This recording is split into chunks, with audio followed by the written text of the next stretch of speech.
Naked Empire, The Sword of Truth, Book 8 by Terry Goodkind.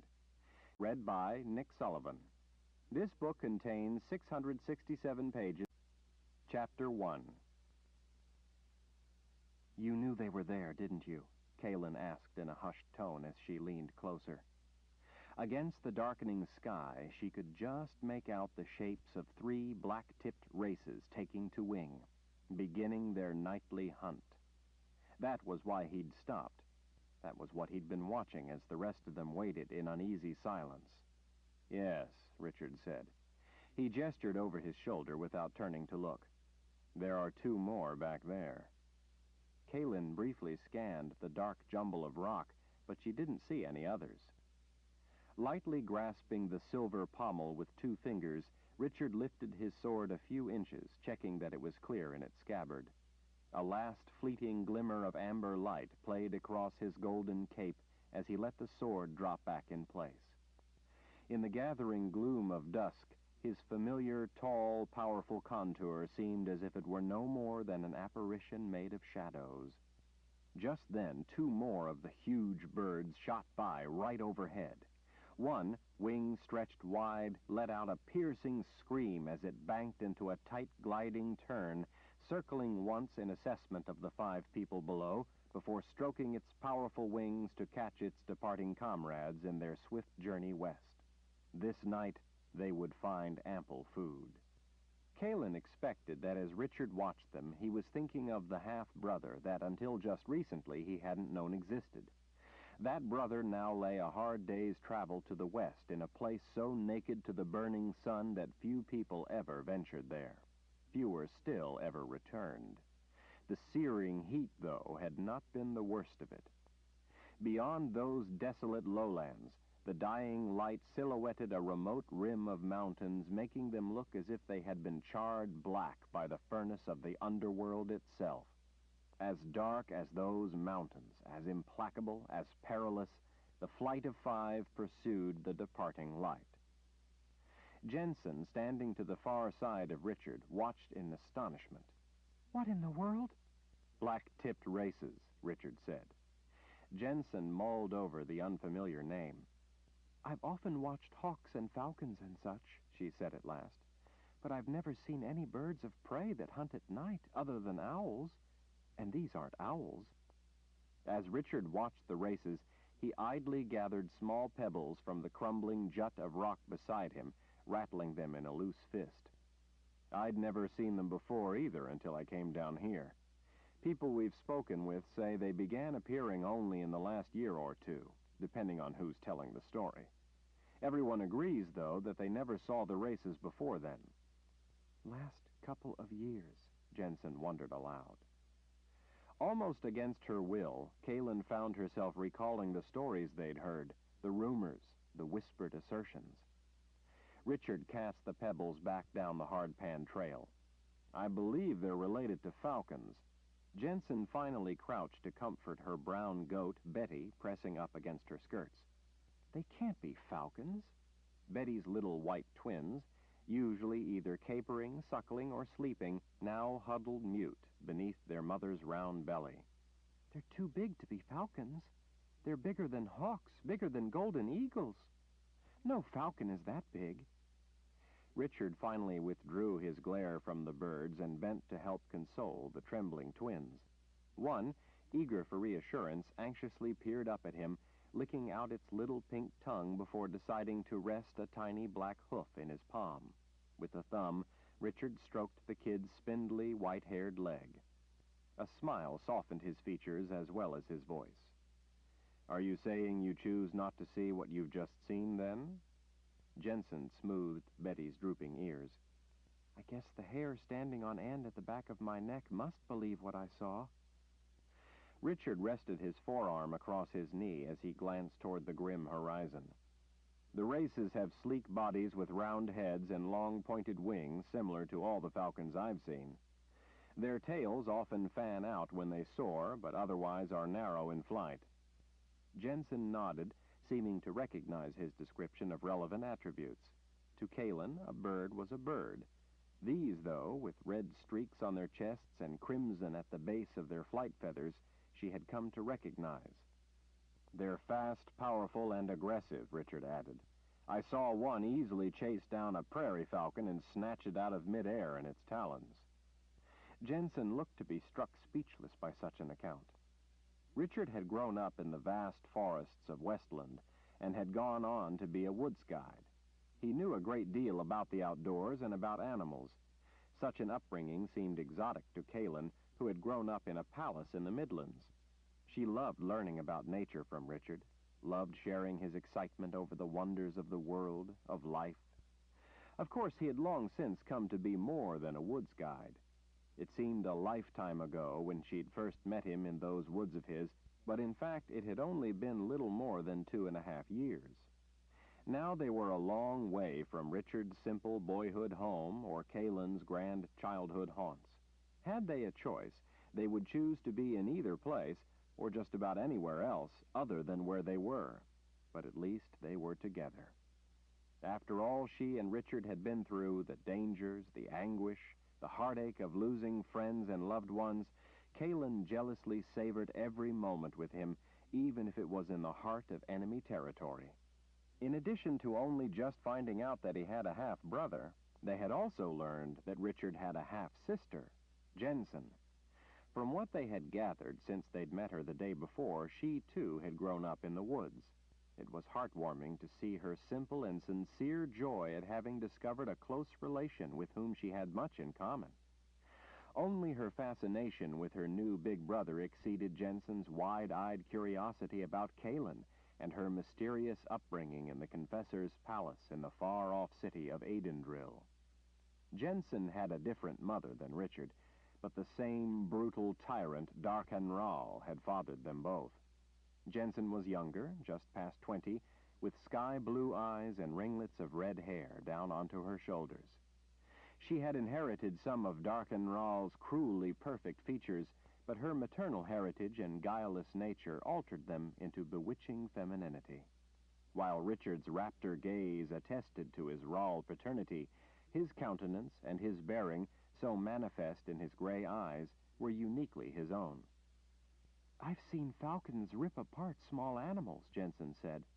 "I don't believe I much like thinking about a falcon that big, much less 5 of them together." Her goat, Betty, looked to share the sentiment. "We take turns standing watch at night," Kaylin said, answering Jensen's unspoken fear. While that was hardly the only reason, it was enough. In the eerie silence, withering waves of heat rose from the lifeless rock all around. It had been an arduous day's journey out from the center of the valley wasteland and across the surrounding flat plain, but none of them complained about the brutal pace.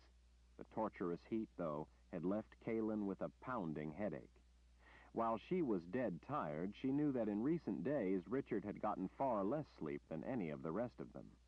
She could read that exhaustion in his eyes, if not in his stride. Kaylin realized then what it was that had her nerves so on edge. It was the silence. There were no yips of coyotes, no howls of distant wolves, no flutter of bats, no rustle of a raccoon, no soft scramble of a vole, not even the buzz and chirp of insects. In the past, when all those things went silent, it had meant potential danger. Here, it was dead silent because nothing lived in this place. No coyotes or wolves or bats or mice or even bugs. Few living things ever trespassed this barren land. Here the night was as soundless as the stars. Despite the heat, the oppressive silence ran a chill shiver up through Kaylin's shoulders. She peered off once more at the races, barely still visible against the violet blush of the western sky.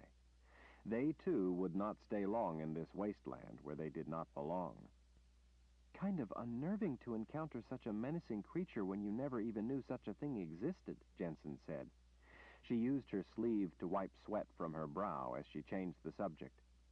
"I've heard it said that a bird of prey wheeling over you at the beginning of a journey is a warning." Kara, until then content to remain silent, leaned in past Kaylin. "Just let me get close enough and I'll pluck their wretched feathers." Long blonde hair, pulled back into the traditional single braid of her profession, framed Kara's heated expression. "We'll see how much of an omen they are then." Kara's glare turned as dark as the races whenever she saw the huge birds. Being swathed from head to foot in a protective layer of gauzy black cloth, as were all of them except Richard, only added to her intimidating presence. When Richard had unexpectedly inherited rule, he had been further surprised to discover that Kara and her sister Mord Sith were part of the legacy. Richard returned the little white kid to its watchful mother and stood, hooking his thumbs behind his multi-layered leather belt. At each wrist, wide leather-padded silver bands bearing linked rings and strange symbols seemed to gather and reflect what little light remained. "I once had a hawk circle over me at the beginning of a journey." "And what happened?" Jensen asked, earnestly, as if his pronouncement might settle once and for all the old superstition. Richard's smile widened into a grin. "I ended up marrying Kaelin." Kara folded her arms. "That only proves it was a warning for the Mother Confessor, not you, Lord Rahl." Richard's arm gently encircled Kaelin's waist. She smiled with him as she leaned against his embrace in answer to the wordless gesture. That journey had eventually brought them to be husband and wife seemed more astonishing than anything she would ever have dared dream. Women like her, confessors, dared not dream of love. Because of Richard, she had dared, and had gained it. Kaelin shuddered to think of the terrible times she had feared he was dead, or worse. There had been so many times she had ached to be with him, to simply feel his warm touch, or to even be granted the mercy of knowing he was safe. Jensen glanced at Richard and Kaelin to see that neither took Kara's admonition as anything but fond heckling.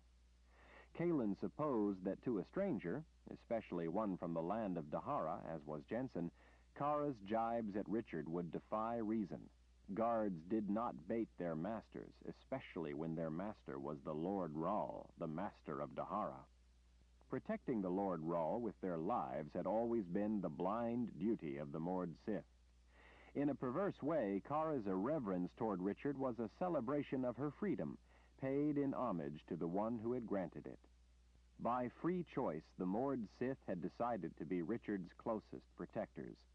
They had given Richard no say in the matter. They often paid little heed to his orders unless they deemed them important enough. They were, after all, now free to pursue what was important to them, and what the Mord Sith considered important above all else was keeping Richard safe. Over time, Kara, their ever-present bodyguard, had gradually become like family. Now that family had unexpectedly grown. Jensen, for her part, was awestruck to find herself welcomed. From what they had so far learned, Jensen had grown up in hiding, always fearful that the former Lord Rahl, her father, would finally find her and murder her, as he murdered any other ungifted offspring he found. Richard signaled to Tom and Friedrich, back with the wagon and horses, that they would stop for the night. Tom lifted an arm in acknowledgement, and then set to unhitching his team. No longer able to see the races in the dark void of the western sky, Jensen turned back to Richard. "I take it their feathers are tipped in black." Before Richard had a chance to answer, Kara spoke in a silken voice that was pure menace. "They look like death itself drips from the tips of their feathers, like the keeper of the underworld has been using their wicked quills to write death warrants." Kara loathed seeing those birds anywhere near Richard or Kaelin. Kaelin shared the sentiment. Jensen's gaze fled Kara's heated expression. She redirected her suspicion to Richard. "Are they causing you some kind of trouble?" Kaelin pressed a fist to her abdomen against the ache of dread stirred by the question. Richard appraised Jensen's troubled eyes. "The races are tracking us." Chapter 2. Jensen frowned. "What?" Richard gestured between Kaelin and himself. "The races. They're tracking us." "You mean they followed you out into this wasteland and they're watching you? Waiting to see if you'll die of thirst or something so they can pick your bones clean?" Richard slowly shook his head. "No. I mean they're following us, keeping track of where we are." I don't understand how you can possibly know. We know, Kara snapped. Her shapely form was as spare, as sleek, as aggressive-looking as the races themselves, and, swathed in the black garb of the nomadic people who sometimes traveled the outer fringes of the vast desert, just as sinister-looking. With the back of his hand against her shoulder, Richard gently eased Kara back as he went on. We were looking into it when Friedrich found us and told us about you. Jensen glanced over at the two men back with the wagon.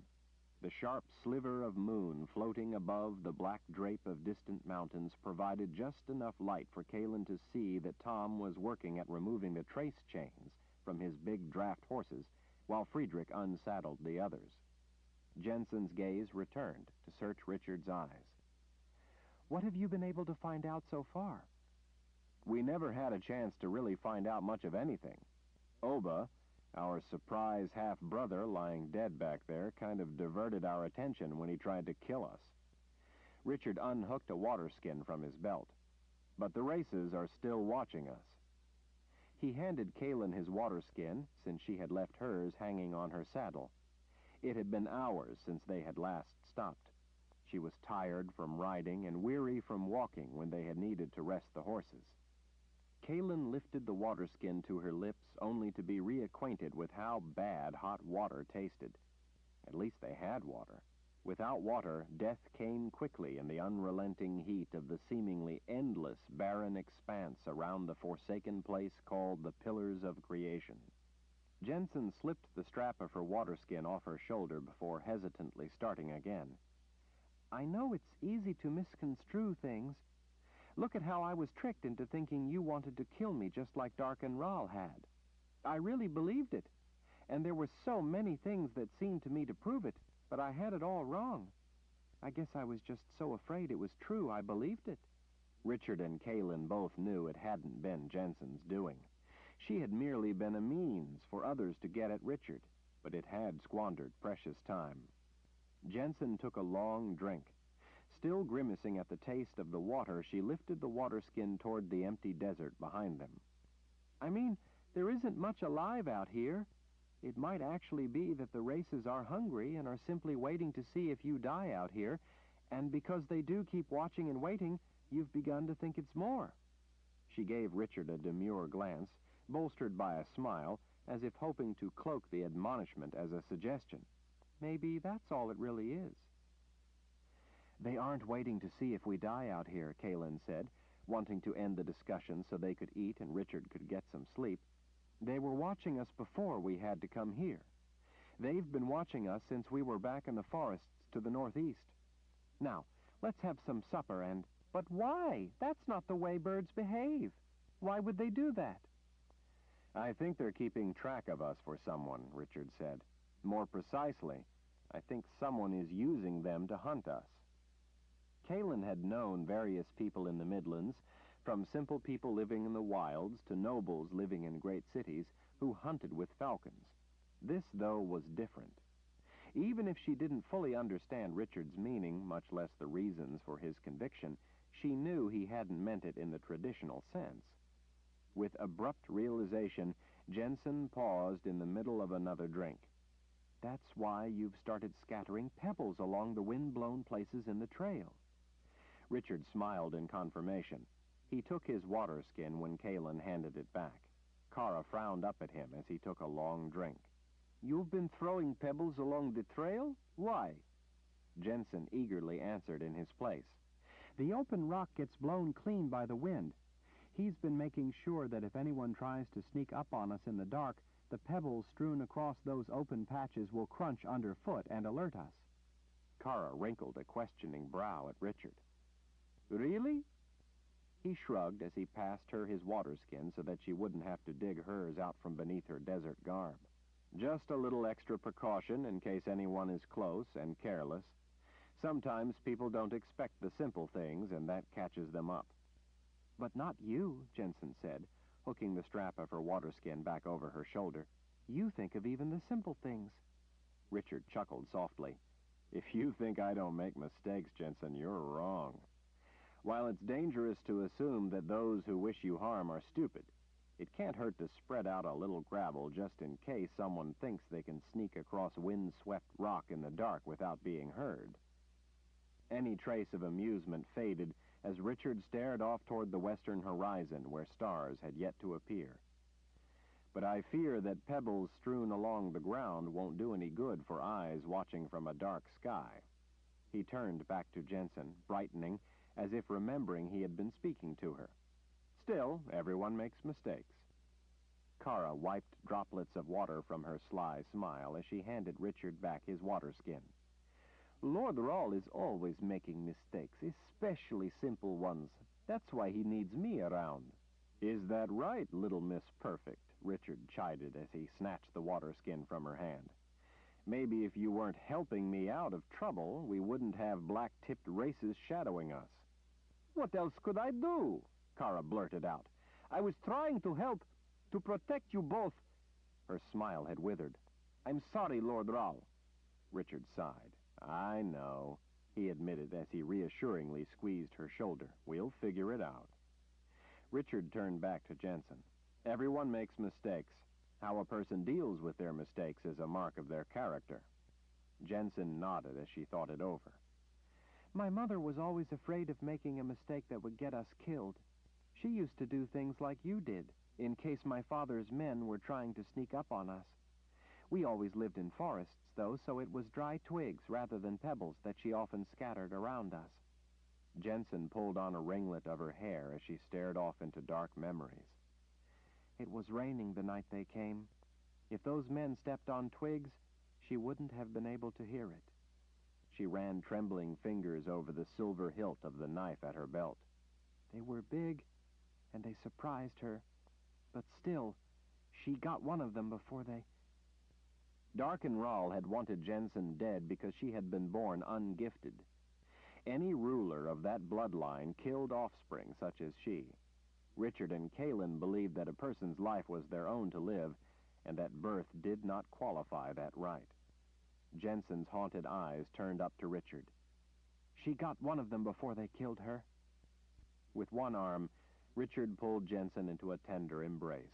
They all understood such terrible loss. The man who had lovingly raised Richard had been killed by Darken Rahl himself. Darken Rahl had ordered the murders of all of Kaelin's sister confessors. The men who had killed Jensen's mother, though, were men from the Imperial Order sent to trick her, to murder in order to make her believe it was Richard who was after her. Kaelin felt a forlorn wave of helplessness at all they faced. She knew what it was to be alone, afraid, and overwhelmed by powerful men filled with blind faith and the lust for blood, men devoutly believing that mankind's salvation required slaughter. I'd give anything for her to know that it wasn't you who sent those men. Jensen's soft voice held the dejected sum of what it was to have suffered such a loss, to have no solution to the crushing solitude it left in its wake. I wish my mother could have known the truth, known what you two are really like. She's with the good spirits, and finally at peace, Kaelin whispered in sympathy, even if she now had reason to question the enduring validity of such things. Jensen nodded as she swiped her fingers across her cheek. What mistake did you make, Kara? She finally asked. Rather than be angered by the question, and perhaps because it had been asked in innocent empathy, Kara answered with quiet candor. It has to do with that little problem we mentioned before. You mean it's about the thing you want me to touch? By the light of the moon's narrow crescent, Kaelin could see Kara's scowl return. And the sooner the better. Richard rubbed his fingertips across his brow. I'm not sure about that. Kaelin, too, thought that Kara's notion was too simplistic. Kara threw her arms up. But Lord Rahl, we can't just leave it. Let's get camp set up before it's pitch dark, Richard said in quiet command. What we need right now is food and sleep. For once, Kara saw the sense in his orders and didn't object. When he had earlier been out scouting alone, she had confided in Kaelin that she was worried at how weary Richard looked, and had suggested that since there were enough other people, they shouldn't wake him for a turn at watch that night. I'll check the area, Kara said. and make sure there aren't any more of those birds sitting on the rock watching us with those black eyes of theirs." Jensen peered around as if fearing that a black-tipped race might swoop in out of the darkness. Richard countermanded Kara's plans with a dismissive shake of his head. "They're gone for now." "You said they were tracking you." Jensen stroked Betty's neck when the goat nudged her, seeking comfort. The twins were still hiding under their mother's round belly. "I never saw them before now. They weren't around yesterday or today. They didn't show up until just this evening. If they really were tracking you, then they wouldn't be gone for such a stretch. They'd have to stick close to you all the time." "They can leave us for a time in order to hunt, or to make us doubt our suspicion of their true intent, and even if we keep going, they can easily find us when they return. That's the advantage the black-tipped races have. They don't need to watch us every moment." Jensen planted her fists on her hips.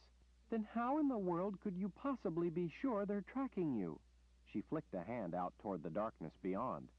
"You often see the same kind of birds. You see ravens, sparrows, geese, finches, hummingbirds, doves. How do you know that any of them aren't following you, and that the black-tipped races are?"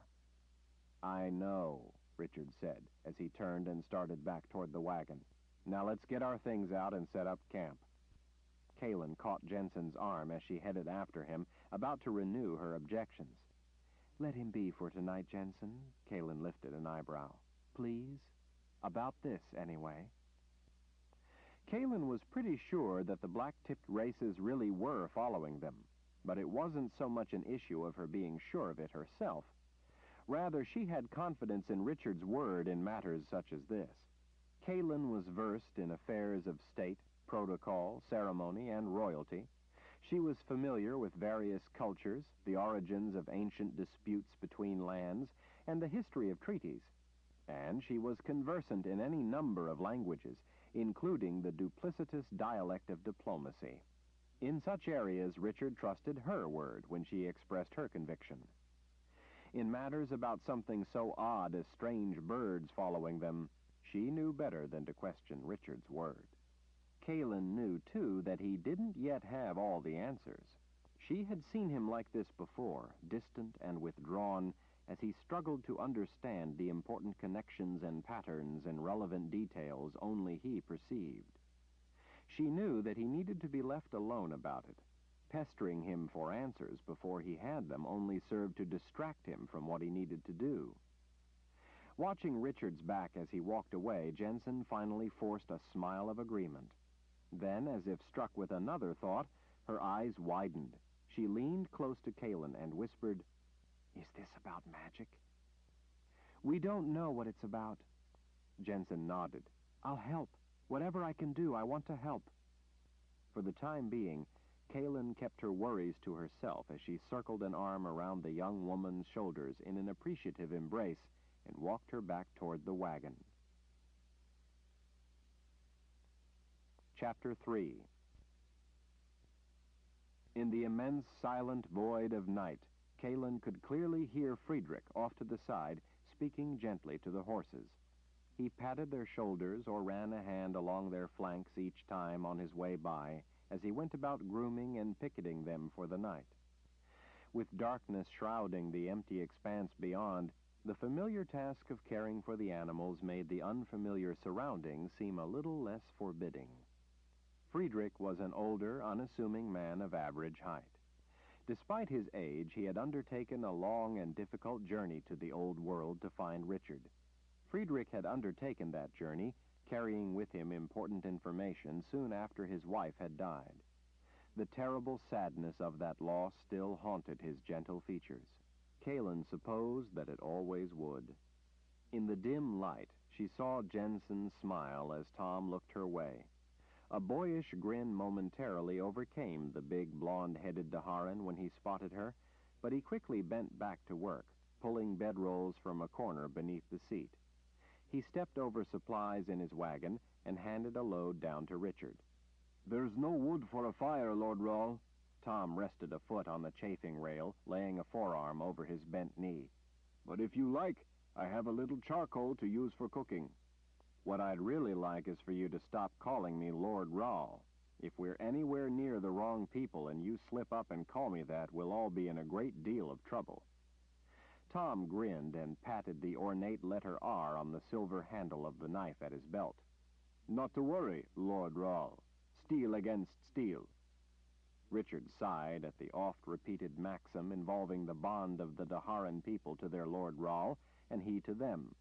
Tom and Friedrich had promised they wouldn't use Richard's and Kalen's titles around other people. A lifetime's habits were difficult to change, though, and Kalen knew that they felt uncomfortable not using titles when they were so obviously alone. "So," Tom said as he handed down the last bedroll, "would you like a small fire for cooking?"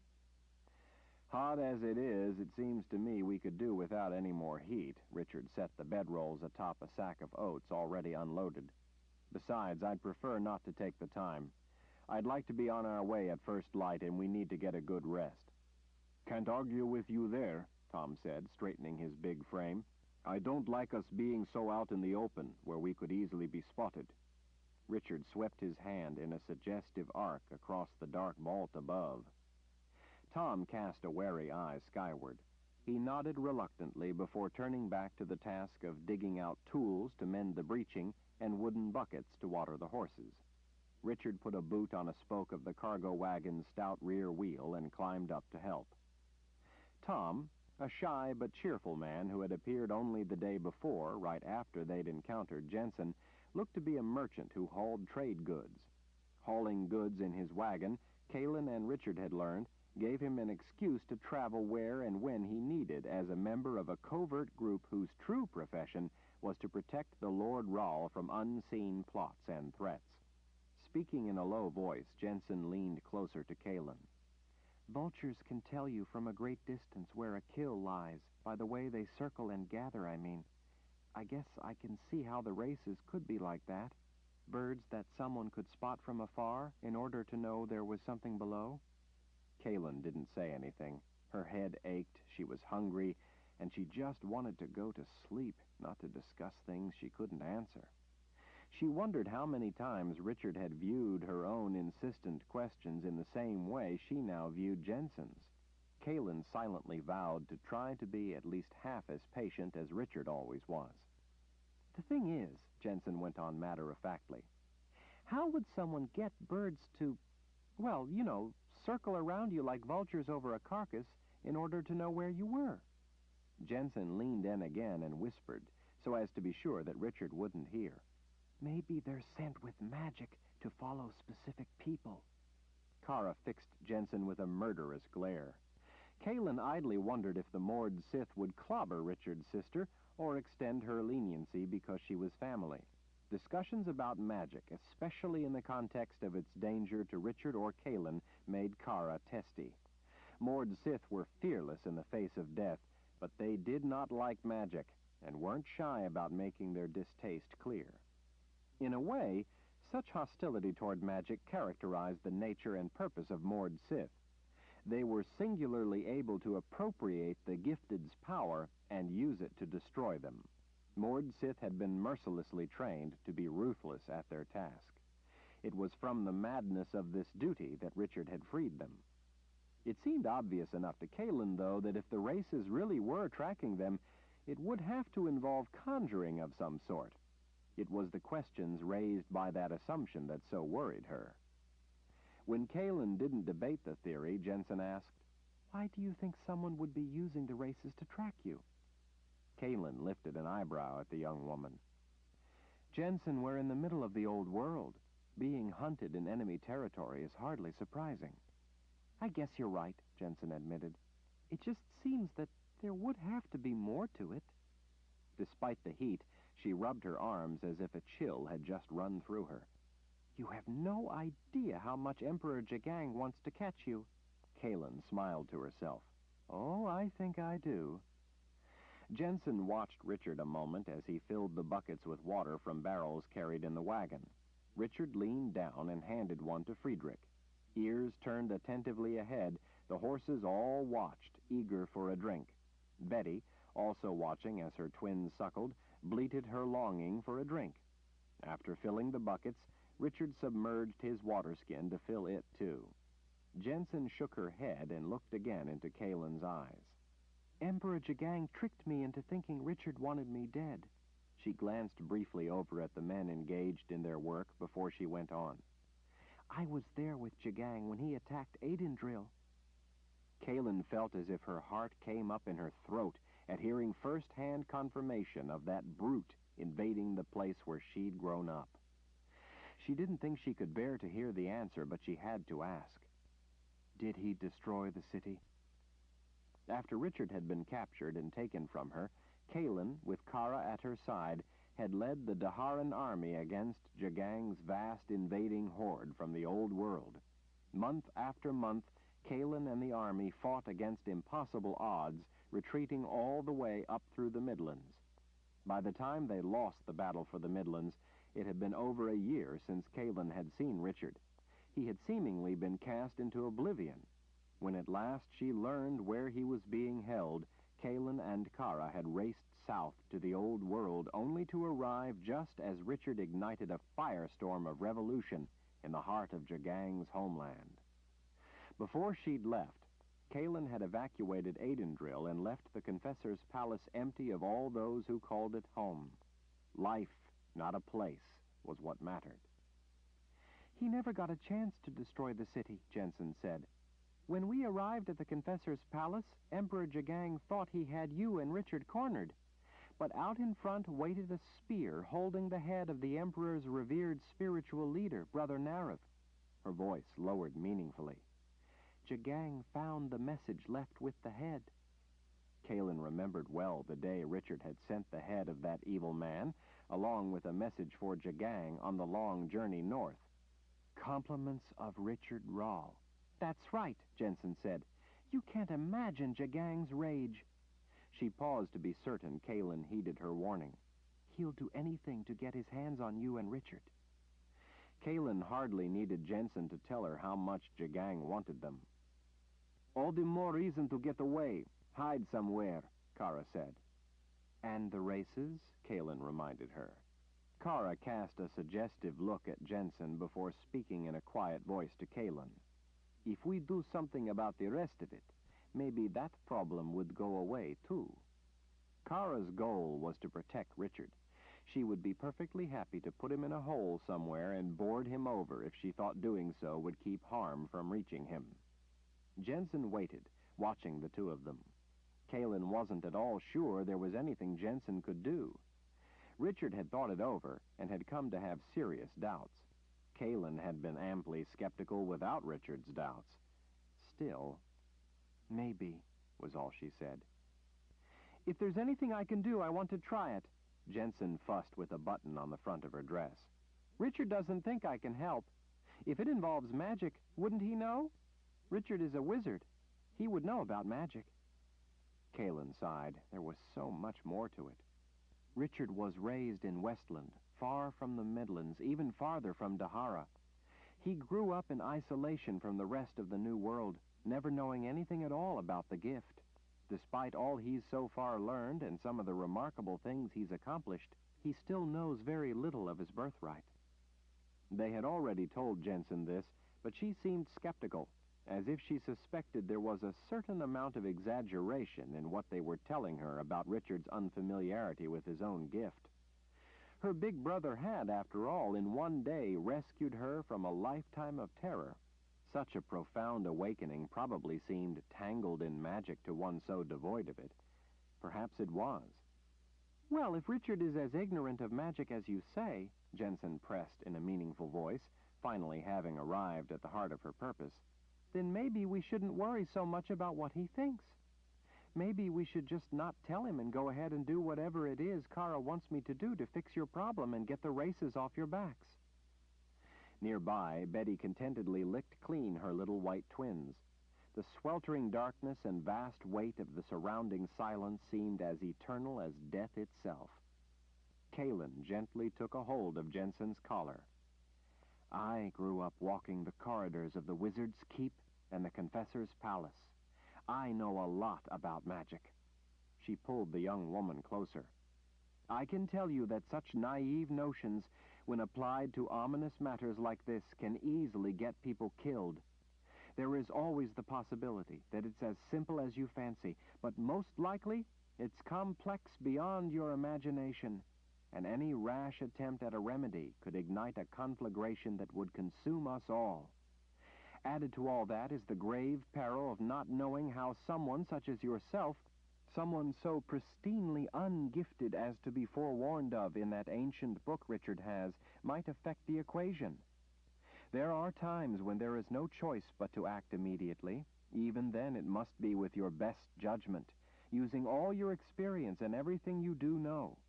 As long as there's a choice, though, you don't act in matters of magic unless you can be sure of the consequence. You don't ever just take a stab in the dark. Calen knew all too well the terrible truth of such an admonition. Jensen seemed unconvinced. But if he doesn't really know much about magic, his fears might only be, I've walked through dead cities, walked among the mutilated bodies of men, women, and children the Imperial Order has left in their wake.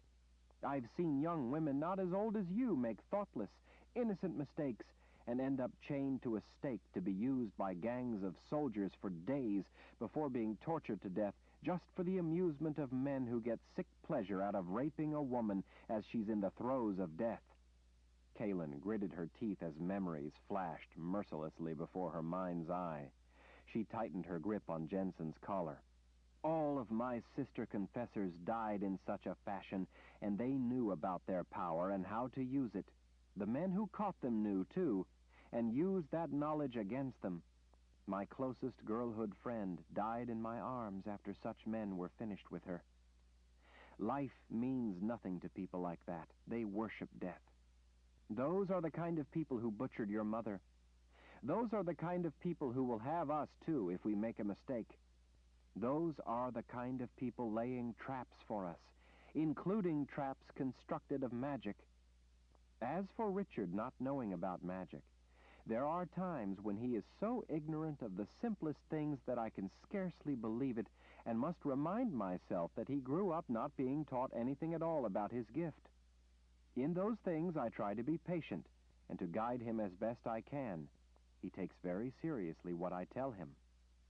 There are other times when I suspect that he actually grasps complexities of magic that neither I nor anyone alive has ever before fathomed, or even so much as imagined. In those things, he must be his own guide. The lives of a great many good people depend on us not making careless mistakes, especially careless mistakes with magic. As the Mother Confessor, I'll not allow reckless whim to jeopardize all those lives. Now, do you understand me?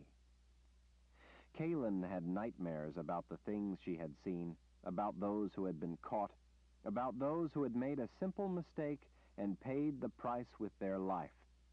She was not many years beyond Jensen's age, but right then that gulf was vastly more than a mere handful of years. Calen gave Jensen's collar a sharp yank. Do you understand me? Wide-eyed, Jensen swallowed. Yes, Mother Confessor. Finally, her gaze broke toward the ground. Only then did Calen release her. Chapter 4. Anyone hungry? Tom called to the three women. Richard pulled a lantern from the wagon, and after finally getting it lit with a steel and flint, set it on a shelf of rock. He passed a suspicious look among the three women as they approached, but apparently thought better of saying anything. As Calen sat close at Richard's side, Tom offered him the first chunk he sliced from a long length of sausage. When Richard declined, Calen accepted it. Tom sliced off another piece and passed it to Kara, and then another to Friedrich. Jensen had gone to the wagon to search through her pack. Calen thought that maybe she just wanted to be alone a moment to collect herself. Calen knew how harsh her words had sounded, but she couldn't allow herself to do Jensen the disservice of coddling her with pleasing lies. With Jensen reassuringly close by, Betty lay down beside Rusty, Jensen's red roan mare. The horse and the goat were fast friends. The other horses seemed pleased by the visitor and took keen interest in her two kids, giving them a good sniff when they came close enough. When Jensen walked over displaying a small piece of carrot, Betty rose up in a rush. Her tail went into a blur of expectant wagging. The horses whinnied and tossed their heads, hoping not to be left out. Each in turn received a small treat and a scratch behind the ears. Had they a fire, they could have cooked a stew, rice, or beans, griddled some bannock, or maybe have made a nice soup. Despite how hungry she was, Kaylin didn't think she would have had the energy to cook, so she was content to settle for what was at hand. Jensen retrieved strips of dried meat from her pack, offering them around. Richard declined this too, instead eating hard travel biscuits, nuts, and dried fruit. "But don't you want any meat?" Jensen asked as she sat down on her bedroll opposite him. "You need more than that to eat. You need something substantial." "I can't eat meat, not since the gift came to life in me." Jensen wrinkled her nose with a puzzled look. "Why would your gift not allow you to eat meat?" Richard leaned to the side, resting his weight on an elbow as he momentarily surveyed the sweep of stars, searching for the words to explain. "Balance in nature," he said at last, "is a condition resulting from the interaction of all things in existence. On a simple level, look at how predators and prey are in balance. If there were too many predators and the prey were all eaten, then the thriving predators, too, would end up starving and dying out. The lack of balance would be deadly to both prey and predator. The world for them both would end. They exist in balance because acting in accordance with their nature results in balance. Balance is not their conscious intent. People are different. Without our conscious intent, we don't necessarily achieve the balance that our survival often requires. We must learn to use our minds to think if we're to survive. We plant crops, we hunt for fur to keep us warm, or raise sheep and gather their wool and learn how to weave it into cloth. We have to learn how to build shelter. We balance the value of one thing against another and trade goods to exchange what we've made for what we need that others have made, or grown, or built, or woven, or hunted. We balance what we need with what we know of the realities of the world. We balance what we want against our rational self-interest, not against fulfilling a momentary impulse, because we know that our long-term survival requires it. We use wood to build a fire in the hearth in order to keep from freezing on a winter night, but despite how cold we might be when we're building the fire, we don't build the fire too big, knowing that to do so would risk burning our shelter down after we're warm and asleep. "But people also act out of short-sighted selfishness, greed, and lust for power. They destroy lives." Jensen lifted her arm out toward the darkness.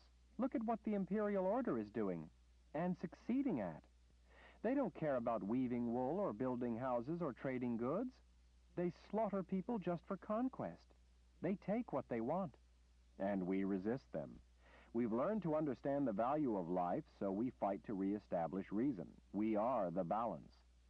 Jensen hooked some of her hair back behind an ear. "What does all this have to do with not eating meat?"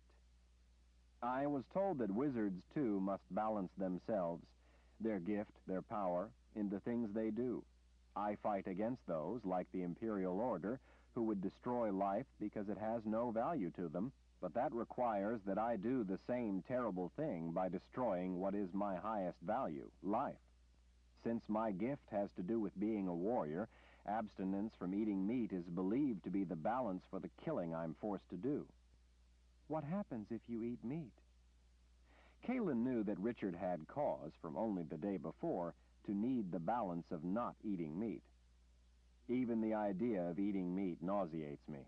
I've done it when I've had to, but it's something I avoid if at all possible. Magic deprived of balance has grave consequences, just like building a fire in the hearth." The thought occurred to Kaylin that Richard carried the sword of truth, and perhaps that weapon also imposed its own need for balance. Richard had been rightly named the Seeker of Truth by the first wizard himself, Zedicus Zuul-Zarander, Zed, Richard's grandfather, the man who had helped raise him, and from whom Richard had additionally inherited the gift.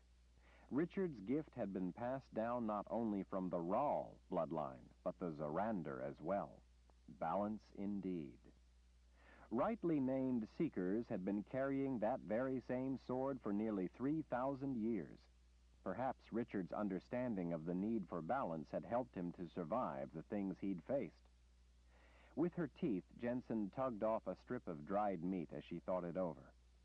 So, because you have to fight and sometimes kill people, you can't eat meat as the balance for that terrible act? Richard nodded as he chewed dried apricots. It must be dreadful to have the gift, Jensen said in a quiet voice. To have something so destructive that it requires you to balance it in some way. She looked away from Richard's gray eyes. Kaylin knew what a difficult experience it sometimes was to meet his direct and incisive gaze. I used to feel that way, he said, when I first was named the Seeker and given the sword, and even more so later when I learned that I had the gift. I didn't want to have the gift, didn't want the things the gift could do, just as I hadn't wanted the sword because of the things in me that I thought shouldn't ever be brought out. But now you don't mind as much having the sword or the gift? You have a knife, and have used it. Richard leaned toward her, holding out his hands. You have hands. Do you hate your knife or hands? Of course not. But what does that have to do with having the gift? Having the gift is simply how I was born, like being born male or female, or with blue or brown or green eyes, or with two hands. I don't hate my hands because I could potentially strangle someone with them. It's my mind that directs my hands. My hands don't act of their own accord. To think so is to ignore the truth of what each thing is, its true nature.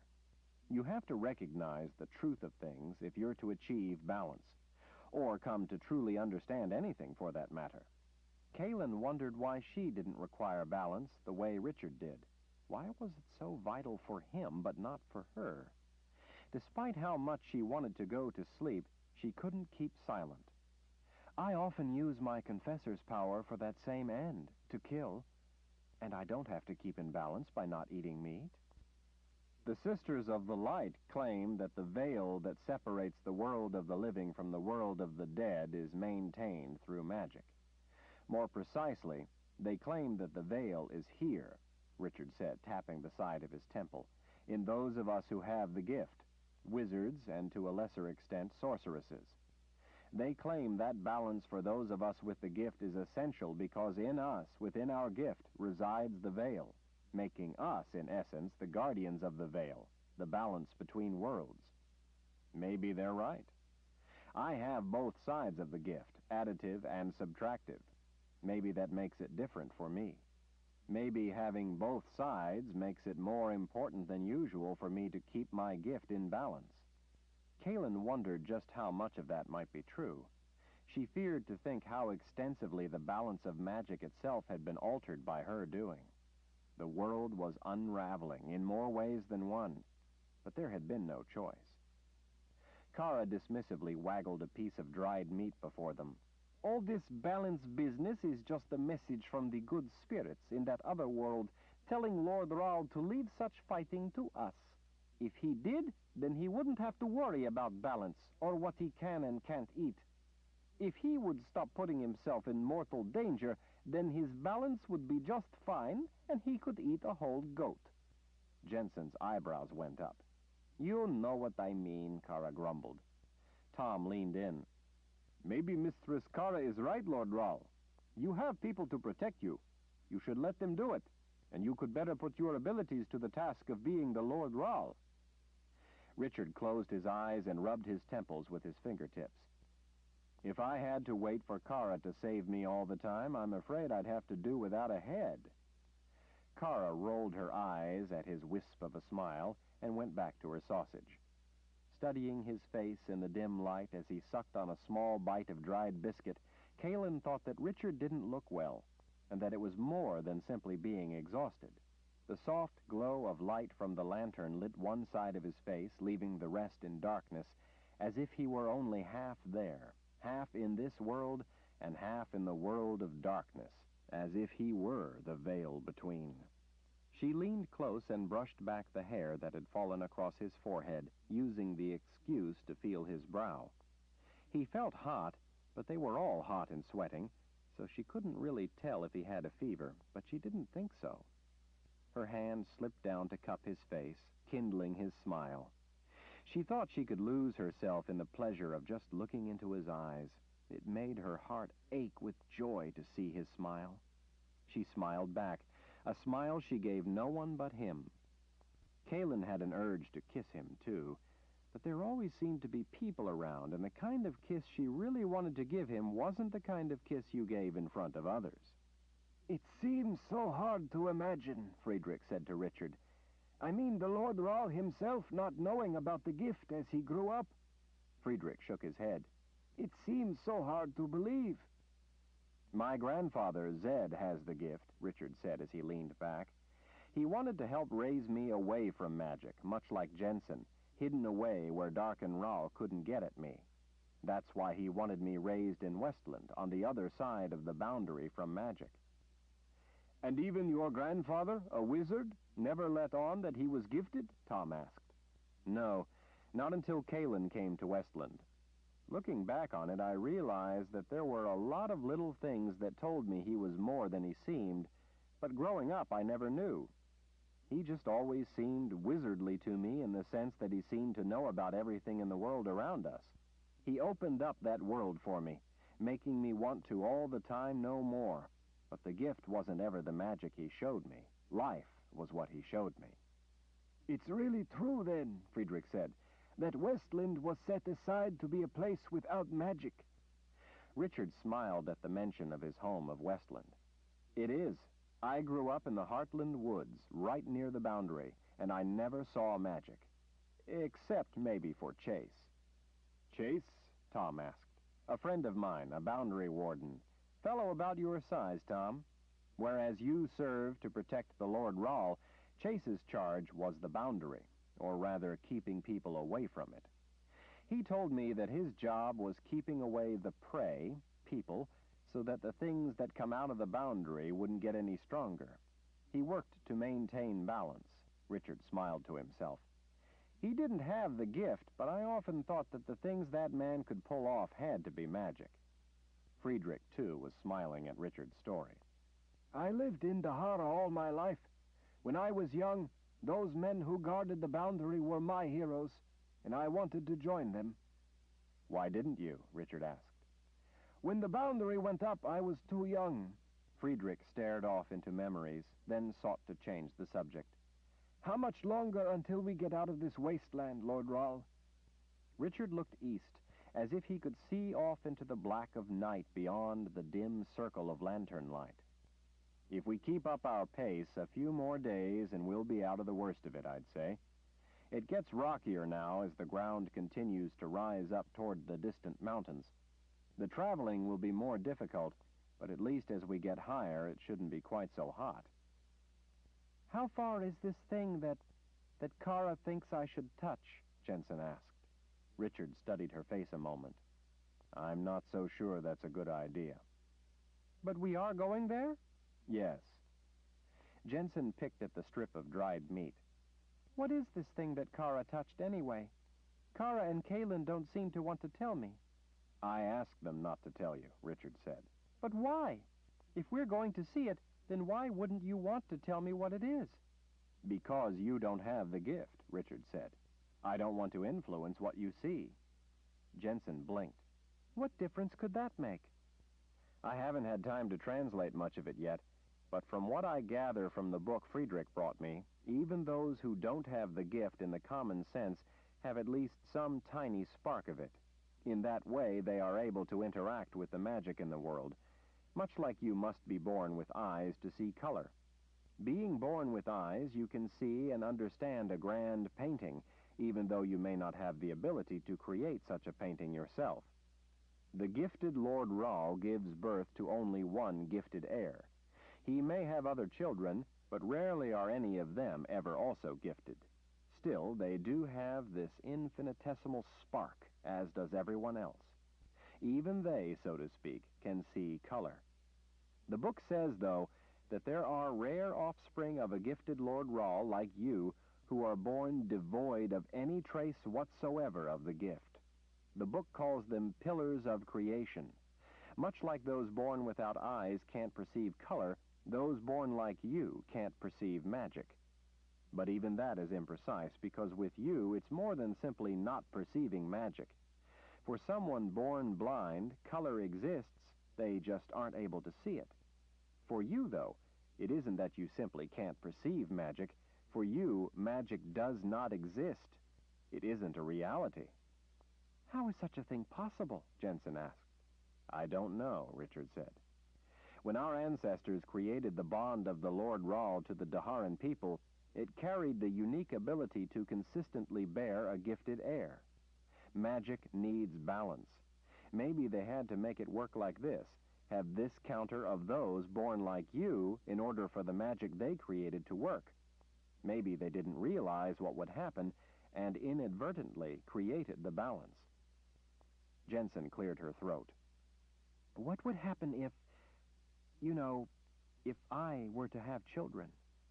Richard surveyed Jensen's eyes for what seemed a painfully long time. You would bear offspring like you. Jensen sat forward, her arms reflecting her emotional entreaty. Even if I marry someone with that spark of the gift? Someone able to perceive color, as you called it? Even then my child would be like me? Even then and every time, Richard said with quiet certitude. You are a broken link in the chain of the gift. According to the book, once the line of all those born with the spark of the gift, including those with the gift as it is in me, going back thousands of years, going back forever, is broken, it is broken for all time. It cannot be restored. Once forfeited in such a marriage, no descendant of that line can ever restore the link to the gift. When these children marry, they too would be as you, breaking the chain in the line of those they marry. Their children would be the same, and so on. That's why the Lord Rahl always hunted down ungifted offspring and eliminated them. You would be the genesis of something the world has never had before, those untouched by the gift. Every offspring of every descendant would end the line of the spark of the gift in everyone they married. The world, mankind, would be changed forever. This is the reason the book calls those like you pillars of creation. The silence seemed brittle. And that's what this place is called, too, Tom said as he pointed a thumb back over his shoulder, seeming to feel the need to say something into the quiet. The pillars of creation. He looked at the faces surrounding the weak light coming from the sputtering lantern.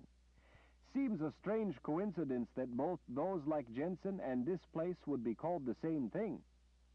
Richard stared off into the darkness toward that terrible place, where Kalin would have died had he made a mistake with the magic involved. I don't think it's a coincidence. They are connected somehow. The book, The Pillars of Creation, describing those born like Jensen, was written in the ancient language of High Daharan. Few people still living understood High Daharan. Richard had begun to learn it in order to unravel important information in other books they'd found that were from the time of the Great War. That war, extinguished 3,000 years before, had somehow ignited once again and was burning uncontrolled through the world. Kalin feared to think of the central, if inadvertent, part she and Richard had played in making it possible. Jensen leaned in as if looking for some thread of hope. How do you think the two might be connected? Richard let out a tired sigh. I don't know yet. With a finger, Jensen rolled a pebble around in a small circle, leaving a tiny rut in the dust. All of those things about me being a pillar of creation, being the break in the link of the gift, makes me feel somehow dirty. Dirty? Tom asked, looking hurt to hear her even suggest such a thing. Jensen, why would you feel that way? Those like me are also called holes in the world. I guess I can see why now. Richard leaned forward, resting his elbows on his knees. I know what it's like to feel regret for how you were born, for what you have or don't have. I hated being born the way I was with the gift. But I came to realize how senseless such feelings are, how completely wrong it was to think that way. But it's different with me, she said, as she pushed at the sand with a finger, erasing the little ruts she'd made with the pebble.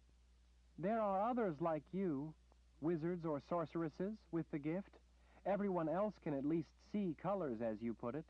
I'm the only one like this. Richard gazed at his half-sister, a beautiful, bright, ungifted half-sister that any previous Lord Rahl would have murdered on the spot, and was overcome with a radiant smile. Jensen, I think of you as born pure. You're like a new snowflake, different than any other, and startlingly beautiful. Looking up at him, Jensen was overcome with a smile of her own. I never thought of it that way. Her smile withered as she thought about his words. But still, I'd be destroying... You would be creating, not destroying, Richard said. Magic exists. It cannot possess the right to exist. To think so would be to ignore the true nature, the reality of things. People, if they don't take the lives of others, have the right to live their life. You can't say that because you were born with red hair, you supplanted the right of brown hair to be born on your head. Jensen giggled at such a concept. It was good to see the smile taking firmer hold. By the look on Tom's face, he agreed. So, Jensen finally asked, what about this thing we're going to see? If the thing Kara touched has been altered by someone with the gift, then since you can't see the magic, you might see something we can't see, what lies beneath that magic. Jensen rubbed the edge of her boot heel. And you think that will tell you something important? I don't know. It may be useful or it may not, but I want to know what you see with your special vision, without any suggestion from us. If you're so worried about it, why did you leave it? Aren't you afraid someone might come across it and take it? I worry about a lot of things, Richard said. Even if it really is something altered by magic and she sees it for what it truly is, Kara said, that doesn't mean that it still isn't what it seems to us, or that it isn't just as dangerous. Richard nodded. At least we'll know that much more about it. Anything we learn might help us in some way. Kara scowled. I just want her to turn it back over. Richard gave her a look designed to keep her from saying anything else about it. Kara huffed, leaned in, and took one of Richard's dried apricots. She scowled at him as she popped the apricot into her mouth. As soon as supper was finished, Jensen suggested that they pack all the food safely back in the wagon so that Betty wouldn't help herself to it in the night. Betty was always hungry. At least, with her 2 kids, she now had a taste of what it was like to be badgered for food. Kalin thought that Friedrich should be given consideration because of his age, so she asked him if he'd like to take first watch. First watch was easier than being awakened in the middle of the night to stand watch between stretches of sleep. He smiled his appreciation as he nodded his agreement.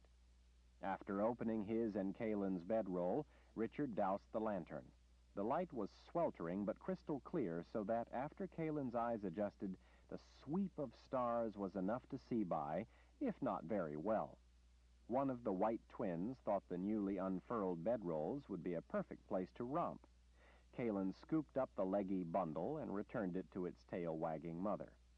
As she lay down beside Richard, Kalin saw the dark shape of Jensen curl up by Betty and collect the twins in the tender bed of her arms, where they quickly settled down. Richard leaned over and gently kissed Kalin's lips. I love you, you know. If we're ever alone, Lord Rahl, Kalin whispered back, I'd like to have more than a quick kiss. He laughed softly and kissed her forehead before lying on his side, away from her. She had been expecting an intimate promise, or at least a light-hearted remark. Kalin curled up behind him and rested a hand on his shoulder. Richard, she whispered, are you all right? It took him longer to answer than she would have liked. I have a splitting headache. She wanted to ask what kind of headache, but she didn't want the tiny spark of fear she harbored to gain the glow of credence by voicing it aloud. It's different from the headaches I had before, Richard said, as if in answer to her thoughts. I suppose it's this wicked heat on top of not having had any sleep for so long. I suppose. Kaylin bunched up the blanket she was using for a pillow to make a lump that would press against the sore spot at the base of her skull. The heat is making my head pound, too. She gently rubbed the back of his shoulder. Have a good sleep, then. She was exhausted and aching all over, and it felt delicious to lie down. Her head felt better, too, with the soft lump of blanket pressed against the back of her neck. With her hand resting against Richard's shoulder, feeling his slow breathing, Kaylin fell into a dead sleep. Chapter 5.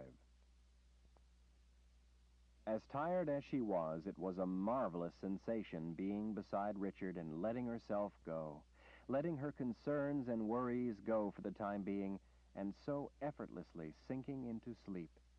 But the sleep seemed only just started when she woke to find Kara gently shaking her shoulder. Kaylin blinked up at the familiar silhouette standing over her. She ached to go back to sleep, to be left alone, to be so wonderfully asleep again. My watch? Kaylin asked. Kara nodded. I'll stand it if you'd like. Kaylin glanced over her shoulder as she sat up, seeing that Richard was still fast asleep. No, she whispered. You get some sleep. You need rest, too. Kaylin yawned and stretched her back. She took Kara's elbow and pulled her a short distance away out of earshot and leaned close. I think you're right. There's more than enough of us to stand watch and all still get enough rest. Let's let Richard sleep till morning. Kara smiled her agreement before heading for her bedroll. Conspiracy designed to protect Richard suited the moored Sith.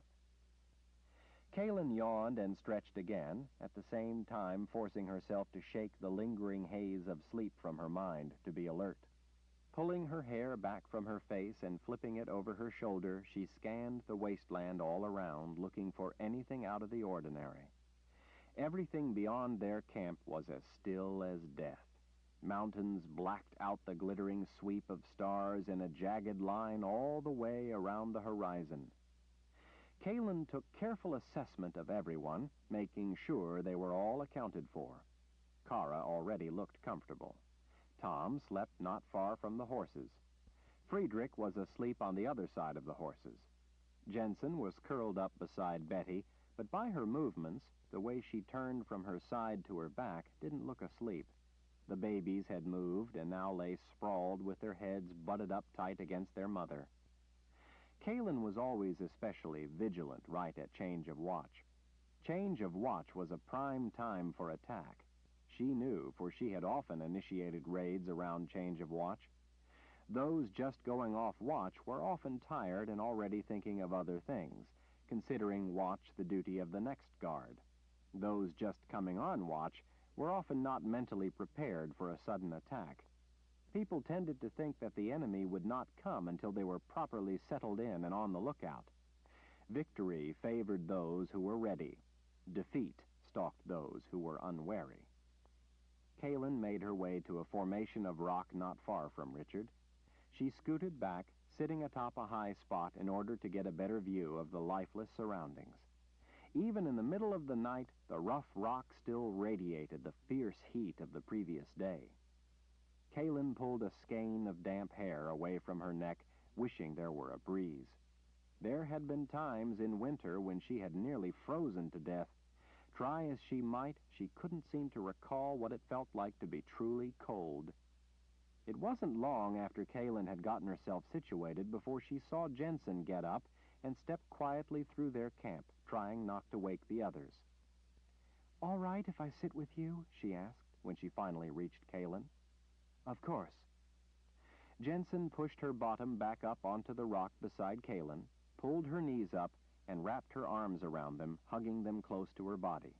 For a time, she just gazed out at the night. Kaylin, I'm sorry about before. Despite the dark, Kaylin thought she could see that the young woman looked miserable. I didn't mean to sound like a fool who would do something without thinking. I'd never do anything to hurt any of you. I know you wouldn't deliberately do any such thing. It's the things you might do unwittingly that concern me. Jensen nodded. I think I understand a little better now about how complicated everything is and how much I really don't know. I'll not do anything unless you or Richard tells me to. I promise. Kaylin smiled and ran a hand down the back of Jensen's head, letting it come to rest on her shoulder. I only told you those things because I care about you, Jensen. She gave the shoulder a compassionate squeeze. I guess I'm worried for you the same way Betty worries for her innocent twins, knowing the dangers all around when they rarely do. You need to understand that if you go out on thin ice, it doesn't matter if the lake was frozen over by a cold spell or a magic spell. If you don't know where you're stepping, so to speak, you could fall into the cold, dark arms of death. It matters not what made the ice. Dead is dead. My point is that you don't go out on that thin ice unless you have a very powerful need, because it very well could cost you your life. But I'm not touched by magic. Like Richard said, I'm like someone born without eyes who can't see color. I'm a broken link in the chain of magic. Wouldn't that mean that I can't accidentally get into trouble with it? And if someone pushes a boulder off a cliff and it crushes you, does it matter if that boulder was sent crashing over the edge by a man with a lever or by a sorceress wielding the gift? Jensen's voice took on a troubled tone. I see what you mean. I guess that I never looked at it that way. I'm only trying to help you because I know how easy it is to make a mistake. She watched Kaylin in the dark for a moment. You know about magic. What kind of mistake could you make? All kinds. Like what? Kaylin stared off into the memories. I once delayed for half a second in killing someone. But I thought you said that it was wrong to be too rash. Sometimes the most foolhardy thing you can do is to delay. She was a sorceress. By the time I acted, it was already too late. Because of my mistake, she captured Richard and took him away. For a year, I didn't know what had happened to him. I thought I would never see him again, that I would die of heartache. Jensen stared in astonishment. When did you find him again? Not long ago. That's why we're down here in the old world. She brought him here. At least I found him. I've made other mistakes, and they too have resulted in no end of trouble. So has Richard. Like he said, we all make mistakes. If I can, I want to spare you from making a needless mistake, at least. Jensen looked away. Like believing in that man I was with yesterday, Sebastian. Because of him, my mother was murdered, and I almost got you killed. I feel like such a fool. You didn't make that mistake out of carelessness, Jensen. They deceived you, used you. More importantly, in the end, you used your head and were willing to face the truth. Jensen nodded. What should we name the twins? She finally asked. Kaylin didn't think that naming the twins was a good idea, not yet anyway, but she was reluctant to say it. I don't know. What names were you thinking? Jensen let out a heavy breath. It was a shock to suddenly have Betty back with me, and even more of a surprise to see that she had babies of her own. I never considered that before. I haven't even had time to think about names. You will. Jensen smiled at the thought. Her smile grew, as if at the thought of something more. You know, she said, I think I understand what Richard meant about thinking of his grandfather as wizardly, even though he never saw him do magic. What do you mean? Well, I can't see magic, so to speak, and Richard didn't do any tonight, at least none I know of. She laughed softly, as pleasing a laugh as Kaylin had ever heard, full of life and joy. It had a quality to it much like Richard's, the feminine balance to Richard's masculine laugh, two facets of the same delight. And yet, Jensen went on, the things he said made me think of him in that way, wizardly, like he said about Zed. When he was saying that, I just knew what he meant, just how he'd felt, because Richard has opened up the world for me. But the gift wasn't the magic he showed me. It was him showing me life, that my life is mine and worth living. Kaylin smiled to herself at how very much that described her own feeling of what Richard had done for her, how he had brought her to cherish life and believe in it, not just for others, but most importantly for herself. For a time they sat together, silently watching the empty wasteland. Kalin kept an eye on Richard as he tossed in his sleep. With growing concern, Jensen, too, watched Richard. "It looks like there's something wrong with him," she whispered as she leaned close. "He's having a nightmare." Kalin watched, as she had so many times before, as Richard made fists in his sleep as he struggled silently against some private terror. "It's scary to see him like that," Jensen said. "He seems so different. When he's awake, he always seems so reasoned." "You can't reason with a nightmare," Kalin said in quiet sorrow. Chapter 6. Richard woke with a start. They were back. He had been having a bad dream. Like all of his dreams, he didn't remember it. He only knew it was a bad dream because it left behind the shapeless feeling of breathless, heart-pounding, undefined, frantic terror. He threw off the lingering pall of the nightmare as he would throw off a tangled blanket. Even though it felt as if the dark things in lingering remnants of the dream were still clawing at him, trying to drag him back into their world, he knew that dreams were immaterial, and so he dismissed it. Now that he was awake, the feeling of dread rapidly began to dissolve, like fog burning off under hot sunlight. Still, he had to make an effort to slow his breathing. What was important was that they were back. He didn't always know when they returned, but this time, for some reason, he was sure of it. Sometime in the night, too, the wind had come up. It buffeted him, pulling at his clothes, tearing at his hair. Out on the sweltering waste, the scorching gusts offered no relief from the heat. Rather than being refreshing, the wind was so hot that it felt as though the door to a blast furnace had opened and the heat were broiling his flesh. Groping for his waterskin, he didn't find it immediately at hand. He tried to recall exactly where he'd laid it, but, with other thoughts screaming for his attention, he couldn't remember. He would have to worry about a drink later. Kalin lay close, turned toward him. She had gathered her long hair in a loose fist beneath her chin. The wind whipped stray strands across her cheek. Richard loved just to sit and look at her face. This time, though, he delayed but a moment, looking at her only long enough in the faint starlight to note her even breathing. She was sound asleep. As he scanned their camp, he could just make out a weak blush in the eastern sky. Dawn was still some time off. He realized that he'd slept through his watch. Kara and Kalin had no doubt decided that he needed the sleep more than he was needed for standing a watch, and had conspired to not wake him. They were probably right. He had been so exhausted that he'd slept right through the night. Now, though, he was wide awake. His headache, too, was gone. Silently, carefully, Richard slipped away from Kalin so as not to wake her. He instinctively reached for his sword lying at his other side. The metal was warm beneath his touch as his fingers curled around the familiar silver and gold wrought scabbard. It was always reassuring to find the sword at the ready, but even more so at that moment. As he silently rolled to his feet, he slipped the baldric over his head, placing the familiar supple leather across his right shoulder. As he rose up, his sword was already at his hip, ready to do his bidding.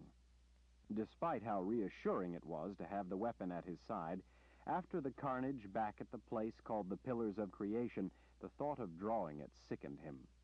He recoiled from the mental image of the things he had done. Had he not, though, Kalin wouldn't be sleeping peacefully. She would be dead, or worse. Other good had come of it, too. Jensen had been pulled back from the brink. He saw her curled up beside her beloved goat, her arm corralling Betty's 2 sleeping kids. He smiled at seeing her, at what a wonder it was to have a sister, smiled at how smart she was and all the wonders of life she had ahead of her. It made him happy that she was eager to be around him, but being around him made him worry for her safety, too. There really wasn't any safe place, though, unless the forces of the order that had been unleashed could be defeated, or at least bottled back up.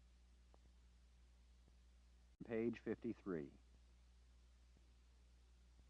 A heavy gust tore through their camp, raising even thicker clouds of dirt. Richard blinked, trying to keep the blowing sand out of his eyes. The sound of the wind in his ears was aggravating because it masked other sounds. Though he listened carefully, he could hear only the wind. Squinting against the blowing grit, he saw that Tom was sitting atop his wagon, looking this way and that, keeping watch. Friedrich was asleep on the other side of the horses. Kara, not far away on the desert side of Kalin, putting herself between them and anything that might be out beyond. In the dim starlight, Tom hadn't spotted Richard. When Tom scanned the night in the opposite direction, Richard moved away from camp, leaving Tom to watch over the others. Richard was comfortable in the cloak of darkness. Years of practice had taught him to slip unseen through shadows, to move silently in the darkness. He did that now, moving away from the camp as he focused on what had awakened him, on what others standing watch would not sense. Unlike Tom, the races did not miss Richard's movements. They wheeled high overhead as they watched him, following him as he made his way out along the broken ground.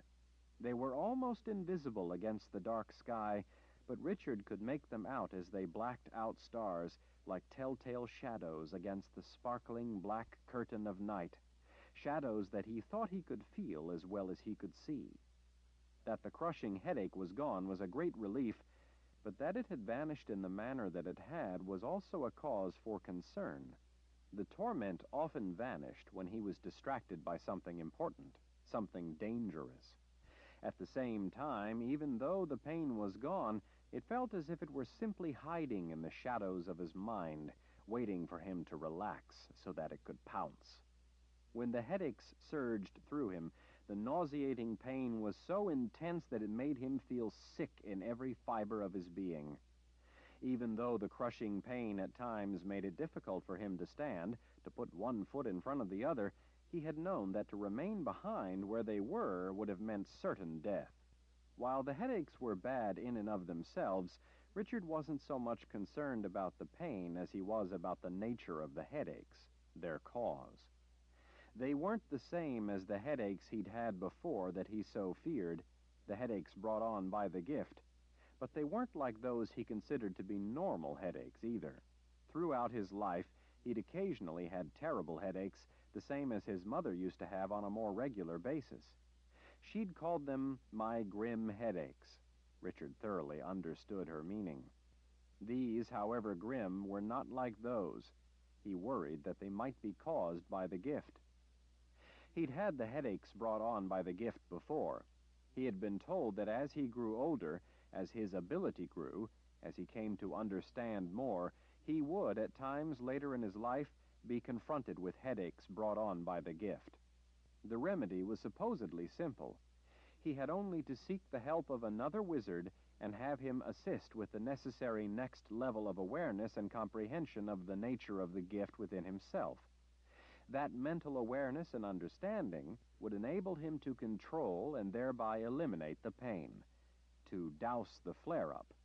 At least that's what he had been told. Of course, in the absence of another wizard to help, the Sisters of the Light would gladly put a collar around his neck to help control the runaway power of the gift. He had been told that such headaches, if not properly tended to, were lethal. This much of it, at least, he knew was true. He couldn't afford to have that problem now, on top of all his others. Right now, there was nothing he could do about it. There was no one anywhere near who could help him with that kind of headache. No wizard, and even though he would never allow it, no Sister of the Light to put him in a collar again. Richard once more reminded himself that it wasn't the same kind of pain as the last time, when it had been brought on by the gift. He reminded himself not to invent trouble he didn't have. He had enough real trouble. He heard the whoosh as one of the huge birds shot past low overhead. The race twisted in flight, lifting on a gust of wind to peer back at him. Another followed in its wake, and then a third, a fourth, and a fifth. They slipped silently away out across the open ground, following one another roughly in a line. Their wings rocked as they worked to stabilize themselves in the gusty air. Some distance away, they soared into a gliding, climbing turn back toward him. Before they returned, the races tightened their flight into a circle. When they stroked their huge wings, Richard could usually hear their feathers whisper through the air, although now, with the sound of the wind, he couldn't. Their black eyes watched him watching them. He wanted them to know he was aware of them, that he hadn't slept through their nocturnal return. Were he not so concerned about the meaning of the races, he might think they were beautiful, their sleek black shapes silhouetted majestically against the crimson flush coming to the sky. As he watched, though, Richard couldn't imagine what they were doing. He'd seen this behavior from them before and hadn't understood it then either. He realized suddenly that those other times when they'd returned to circle in this curious fashion, he had also been aware of them. He wasn't always aware of them or aware of when they returned. If he had a headache, though, it had vanished when they returned. The hot wind ruffled Richard's hair as he gazed out across wasteland obscured by the dusty pre-dawn gloom. He didn't like this dead place. Dawn here would offer no promise of a world coming to life. He wished Kalin and he were back in his woods. He couldn't help smiling as he recalled the place in the mountains where the year before they had spent the summer. The place was so wondrous that it had even managed to mellow Kara. In the faint but gathering light, the black-tipped races circled as they always did when they performed this curious maneuver, not over him, but a short distance away, this time out over the open desert, where the buffeting wind unfurled diaphanous curtains of sandy grit. The other times it had been over forested hills or open grassland. This time, as he watched the races, he had to squint to keep the blowing sand from getting in his eyes. Abruptly tipping their broad wings, the races tightened their circle as they descended closer to the desert floor. He knew that they would do this for a short while before breaking up their formation to resume their normal flight. They sometimes flew in pairs and performed spectacular aerial stunts, each gracefully matching the other's every move, as ravens sometimes did, but otherwise they never flew in anything like the compact group of their sporadic circling. And then, as the inky shapes wheeled around in a tight vortex, Richard realized that the trailers of blowing sand below them weren't simply snaking and curling aimlessly in the wind, but were flowing over something that wasn't there. The hair along his arms stood stiffly up. Richard blinked, squinting into the wind, trying to see better in the howling storm of blowing sand. Yet more dust and dirt lifted in the blast of a heavy gust. As the twisting eddies raced across the flat ground and passed beneath the races, they swirled around and over something below, making the shape more distinct. It appeared to be the form of a person. The dirt swirled around the empty void, silhouetting it, defining it, revealing what was there, but not. Whenever the wind lifted and carried with it a heavy load, the outline of the shape, bounded by the swirling sand, looked like the outline of a man shrouded in hooded robes. Richard's right hand found the hilt of his sword. There was nothing to the shape save the sand that flowed over the contours of what wasn't there, the way muddy water streaming around a clear glass bottle revealed its covert contour. The form seemed to be standing still, watching him.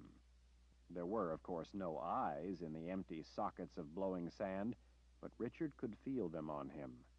"What is it?" Jensen asked in a worried whisper as she rushed up beside him. "What's the matter? Do you see something?" With his left hand, Richard pushed her back out of his way. So urgent was his headlong rush of need that it took concentrated effort to be gentle about it. He was gripping the hilt of his sword so tightly that he could feel the raised letters of the word truth woven in gold wire through the silver. Richard was invoking from within the sword its purpose for being, the very core of its creation. In answer, the might of the sword's power ignited. Beyond the veil of rage, though, in the shadows of his mind, even as the anger of the sword thundered through him, Richard dimly perceived an unexpected opposition on the part of the flux of magic to rise to the summons. It was like heading out a door and leaning his weight into the howl of a gale and stumbling forward a step at unexpectedly finding less resistance than anticipated. Before Richard could question the sensation, the wave of wrath flooded through him, saturating him in the cold fury of the storm that was the sword's power. As the races wheeled, their circle began coming closer. This, too, they had done before, but this time the shape that moved with them was betrayed by the swirl of sand and grit.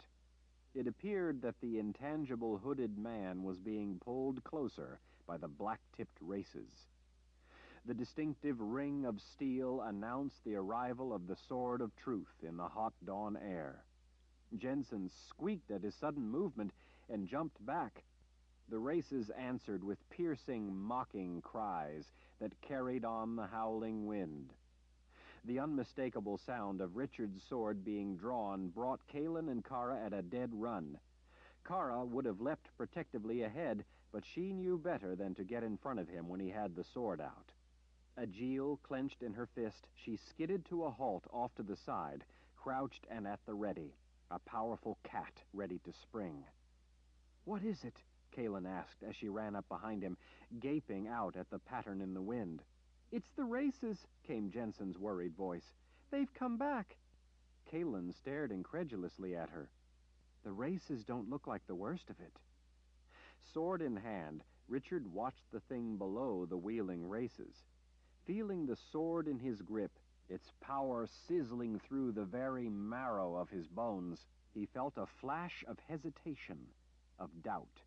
With no time to waste, he turned back to Tom, just starting away from securing the lead lines to his big draft horses. Richard mimed shooting an arrow. Grasping Richard's meaning, Tom skidded to a halt and spun back to the wagon. Friedrich urgently seized the tethers to the other horses, working to keep them calm, keeping them from spooking. Leaning in the wagon, Tom threw gear aside as he searched for Richard's bow and quiver. Jensen peered from one grim face to another. "What do you mean the races aren't the worst of it?" Kara pointed with her Agile.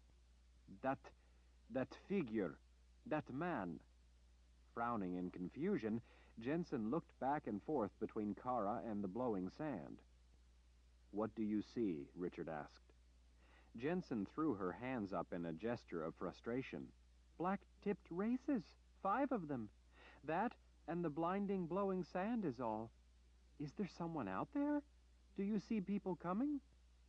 She didn't see it.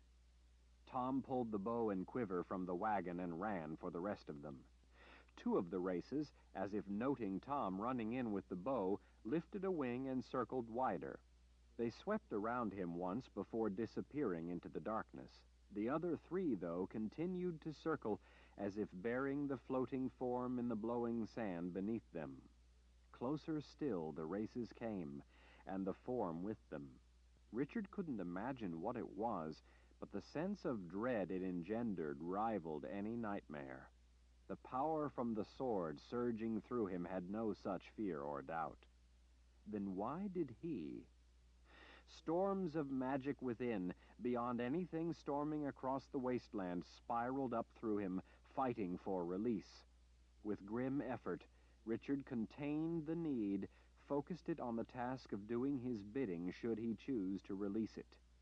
He was the master of the sword, and had at all times to consciously exert that mastery. By the sword's reaction to what the currents of sand revealed, there could be no doubt as to Richard's conviction of the nature of what stood before him. Then what was it he sensed from the sword? From back by the wagon, a horse screamed. A quick glance over his shoulder revealed Friedrich trying to calm them. All 3 horses reared against the rope he held fast. They came down stamping their hooves and snorting. From the corner of his eye, Richard saw twin streaks of black shoot in out of the darkness, skimming in just above the ground. Betty let out a terrible wail, and then, as quickly as they'd appeared, they were gone, vanished into the thick gloom. "No!" Jensen cried out as she ran for the animals. Before them, the unmoving shape watched. Tom reached out, trying to stop Jensen on the way past. She tore away from him. For a moment, Richard worried that Tom might go after her, but then he was again running for Richard. Out of the dark, swirling murk, the two races suddenly appeared, so close Richard could see the quills running down through their flight feathers spread wide in the wind.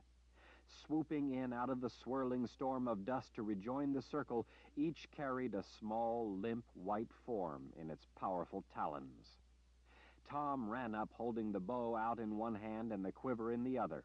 Making his choice, Richard slammed his sword into its scabbard and snatched up the bow. With one smooth motion, he bent the bow and attached the string. He yanked an arrow from the leather quiver Tom held out in his big fist. As Richard turned to the target, he already had the arrow nocked and was drawing back the string. Distantly, it felt good to feel his muscles straining against the weight, straining against the spring of the bow, loading its force for release. It felt good to rely on his strength, his skill, his endless hours of practice, and not have to depend on magic. The still form of the man who wasn't there seemed to watch. Eddies of sand sluiced over the shape, marking the outline. Richard glared at the head of the form beyond the razor-sharp steel tip of the arrow. Like all blades, it felt comfortingly familiar to Richard. With a blade in his hands, he was in his element, and it mattered not if it was stone dust his blade drew or blood. The steel-tipped arrow was squarely centered on the empty spot in the curve of blowing sand that formed the head. The piercing cry of races carried above the howl of the wind. String to his cheek, Richard savored the tension in his muscles, the weight of the bow, the feathers touching his flesh, the distance between blade and objective filled with swirling sand, the pull of the wind against his arm, the bow and the arrow. Each of those factors and 100 more went into an inner calculation that after a lifetime of practice required no conscious computation, yet decided where the point of the arrow belonged once he called the target. The form before him stood watching. Richard abruptly raised the bow and called the target. The world became not only still but silent for him as the distance seemed to contract. His body was drawn as taut as the bow, the arrow becoming a projection of his fluid, focused intent. The mark before the arrow, his purpose for being.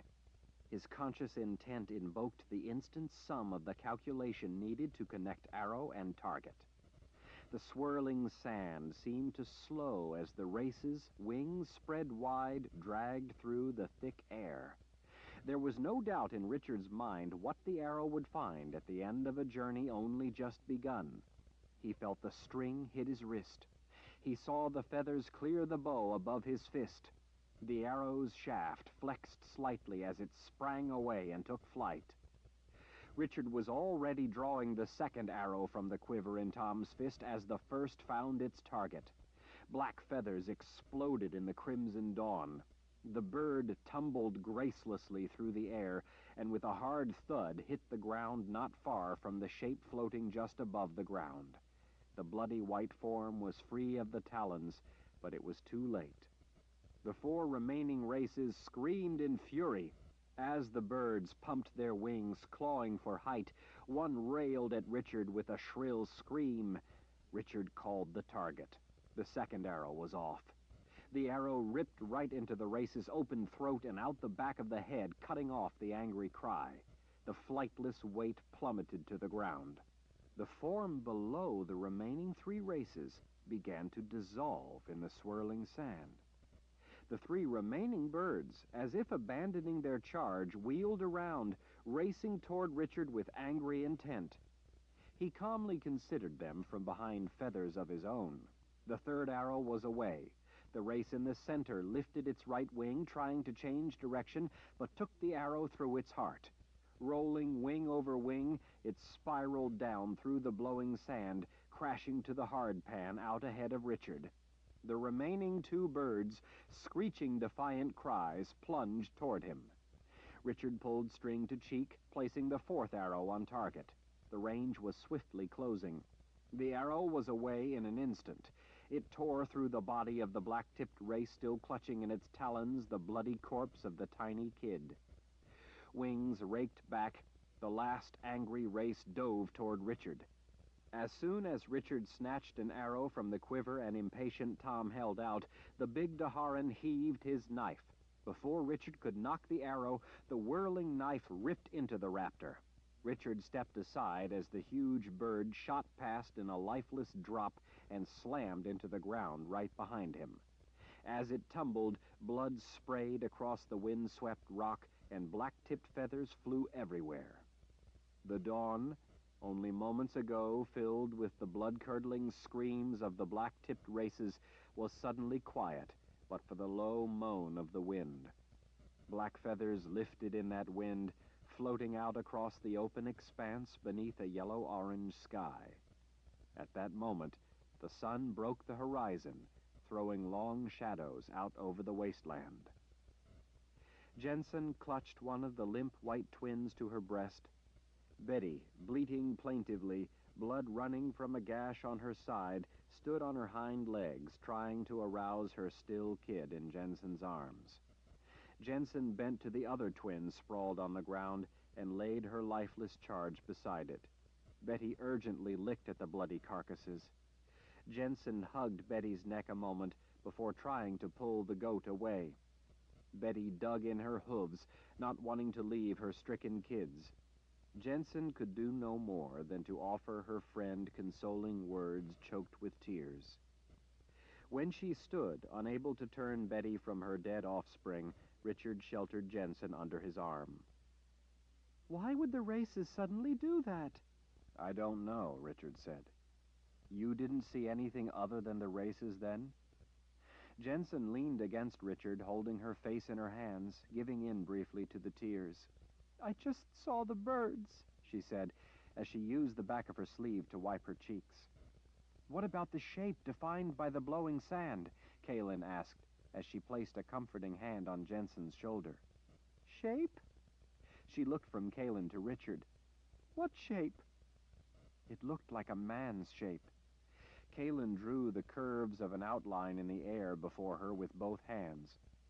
Like the outline of a man wearing a hooded cape. I didn't see anything but black-tipped races and the clouds of blowing sand. And you didn't see the sand blowing around anything? Richard asked. You didn't see any shape defined by the sand? Jensen shook her head insistently before returning to Betty's side. If the shape involved magic, Kaelin said in a confidential tone to Richard, she wouldn't see that. But why wouldn't she see the sand? To her, the magic wasn't there. But the sand was. The color is there on a painting, but a blind person can't see it, nor can they see the shapes that the brushstrokes, laden with color, help define. He shook his head in wonder as he watched Jensen. We don't really know to what degree someone is affected by other things when they can't perceive the magic that interacts with those other things.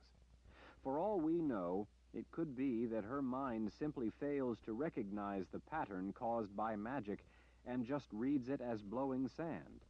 It could even be that because there is a pattern to the magic, only we can see those particles of sand directly involved with defining the pattern, while she sees them all, and therefore the subordinate pattern is lost to her eyes.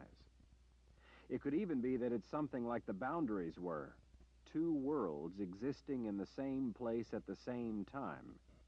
Jensen and we could be looking at the same thing and see it through different eyes, through different worlds. Kaelin nodded as Richard bent to one knee beside Jensen to inspect the gash through the goat's wiry brown hair. We'd better stitch this, he told Jensen. It's not life-threatening, but it needs attention. Jensen snuffled back her tears as Richard stood. It was magic, then? The thing you saw? Richard stared off toward where the form had appeared in the blowing sand. Something evil. Off behind them, Rusty tossed her head and whinnied in sympathy with inconsolable Betty. When Tom laid a sorrowful hand on Jensen's shoulder, she seized it as if for strength. and held it to her cheek. Jensen finally stood, shielding her eyes against the blowing dust as she looked to the horizon. At least we're rid of the filthy races. Not for long, Richard said. His headache came slamming back with such force that it nearly took him from his feet. He had learned a great deal about controlling pain, about how to disregard it. He did that now. There were bigger worries. Chapter 7. Around mid-afternoon, as they were walking across the scorching desert, Kalin noticed Richard carefully watching his shadow stretched out before him. "What is it?" she asked. "What's the matter?" He gestured at the shadow before him. "Races. 10 or 12. They just glided up behind us. They're hiding in the sun." "Hiding in the sun?" "They're flying high and in the spot where their shadow falls on us. If we were to look up in the sky, we wouldn't be able to see them, because we'd have to look right into the sun." Kalin turned, and with her hand shielding her eyes, tried to see for herself, but it was too painful to try to look up anywhere near the merciless sun. When she looked back, Richard, who hadn't turned to look with her, again flicked his hand toward the shadows. "If you look carefully at the ground around your shadow, you can just make out the distortion in the light. It's them." Kalin might have thought that Richard was having a little fun with her, were it not about a matter as serious as the races. She searched the ground around their shadows until she finally saw what he was talking about. At such a distance, the races' shadows were little more than shifting irregularities in the light. Kalin glanced back at the wagon. Tom was driving, with Friedrich sitting up on the seat beside him. Richard and Kalin were giving the horses a rest from being ridden, so they were tethered to the wagon. Jensen sat on blankets in the back of the wagon, comforting Betty as she bleated in misery. Kalin didn't think the goat had been silent for more than a minute or two all day. The gash wasn't bad. Betty's suffering was from other pain. At least the poor goat had Jensen for solace. From what Kalin had learned, Jensen had had Betty for half her life, moving around as she and her mother had, running from Darkenrall, hiding, staying away from people so as not to reveal themselves and risk word drifting back to Darkenrall's ears. Jensen had never had a chance to have childhood friends. Her mother had gotten her the goat as a companion. In her constant effort to keep Jensen out of the hands of a monster, it was the best she could offer. Kalin wiped the stinging sweat from her eyes. She took in the 4 black feathers Richard had bundled together and strung on his upper right arm. He had taken the feathers when he'd retrieved the arrows that were still good. Richard had given the last feather to Tom for killing the 5th race with his knife. Tom wore his single feather, like Richard, on his arm. Tom thought of it as a trophy of sorts, awarded by the Lord Rahl. Kalin knew that Richard wore his 4 feathers for a different reason. It was a warning for all to see. Kalin pulled her hair back over her shoulder. "Do you think that was a man below the races? A man watching us?" Richard shrugged. "You know more about magic than me. You tell me." "I've never seen anything like it." She frowned over at him. "If it was a man, or something like that, why do you think he finally decided to reveal himself?" "I don't think he did decide to reveal himself." Richard's intent gray eyes turned toward her. "I think it was an accident." "How could it be an accident?" "If it's someone using the races to track us, and he can somehow see us..." "See us how?" "I don't know. See us through the eyes of the races." "You can't do that with magic." Richard fixed her with a trenchant look. "Fine, then what was it?" Kalin looked back at the shadows stretching out before them on the buckskin-colored rock, back at the small, bleary shapes moving around the shadow of her head like flies around a corpse. "I don't know. You were saying about someone using the races to track us, to see us?" "I think," Richard said, "that someone is watching us through the races or with their aid, or something like that, and they can't really see everything. They can't see clearly." "So?" So, since he can't see with clarity, I think maybe he didn't realize that there was a sandstorm. He didn't anticipate what the blowing sand would reveal. I don't think he intended to give himself away. Richard looked over at her again. I think he made a mistake. I think he showed himself accidentally. Kaelin let out a measured, exasperated breath. She had no argument for such a preposterous notion. It was no wonder he hadn't told her the full extent of his theory. She had been thinking, when he said the races were tracking them, that probably a web had been cast and then some event had triggered it, most likely Kara's innocent touch, and that spell had then attached to them, causing the races to follow that marker of magic. Then, as Jensen had suggested, someone was simply watching where the races were in order to get a pretty good idea of where Richard and Kaelin were. Kaelin had thought of it in terms of the way Darken Rahl had once hooked a tracer cloud to Richard in order to know where they were. Richard wasn't thinking in terms of what had happened before. He was looking at it through the prism of a seeker. There were still a number of things about Richard's notion that didn't make sense to her, but she knew better than to discount what he thought simply because she had never heard of such a thing before. Maybe it's not a he, she finally said. Maybe it's a she. Maybe a sister of the dark. Richard gave her another look, but this one was more worry than anything else. Whoever it is, whatever it is, I don't think it can be anything good. Kaelin couldn't argue that much of it, but still she couldn't reconcile such a notion. Well, let's say it's like you think it is, that we spotted him spying on us, by accident. Why did the races then attack us? Dust rose from Richard's boot as he casually kicked a small stone. I don't know. Maybe he was just angry that he'd given himself away. He was angry, so he had the races kill Betty's kids and attack you? Richard shrugged. I'm just guessing because you asked. I'm not saying I think it's so. The long feathers, blood red at their base, turning to a dark gray and then to inky black at the tip, ruffled in the gusts of wind. As he thought it over, his tone turned more speculative. It could even be that whoever it was using the races to watch us had nothing at all to do with the attack. Maybe the races decided to attack on their own. They simply took the reins from whoever it was that was taking them for the ride? Maybe. Maybe he can send them to us so he can have a peek at where we are, where we're going, but can't control them much more than that. In frustration, Kaelin let out a sigh. Richard, she said, unable to hold back her doubts, I know a good deal about all sorts of magic, and I've never heard of anything like this being possible. Richard leaned close, again taking her in with those arresting gray eyes of his.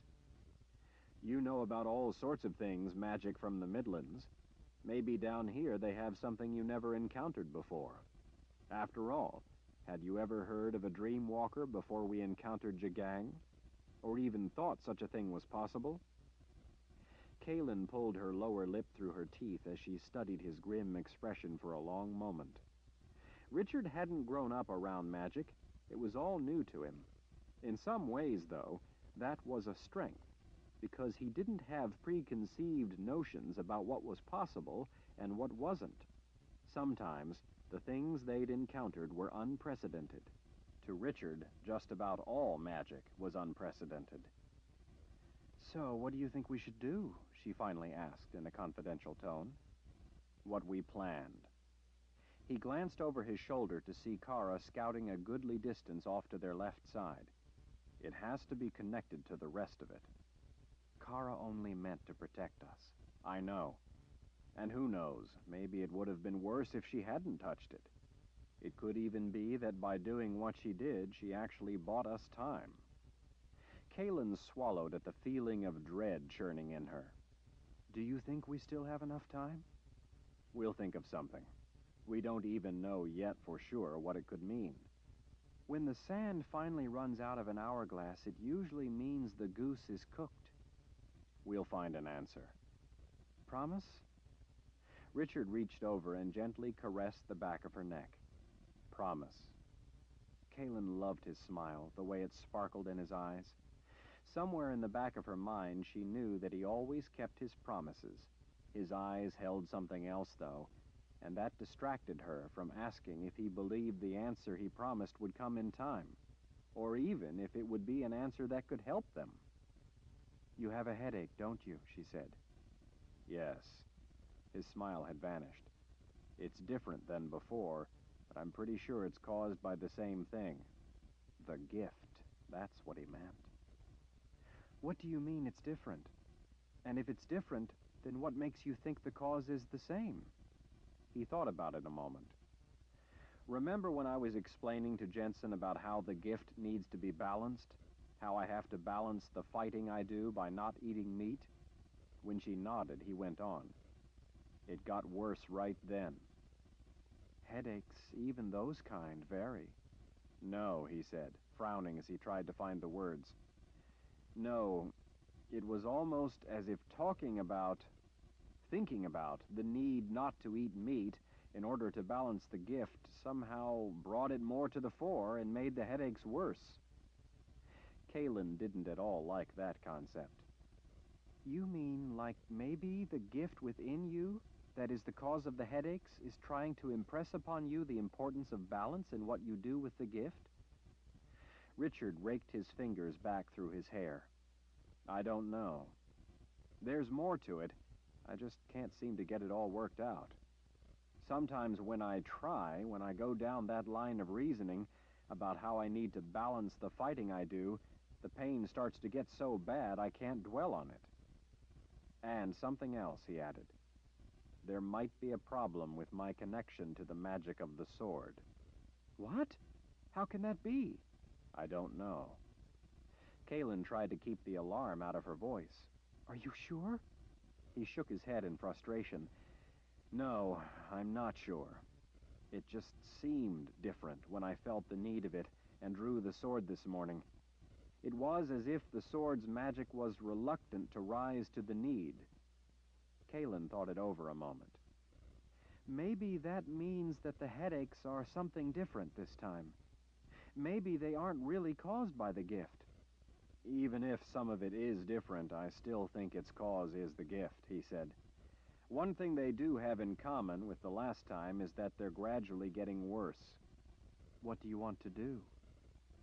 He lifted his arms out to the sides and let them fall back. "For now, we don't have much of a choice. We have to do what we planned." "We could go to Zed. If it is the gift, as you think, then Zed would know what to do. He could help you." "Kaylin, do you honestly believe that we have any chance in creation of making it all the way to Adendril in time? Even if it weren't for the rest of it, if the headaches are from the gift, I'd be dead weeks before we could travel all the way to Adendril. And that's not even taking into account how difficult it's bound to be getting past Jagang's army all throughout the Midlands, and especially the troops around Adendril." "Maybe he's not there now." Richard kicked at another stone in the path. "You think Jagang is just going to leave the Wizard's Keep and all it contains? Leave it all for us to use against him?" Zed was first wizard. For someone of his ability, defending the Wizard's Keep wouldn't be too difficult. He also had Addie there with him to help. The old sorceress alone could probably defend a place such as the Keep. Zed knew what the Keep would mean to Jagang, could he gain it. Zed would protect the Keep no matter what. "There's no way for Jagang to get past the barriers in that place," Kaylin said. That much of it was one worry they could set aside. "Jagang knows that, and might not waste time holding an army there for nothing." "You may be right, but that still doesn't do us any good. It's too far." Too far. Kaylin seized Richard's arm and dragged him to a halt. "The Sliff! If we can find one of her wells, we could travel in the Sliff. If nothing else, we know there's the well down here in the Old World, in Tanamura.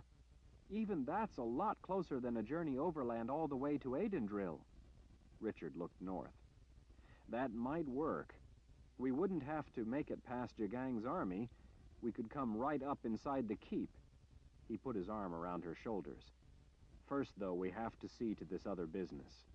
Kalen grinned. All right. We take care of me first, then we see to taking care of you. She felt a heady sense of relief that there was a solution at hand. The rest of them couldn't travel in the Sliff. They didn't have the required magic. But Richard, Kalen, and Kara certainly could. They could come up right in the keep itself. The keep was immense and thousands of years old. Kalen had spent much of her life there, but she had seen only a fraction of the place. Even Zed hadn't seen it all, because of some of the shields that had been placed there ages ago by those with both sides of the gift, and Zed had only the additive side. Rare and dangerous items of magic had been stored there for eons, along with records and countless books. By now, it was possible that Zed and Adi had found something in the keep that would help drive the Imperial Order back to the old world.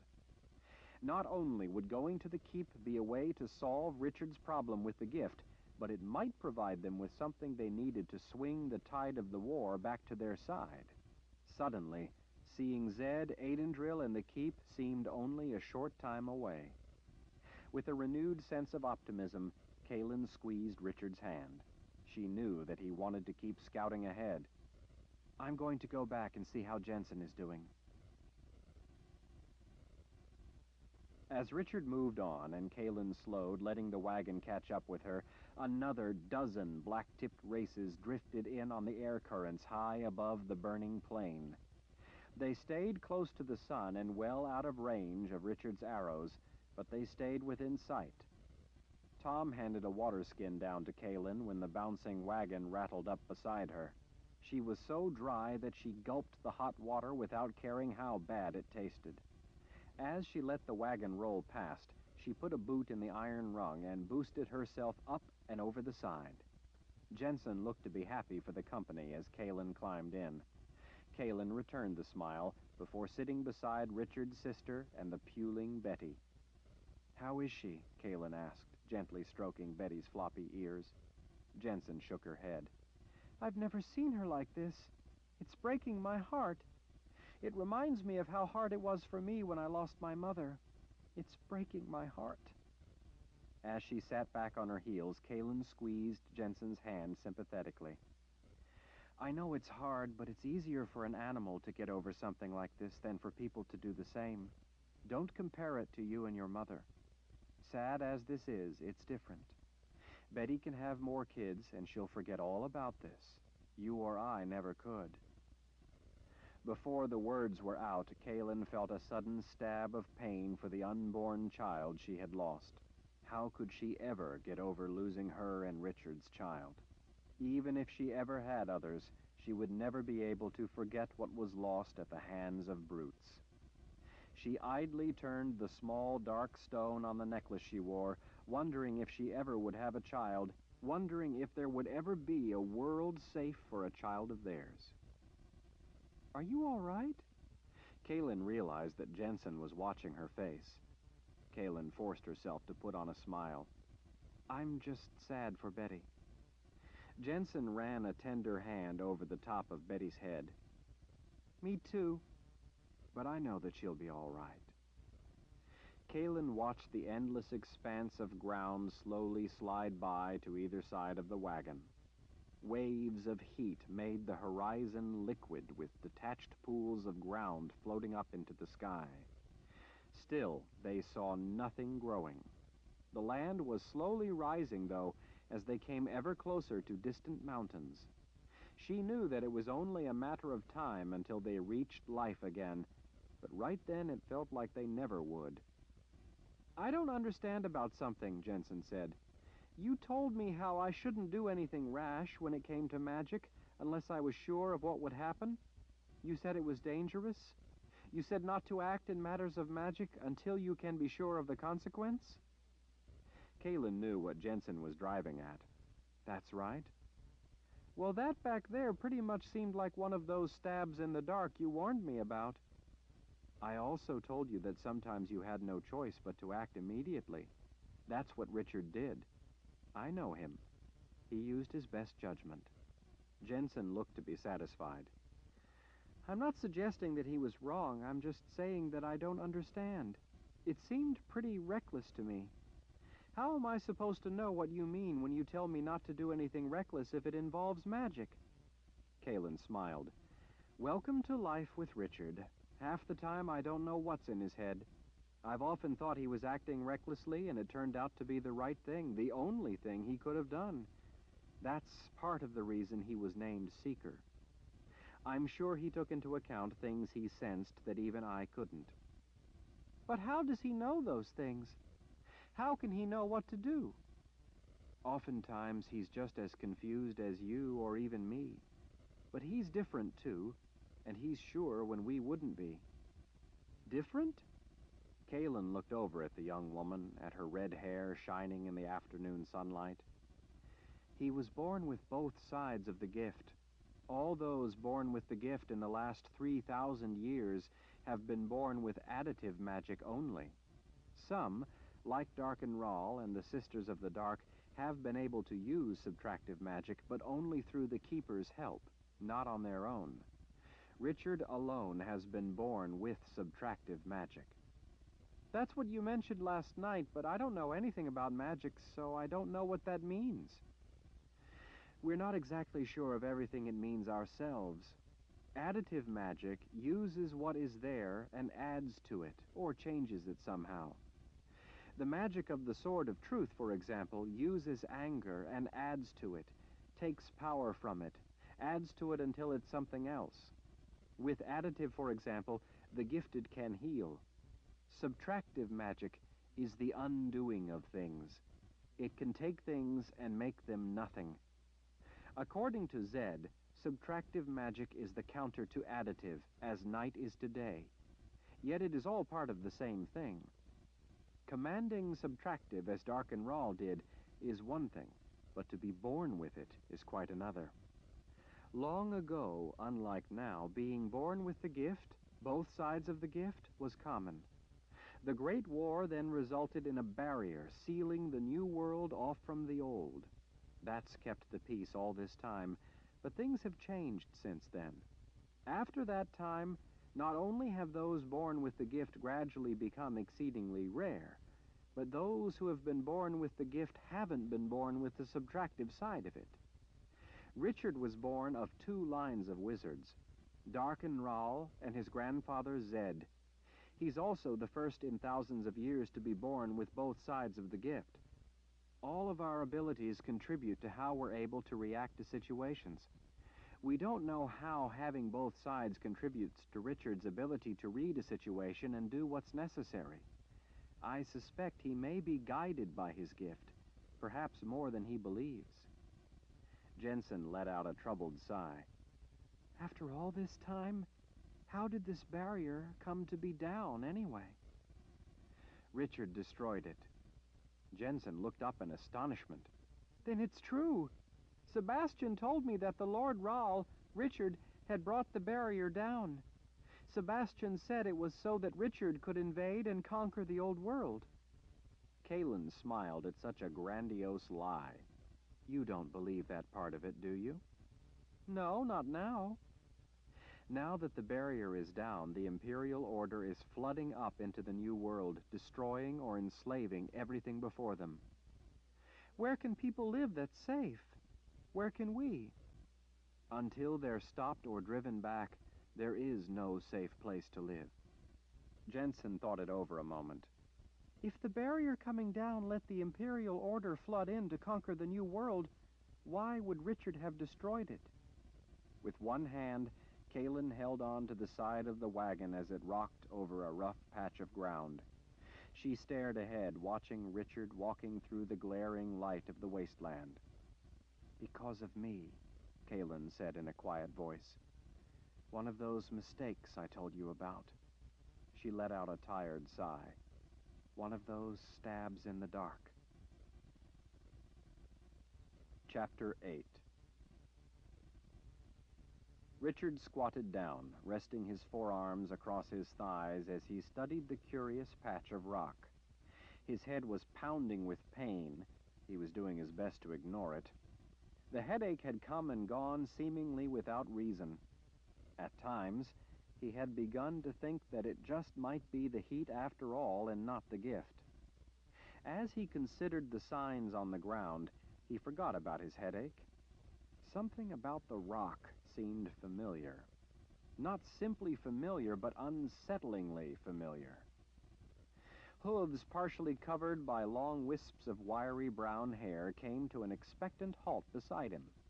With the top of her head, Betty gently butted his shoulder, hoping for a snack or at least a scratch. Richard looked up at the goat's intent, floppy-eared expression. As Betty watched him watching her, her tail went into a blur of wagging. Richard smiled and scratched behind her ears. Betty bleated her pleasure at the scratch, but it sounded to him like she would have preferred a snack.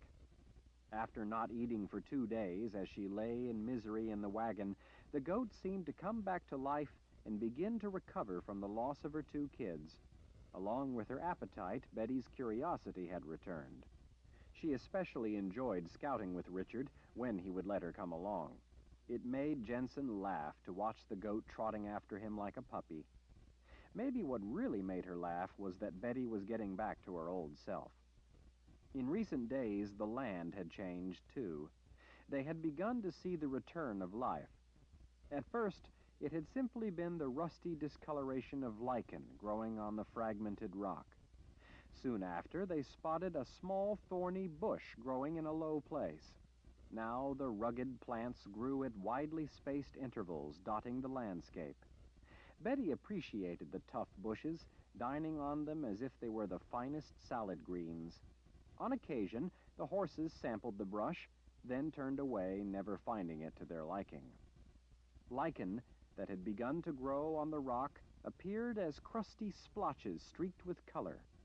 In some places it was dark, thick, and leathery, while in other spots it was no more than what almost appeared to be a coat of thin green paint.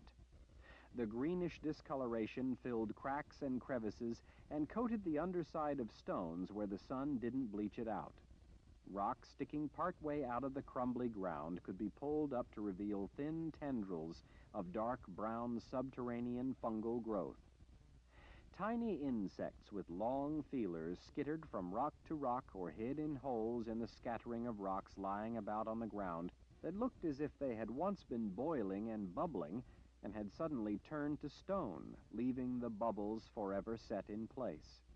An occasional glossy green beetle, bearing wide pincer jaws, waddled through the sand. Small red ants stacked steep, ruddy mounds of dirt around their holes. There were cottony webs of spiders in the crotches of the isolated, small, spindly brush growing sporadically across the ever-rising plain. Slender, light green lizards sat on rocks basking in the sun, watching the people pass.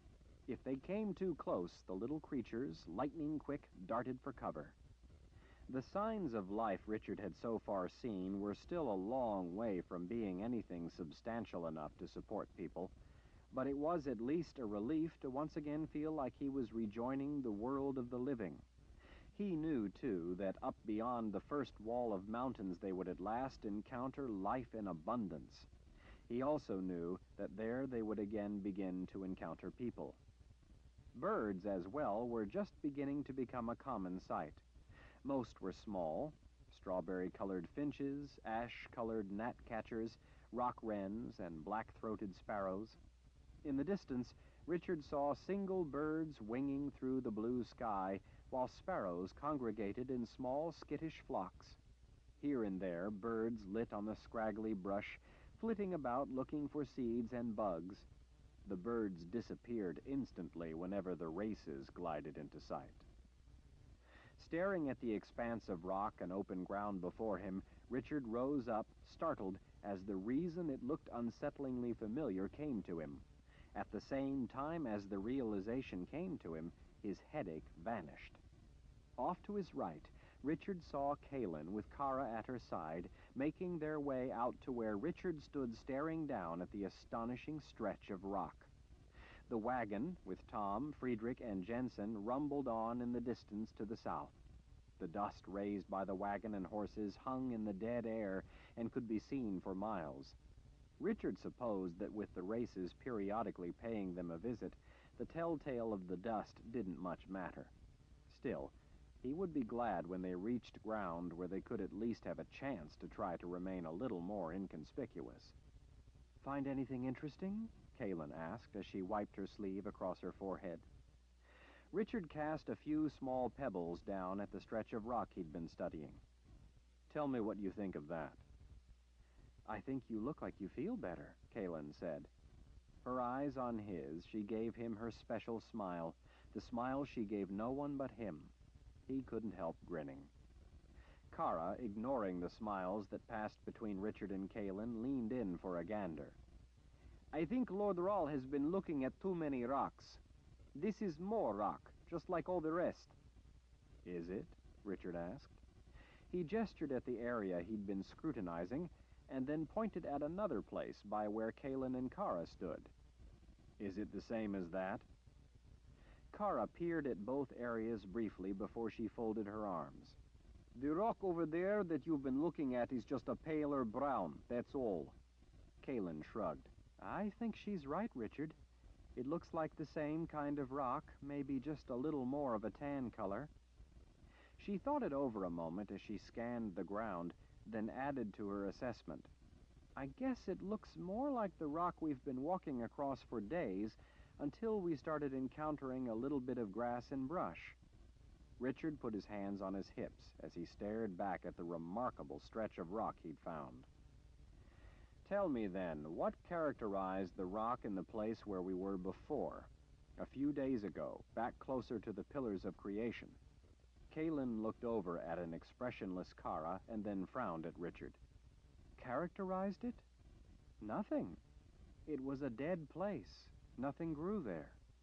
Richard waved his hand around, indicating the land through which they were now traveling. "And this?" "Now things are growing," Kara said, becoming increasingly disinterested in his study of flora and fauna. Richard held a hand out. "And there?" "Nothing is growing there, yet," Kara said in an exasperated sigh. "There are a lot of spots around where nothing is growing yet. It's still a wasteland. Just have patience, Lord Rahl, and we will soon enough be back among the fields and forests." Kaylin wasn't paying attention to what Kara was saying. She was frowning as she leaned closer. "The place where things begin to grow seems to start all at once," Kaylin said, almost to herself. "Isn't that curious?" "I certainly think so," Richard said. "I think Lord Rahl needs to drink more water," Kara sniped. Richard smiled. "Here, stand over here," he told her. "Stand over by me and look again." Kara, her curiosity aroused, did as he asked. She looked down at the ground and then frowned at the places where things grew. "The Mother Confessor is right." Kara's voice had taken on a decidedly businesslike tone. "Do you think it's important? Or somehow a danger?" "Yes, to the first anyway," Richard said. He squatted down beside Kaylin. "Now, look at this." As Kaylin and Kara knelt down beside him, leaning forward, looking closely at the rock, Richard had to push a curious Betty back out of the way. He then pointed out a patch of yellow-streaked lichen. "Look here," he said. "See this medallion of lichen? It's lopsided. This side is round, but this side, near where nothing grows, is flatter." Kaylin looked up at him. "Lichen grows on rocks in all kinds of shapes." "Yes, but look at how the rock over where there is lichen and brush growing is spotted all over with little bits of growth. Here, beyond the stunted side of the lichen, there is nearly nothing. The rock almost looks scoured clean. If you look closely, there are a few tiny things that have started to grow only in the last couple of years, but they have yet to really begin to take hold." "Yes," Kaylin said in a cautious drawl. "It is odd, but I'm not sure what you're getting at." "Look at where things are growing and where they aren't." "Well, yes, on that side there's nothing growing, and over here there is." "Don't just look down." Richard lifted her chin. "Look out at the boundary between the two." Look at the whole pattern." Kaylin frowned off into the distance. All of a sudden, the color drained from her face. "Dear spirits," she whispered. Richard smiled that she finally saw what he was talking about. "What are you two mooning over?" Kara complained. Richard put his hand behind Kara's neck and pulled her head in to look at what he and Kaylin were seeing. "That's odd," she said, squinting off into the distance. "The place where things are growing seems to stop in a comparatively clean line, like someone has made an invisible fence running east." "Right," Richard said as he got up, brushing his hands clean. "Now, come on." He started walking north. Kaylin and Kara scrambled to their feet and followed behind as he marched across the lifeless rock. Betty bleated and trotted after them. "Where are we going?" Kara asked as she caught up with him. "Just come on," Richard told her. For half an hour they followed his brisk pace as he headed in a straight line to the north, across rocky ground and gravelly patches where nothing at all grew. The day was sweltering, but Richard almost didn't notice the heat, so focused was he on the lifeless expanse they were crossing. He hadn't yet gone to see what lay at the other side, but he was convinced of what they would find once they reached it. The other two were sweating profusely as they chased behind him. Betty bleated occasionally as she brought up the rear. When they finally reached the place he was looking for, the place where lichen and scraggly brush once again began to appear, he brought them to a halt. Betty poked her head between Kaylin and Kara for a look. "Now, look at this," Richard said. "See what I mean?" Kaylin was breathing hard from the brisk walk in the heat. She pulled her waterskin off her shoulder and gulped water. She passed the waterskin to Richard. He watched Kara study the patch of ground as he drank. "The growing things start again over here," Kara said. She absently scratched behind Betty's ears when the goat rubbed the top of her head impatiently against Kara's thigh. "They start to appear in the same kind of line as the other side, back there where we were." "Right," Richard said, handing Kara the waterskin. "Now, follow me." Kara threw up her arms. "We just came from that way." "Come on," Richard called back over his shoulder. He headed south again, back toward the center of the lifeless patch of rock, the small group in tow. Betty bleated her displeasure at the pace of the hot, dusty excursion. If Kaylin or Kara shared Betty's opinion, they didn't voice the complaint.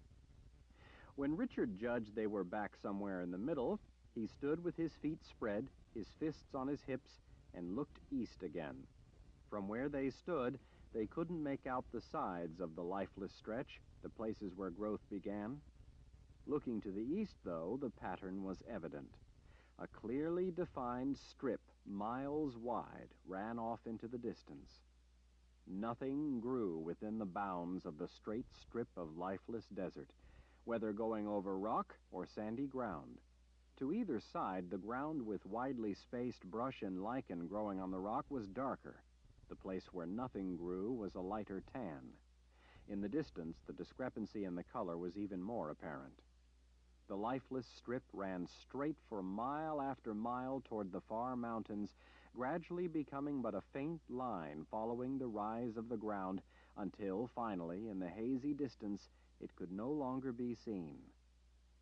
"Are you thinking what I'm thinking?" Kaylin asked in a low, troubled voice. "What?"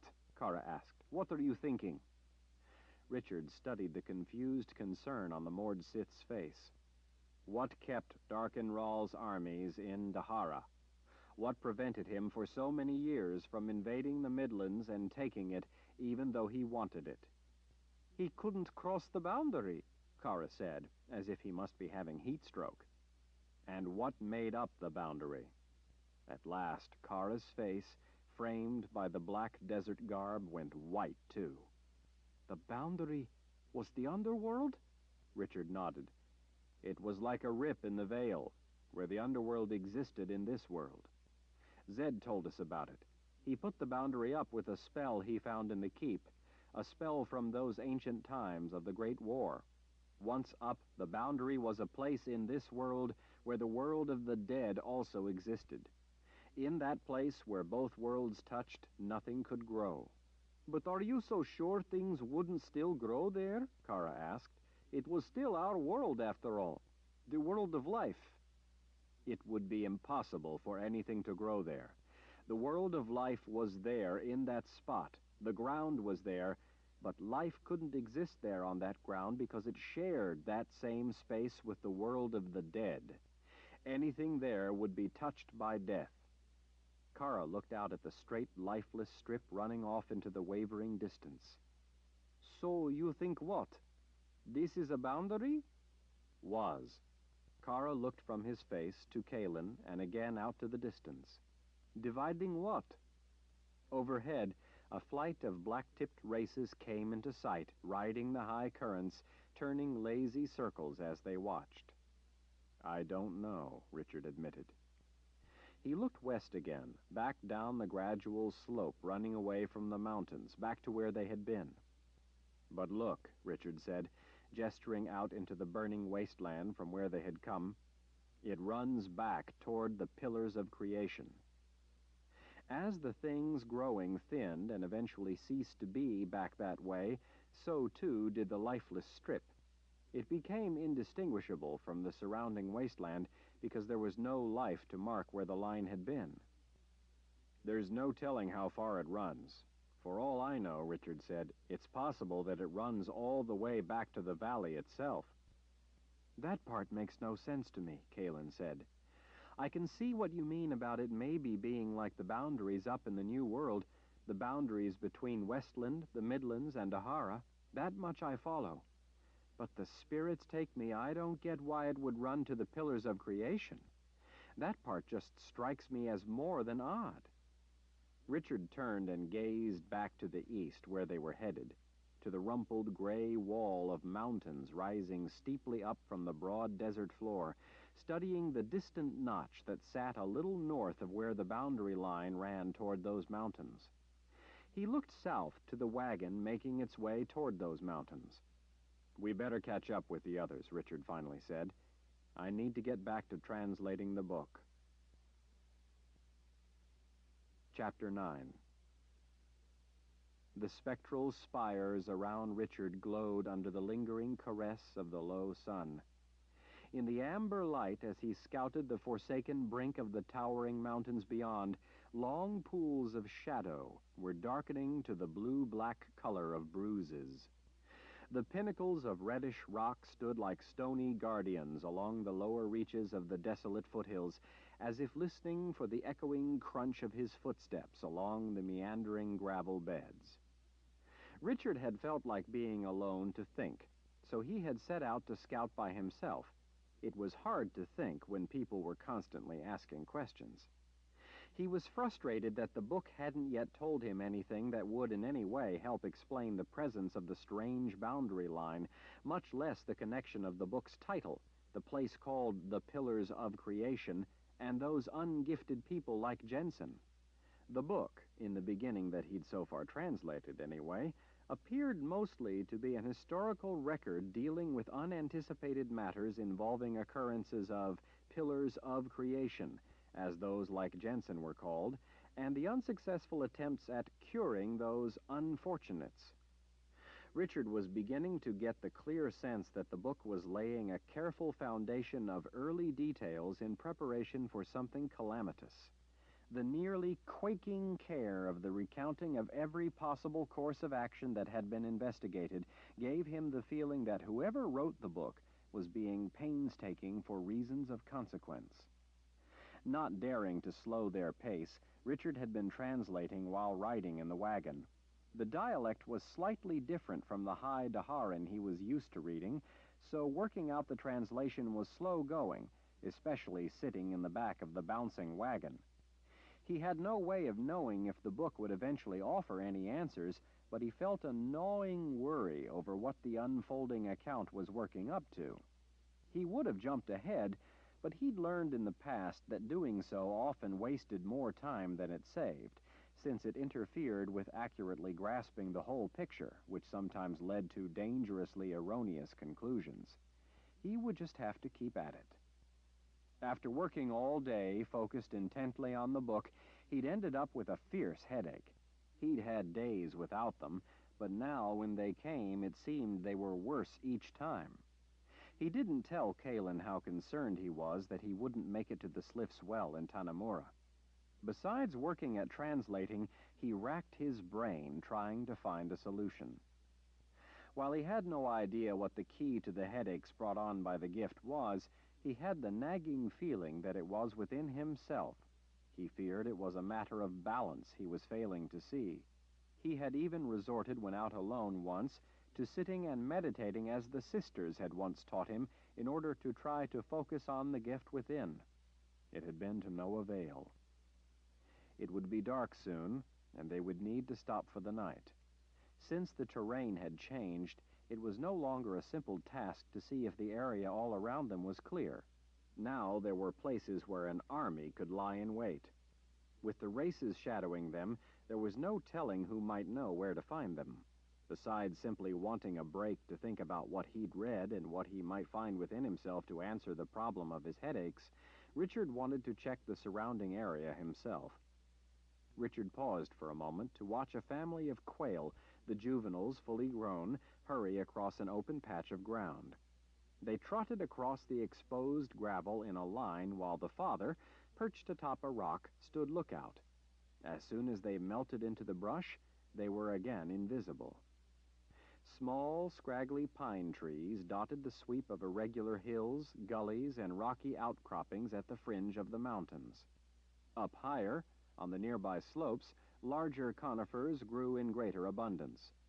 In low, sheltered places, clumps of brush lay in thick clusters.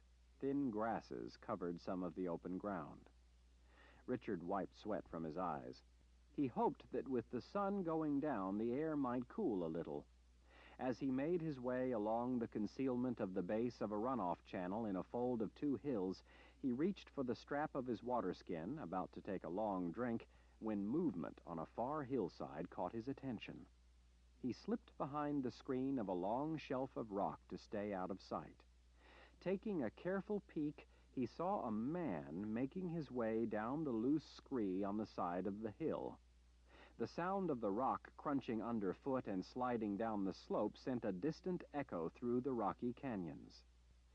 Richard had expected that as they left the forbidding wasteland, they might at any time begin encountering people, so he had had everyone change out of the black outfits of the nomadic desert people and back into their unassuming traveling clothes.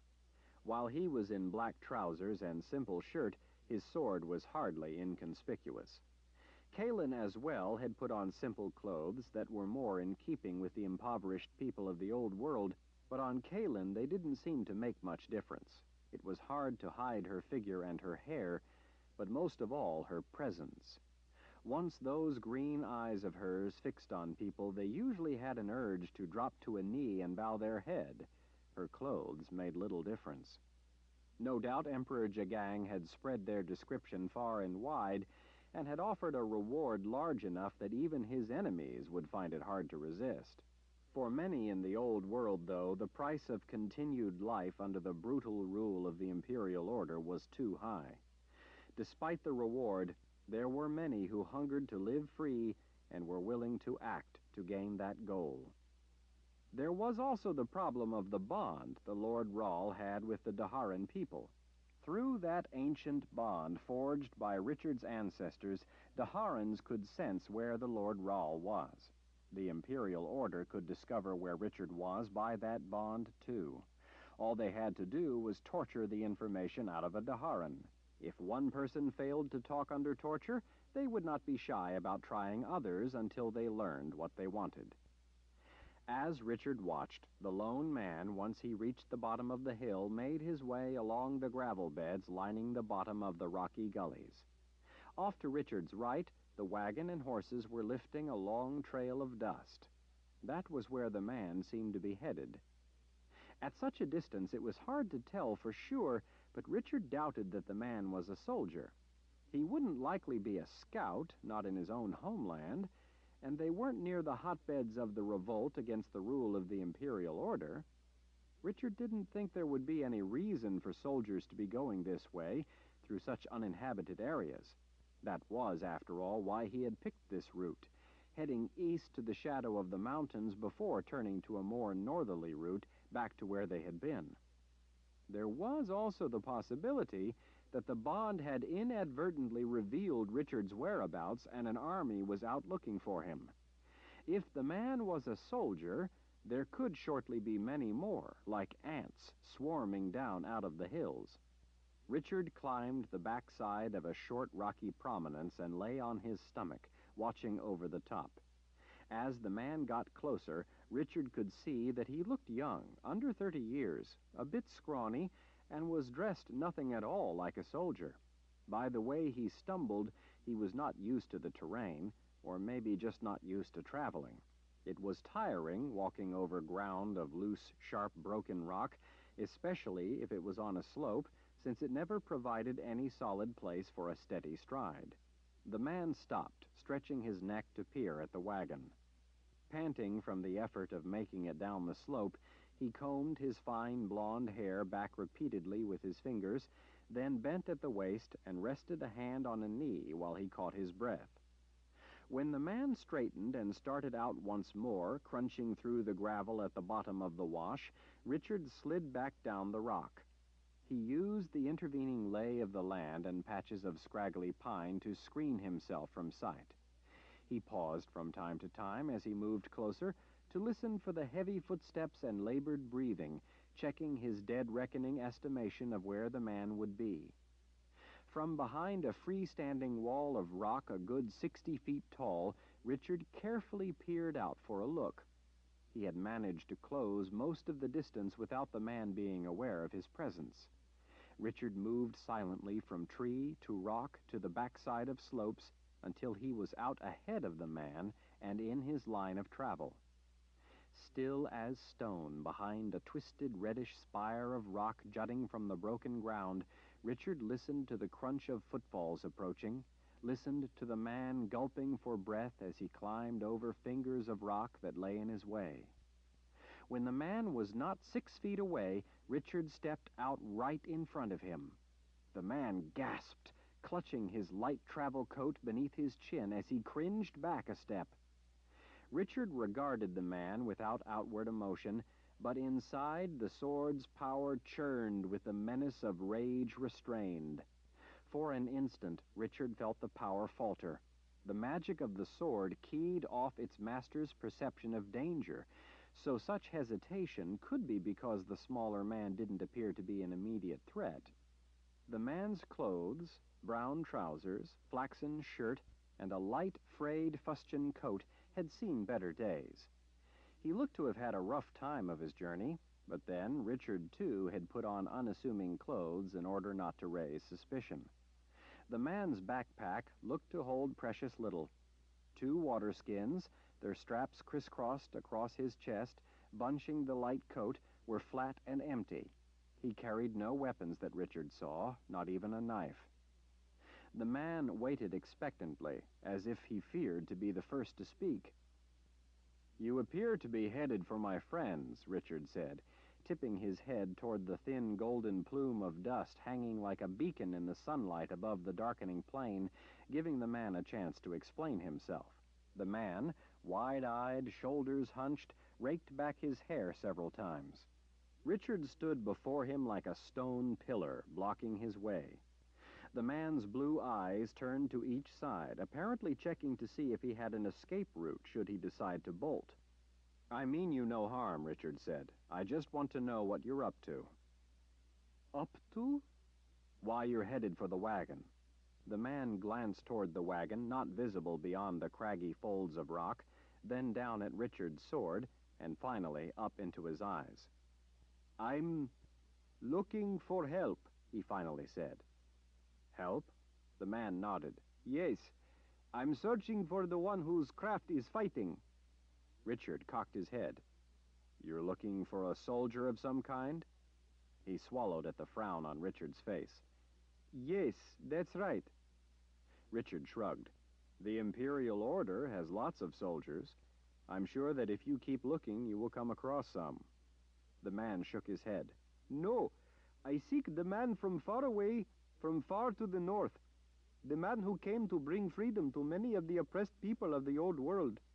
The man who gives us all hope that the Imperial Order, may the Creator forgive their misguided ways, will be cast out of our lives so that we can be at peace once again."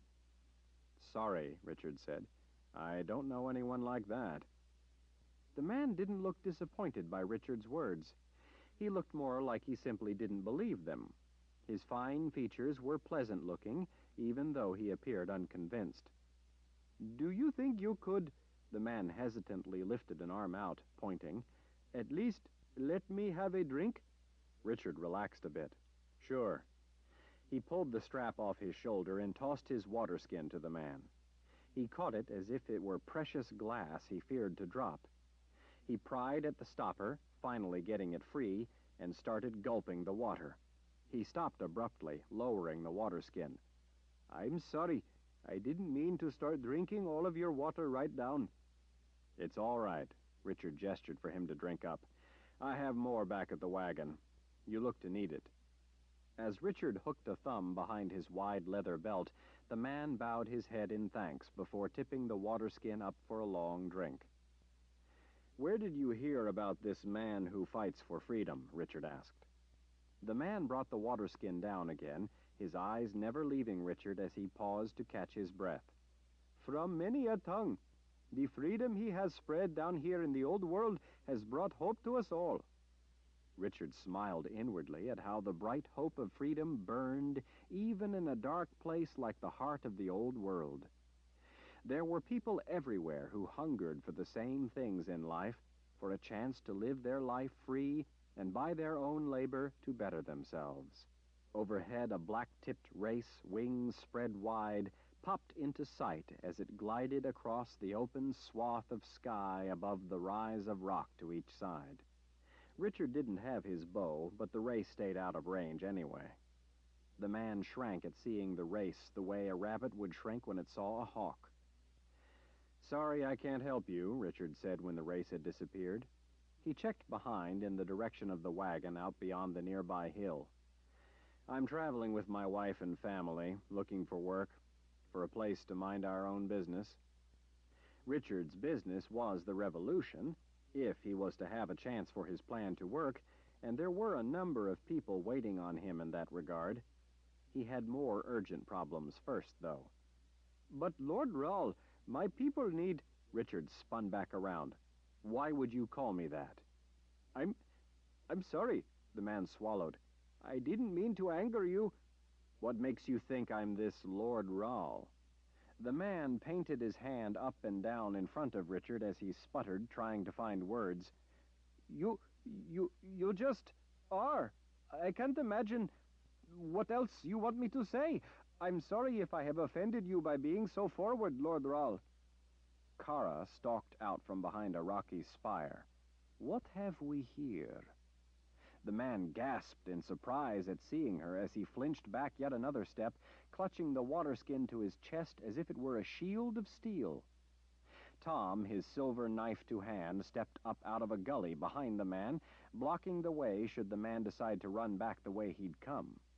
The man turned in a circle to see Tom towering behind. As he finally came back around and saw Kaelin standing beside Richard, he let out another gasp. They were all wearing dusty traveling clothes, but somehow Richard didn't suppose that at that moment they looked at all like simple travelers in search of work. "Please," the man said, "I don't mean any harm." "Take it easy," Richard said as he stole a sidelong glance at Kara. His words meant not only for the man, but the Mord Sith as well. "Are you alone?" Richard asked him. "Yes, Lord Rahl. I'm on a mission for my people, just as I told you. You are, of course, to be forgiven your aggressive nature. I would expect nothing less. I want you to know I hold no feelings of resentment toward you." "Why does he think you're the Lord Rahl?" Kara said to Richard in a tone that sounded more accusation than question. "I've heard the descriptions," the man put in. Still clutching the water skin to his chest, he pointed with the other hand. "And that sword. I've heard about Lord Rahl's sword." His gaze moved cautiously to Kaelin. "And the Mother Confessor, of course," he added, dipping his head. "Of course," Richard sighed. He'd expected that he would have to hide the sword around strangers, but now he knew just how important that was going to be whenever they went into any populated areas. The sword would be relatively easy to hide. Not so with Kalin. He thought that maybe they could cover her in rags and say she was a leper. Page 91. The man leaned cautiously out, arm extended, and handed Richard his water skin. "Thank you, Lord Ral." Richard took a long drink of the terrible-tasting water before offering it to Kalin. She lifted hers out for him to see as she declined with a single shake of her head. Richard took another long swig before replacing the stopper and slinging the strap back over his shoulder. "What's your name?" he asked. "Owen." "Well, Owen, why don't you come back to camp with us for the night? We can fill up your water skins for you, at least, before you're on your way in the morning." Kara was near to bursting as she gritted her teeth at Richard. "Why don't you just let me see to—" "I think Owen has problems we can all understand. He's concerned for his friends and family. In the morning, he can be on his way, and we can be on ours." Richard didn't want the man out there somewhere in the dark where they couldn't as easily keep an eye on him as they could if he were in camp. In the morning, it would be easy enough to make sure that he wasn't following them. Kara finally understood Richard's intent and relaxed. He knew she would want any stranger in her sight while Richard and Kalin were sleeping. Kalin at his side, Richard started back to the wagon. The man followed, his head swiveling side to side from Tom to Kara and back again. Since they were headed back to the wagon, Richard finished what water remained in his water skin, while behind, Owen thanked him for the invitation and promised not to be any trouble. Richard intended to see to it that Owen kept his promise. Chapter 10. Up in the wagon, Richard dunked Owen's 2 water skins in the barrel that still had water. Owen, sitting with his back pressed against a wheel, glanced up at Richard from time to time, watching expectantly as Kara glared at him. Kara clearly didn't like the fellow, but as protective as Mordsith were, that didn't necessarily mean that it was warranted. For some reason, though, Richard didn't care for the man either.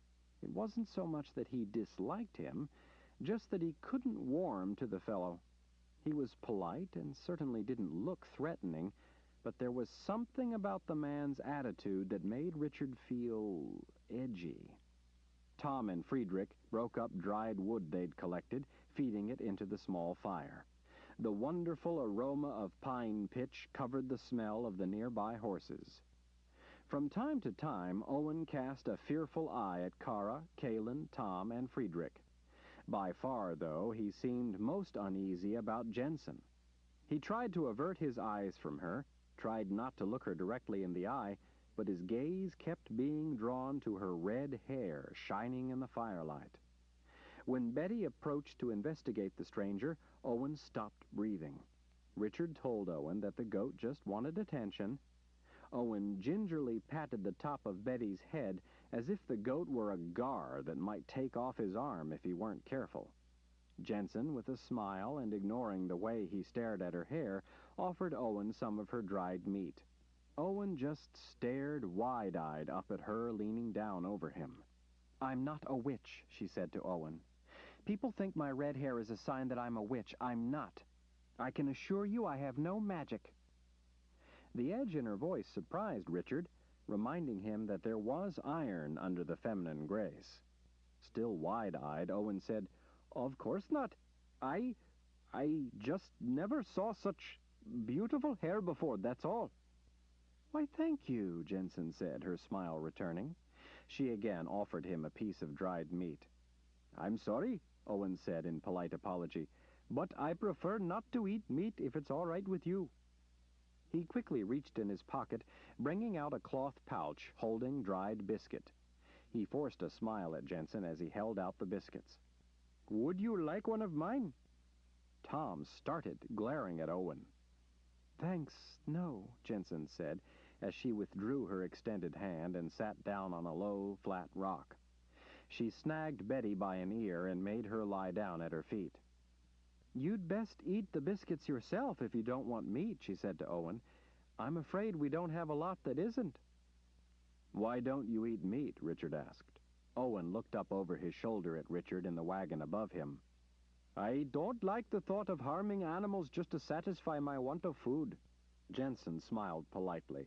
That's a kind-hearted sentiment. Owen twitched a smile before his gaze was drawn once again to her hair. It's just the way I feel, he said, finally looking away from her. Darkenral felt the same way, Kara said, turning the glare on Jensen. I saw him horsewhip a woman to death because he caught her eating a sausage in the halls of the people's palace. It struck him as disrespectful of his feelings. Jensen stared in astonishment. Another time, Kara went on as she chewed a bite of sausage, I was with him when he came around the corner outside near the gardens. He spotted a cavalryman atop his horse eating a meat pie. Darkenral lashed out with a flash of conjured lightning, beheading the man's horse in an instant. Thump! It dropped into the hedge. The man managed to land on his feet as the rest of his horse crashed to the ground. Darkenral reached out, drew the man's sword, and in a fit of anger slashed the belly of the horse open. Then he seized the soldier by the scruff of his neck and shoved his face into the horse's innards, screaming at him to eat. The man tried his best, but ended up suffocated in the horse's warm viscera. Owen covered his mouth as he closed his eyes. Kara waved her sausage as if indicating Darkenral standing before her. He turned to me, the fire gone out of him, and asked me how people could be so cruel as to eat meat. Jensen, her mouth hanging open, asked, "What did you say?" Kara shrugged. What could I say? I told him I didn't know. "But why would people eat meat then, if he was like that?" Jensen asked. Most of the time he wasn't. Vendors sold meat at the palace, and he usually paid it no mind. Sometimes he would shake his head in disgust, or call them cruel, but usually he didn't even take notice of it. Friedrich was nodding. That was the thing about the man. You never know what he was going to do. He might smile at a person, or have them tortured to death. You never knew. Kara stared into the low flames of the fire before her. There was no way to reason out how he would react to anything. Her voice took on a quiet, haunted quality. A lot of people simply decided that it was only a matter of time until he killed them too, and so they lived their lives as the condemned would, waiting for the axe to fall, taking no pleasure in life or the thought of their future. Tom nodded his grim agreement with Kara's assessment of life in Dahara as he fed a crook of driftwood into the fire. "Is that what you did, Kara?" Jensen asked. Kara looked up and scowled. I am Mord Sith. Mord Sith are always ready to embrace death. We do not wish to die old and toothless. Owen, nibbling his dried biscuit as if out of obligation to eat since the rest of them were, was clearly shaken by the story. I can't imagine life with such savagery as all of you must live. Was this Darkenral related to you, Lord Ral? Owen suddenly seemed to think he might have made a mistake and rushed to amend his question. He has the same name, so I thought, well, I just thought, but I didn't mean to imply that I thought you were like him. Stepping down from the wagon, Richard handed Owen his full water skins. He was my father. I didn't mean anything by the question. I would never intentionally cast aspersions on a man's father, especially a man who... I killed him, Richard said. Richard didn't feel like elaborating. He recoiled from the very thought of going into the whole dreadful tale. Owen gaped around as if he were a fawn surrounded by wolves. He was a monster, Kara said, appearing to feel the need to rise to Richard's defense. Now the people of Dahara have a chance to look forward to a future of living their lives as they wish. Richard sat down beside Kaelin. At least they will if they can be free of the Imperial Order.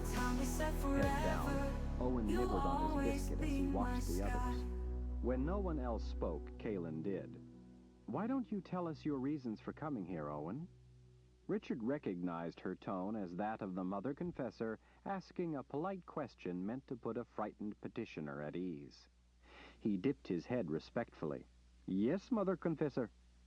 "You know her, too?" Richard asked. Owen nodded. "Yes, Lord Ral." "How?" The man's gaze shifted from Richard to Caelan and back again. "Word of you and the Mother Confessor has spread everywhere. Word of the way you freed the people of All Turang from the oppression of the Imperial Order is known far and wide. Those who want freedom know that you are the one who gives it." Richard frowned. "What do you mean, I'm the one who gives it?" "Well, before, the Imperial Order ruled. They are brutal. Forgive me, they are misguided and don't know any better. That is why their rule is so brutal. Perhaps it isn't their fault. It is not for me to say." Owen looked away as he tried to come up with words while apparently seeing his own visions of what the Imperial Order had done to convince him of their brutality. "Then you came and gave people freedom, just as you did in All Turang." Richard wiped a hand across his face. He needed to translate the book. He needed to find out what was behind the thing Kara had touched and the black-tipped races following them. He needed to get back to Victor and those who were engaged in the revolt against the Order. He was past due to meet Nietzsche, and he needed to deal with his headaches. At least maybe Nietzsche could help him with that much of it. "Owen, I don't give people freedom." "Yes, Lord Ral." Owen evidently took Richard's words as something he dared not argue with, but his eyes clearly said that he didn't believe it. "Owen, what do you mean when you say that you think I give people freedom?" Owen took a tiny bite of his biscuit as he glanced around at the others. He squirmed his shoulders in a self-conscious shrug. Finally, he cleared his throat. "Well, you do what the Imperial Order does. You kill people." He waved his biscuit awkwardly, as if it were a sword stabbing the air. "You kill those who enslave people, and then you give the people who are enslaved their freedom so that peace can return." Richard took a deep breath. He wasn't sure if Owen meant it the way it came out, or if it was just that he was having difficulty explaining himself in front of people who made him nervous. "That's not exactly the way it is," Richard said. "But that's why you came down here. Everyone knows it. You came down here to the old world to give people freedom." Elbows on his knees, Richard leaned forward, rubbing his palms together as he thought about how much he wanted to explain. He felt a wave of calmness when Caelan draped a gentle, comforting hand over the back of his shoulder. He didn't want to go into the horror of how he had been taken prisoner and taken from Caelan, thinking he would never see her again. Richard put the whole weight of emotion over that long ordeal aside and took another approach. "Owen, I'm from up in the New World." "Yes, I know," Owen said as he nodded. "And you came here to free people from—" "No, that's not the truth of it. We lived in the New World. We were once at peace, apparently much like your people were. Emperor Jagang—" "The Dreamwalker." "Yes, Emperor Jagang, the Dreamwalker, sent his armies to conquer the New World, to enslave our people—" "My people, too," Richard nodded. "I understand. I know what a horror that is. His soldiers are rampaging up through the New World, murdering, enslaving our people." Owen turned his watery gaze off into the darkness as he nodded. "My people, too." "We tried to fight back," Caelan told him, "but there are too many. Their army is far too vast for us to drive them out of our land." Owen nibbled his biscuit again, not meeting her gaze. "My people are terrified of the men of the Order. May the Creator forgive their misguided ways." "May they scream in agony for all eternity in the darkest shadow of the Keeper of the Underworld," Kara said in merciless correction. Owen stared slack-jawed at such a curse spoken aloud. "We couldn't fight them like that, simply drive them back to the old world," Richard said, bringing Owen's gaze back to him as he went on with the story. "So I'm down here in Jagang's homeland, helping people who hunger to be free to cast off the shackles of the Order. While he's away conquering our land, He has left his own homeland open to those who hunger for freedom. With Jagang and his armies away, that gives us a chance to strike at Jagang's soft underbelly, to do him meaningful harm. I'm doing this because it's the only way we can fight back against the Imperial Order. Our only means to succeed. If I weaken his foundation, his source of men and support, then he will have to withdraw his army from our land and return south to defend his own. Tyranny cannot endure forever. By its very nature, it rots everything it rules, including itself. But that can take lifetimes. I'm trying to accelerate that process so that I and those I love can be free in our lifetimes, free to live our own lives. If enough people rise up against the Imperial Order's rule, it may even loosen Jagang's grip on power and bring him and the Order down. That's how I'm fighting him, how I'm trying to defeat him, how I'm trying to get him out of my land. Owen nodded. This is what we need too. We are victims of fate. We need for you to come and get his men out of our land, and then to withdraw your sword, your ways, from our people, so we may live in tranquility again. We need you to give us freedom. The driftwood popped, sending a glowing swirl of sparks skyward. Richard, hanging his head, tapped his fingertips together. He didn't think the man had heard a word he'd said. They needed rest. He needed to translate the book. They needed to get to where they were going. At least he didn't have a headache. Owen, I'm sorry, he finally said in a quiet voice. I can't help you in so direct a manner. But I would like you to understand that my cause is to your advantage too, and that what I'm doing will also cause Jagang to eventually pull his troops out of your homeland as well, or at least weaken their presence, so that you can throw them out yourselves. No, Owen said. His men will not leave my land until you come and... Owen winced. And destroy them. The very word, the implication, looked sickening to the man. Tomorrow, Richard said, no longer bothering to try to sound polite, we have to be on our way. You will have to be on your way as well. I wish you success in ridding your people of the Imperial Order. We cannot do such a thing, Owen protested. He sat up straighter. We are not savages. You, and those like you, the unenlightened ones, it is up to you to do it and give us freedom. I am the only one who can bring you. You must come and do as your kind does. You must give our empire freedom. Richard rubbed his fingertips across the furrows of his brow. Kara started to rise. A look from Richard sat her back down. I gave you water, Richard said as he stood. I can't give you freedom. But you must. Double watch tonight, Richard said as he turned to Kara, cutting Owen off. Kara nodded once as her mouth twisted with a satisfied smile of iron determination. In the morning, Richard added, Owen will be on his way. Yes, she said, her blue-eyed glare sliding to Owen. He certainly will be. Chapter 11. What is it? Kaelin asked as she rode up beside the wagon. Richard looked to be furious about something. She saw then that he had the book in one hand, his other was a fist. He opened his mouth about to speak, but when Jensen, up on the seat beside Tom, turned back to see what was going on, Richard said to her instead, Kaelin and I are going to check the road up ahead. Keep your eye on Betty so she doesn't jump out, will you, Jen? Jensen smiled at him and nodded.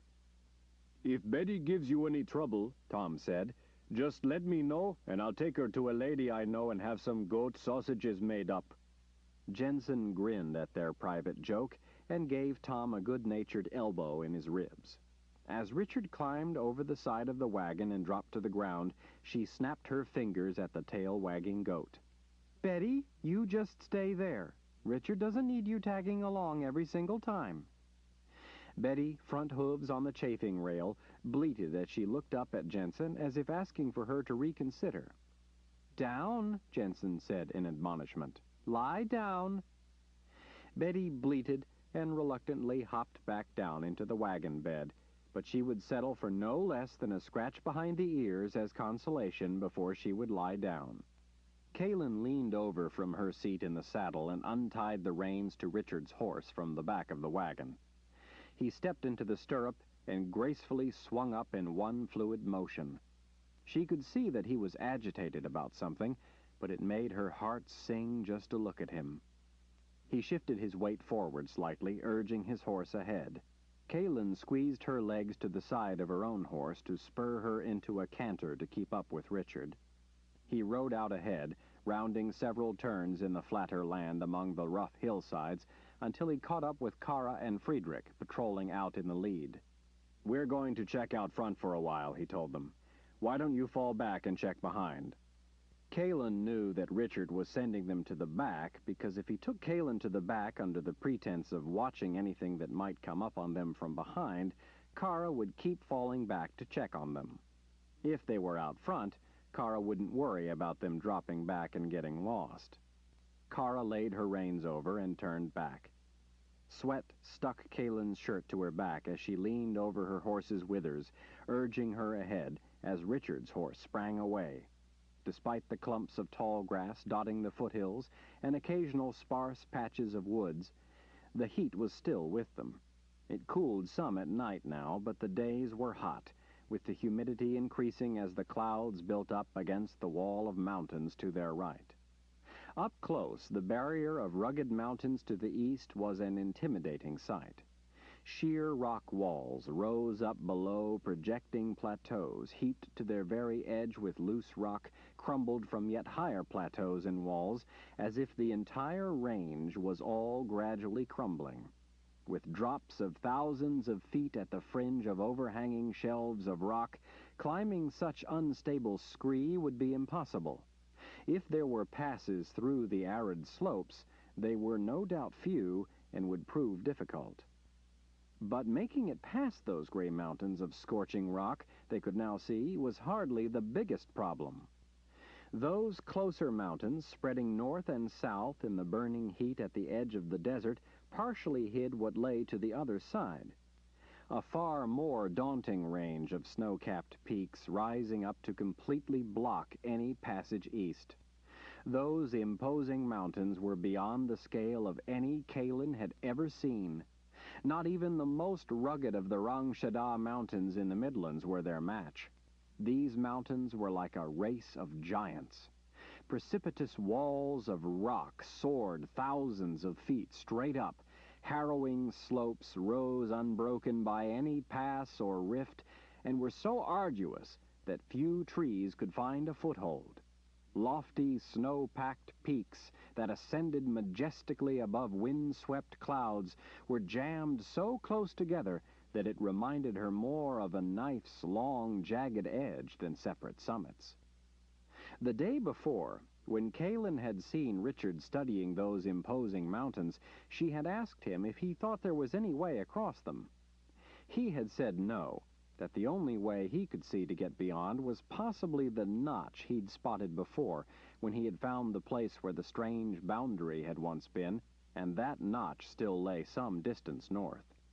For now they skirted the dry side of the closer mountains as that range made its way north along the more easily traversed lowlands.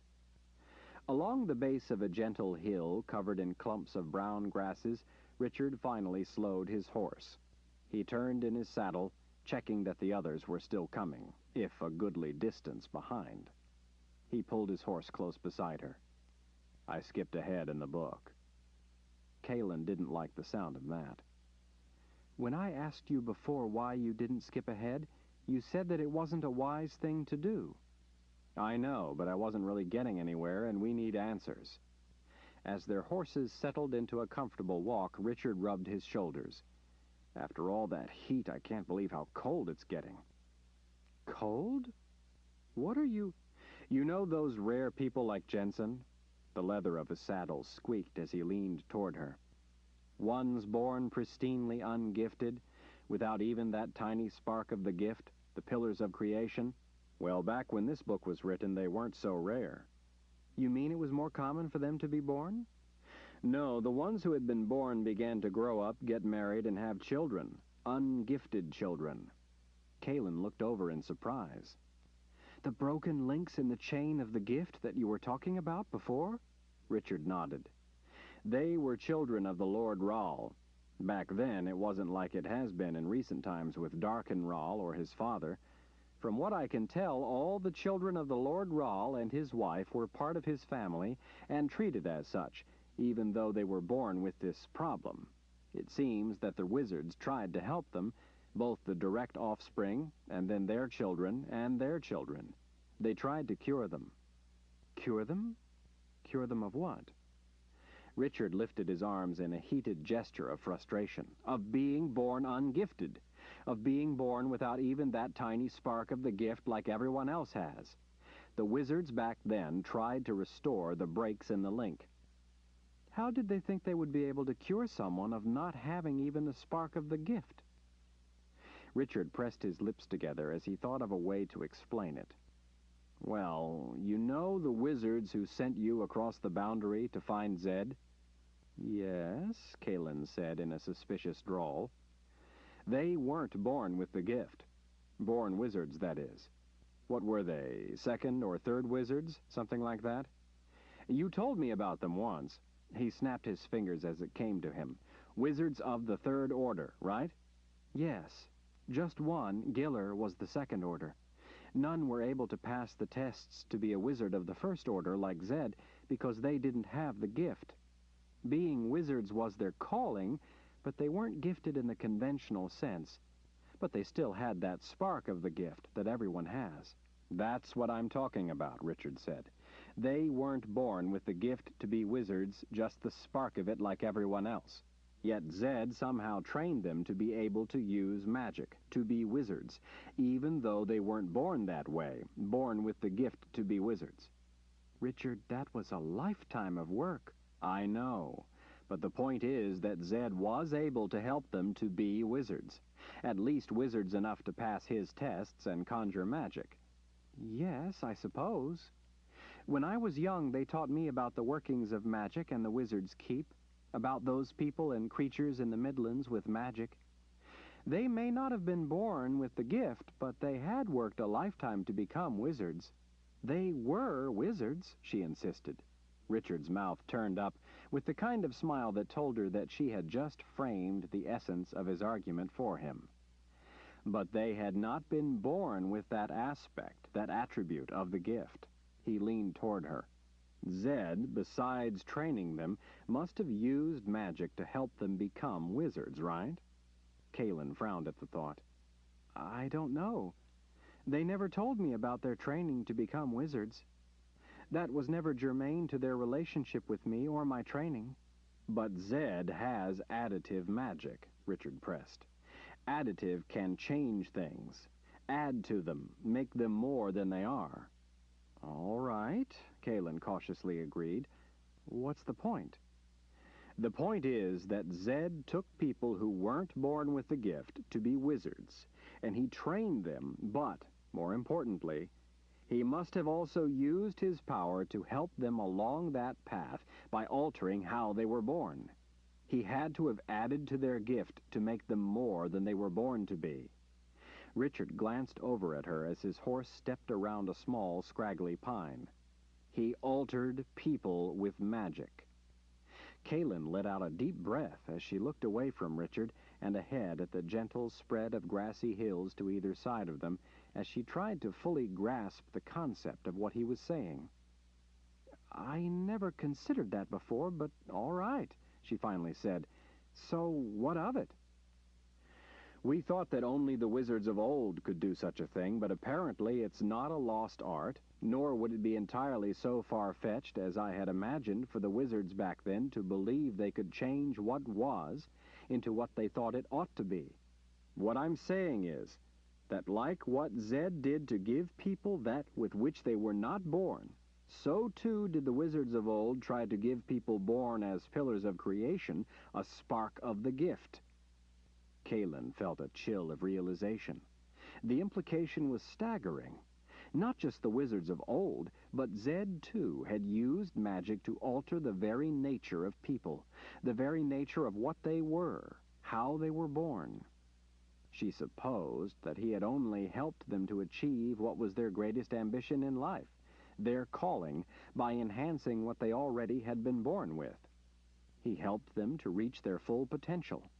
But that was for men who had the innate potential. While the wizards of long ago probably had done similar things to help people, they had also sometimes used their power for less benevolent reasons. So, he said, the wizards back then, who were experienced in altering people's abilities, thought that these people called the Pillars of Creation could be cured. Cured of not having been born gifted, she said in a flat tone of incredulity. Not exactly. They weren't trying to make them into wizards, but they thought they could at least be cured of not having that infinitesimal spark of the gift that simply enabled them to interact with magic. Kaelin took a purging breath. So, then what happened? This book was written after the Great War had ended, after the barrier had been created and the old world had been sealed away. It was written after the new world was at peace, or at least after the barrier kept the old world contained. But remember what we found out before? That we think that during the war, Wizard Ricker and his team had done something to halt subtractive magic's ability to be passed on to the offspring of wizards?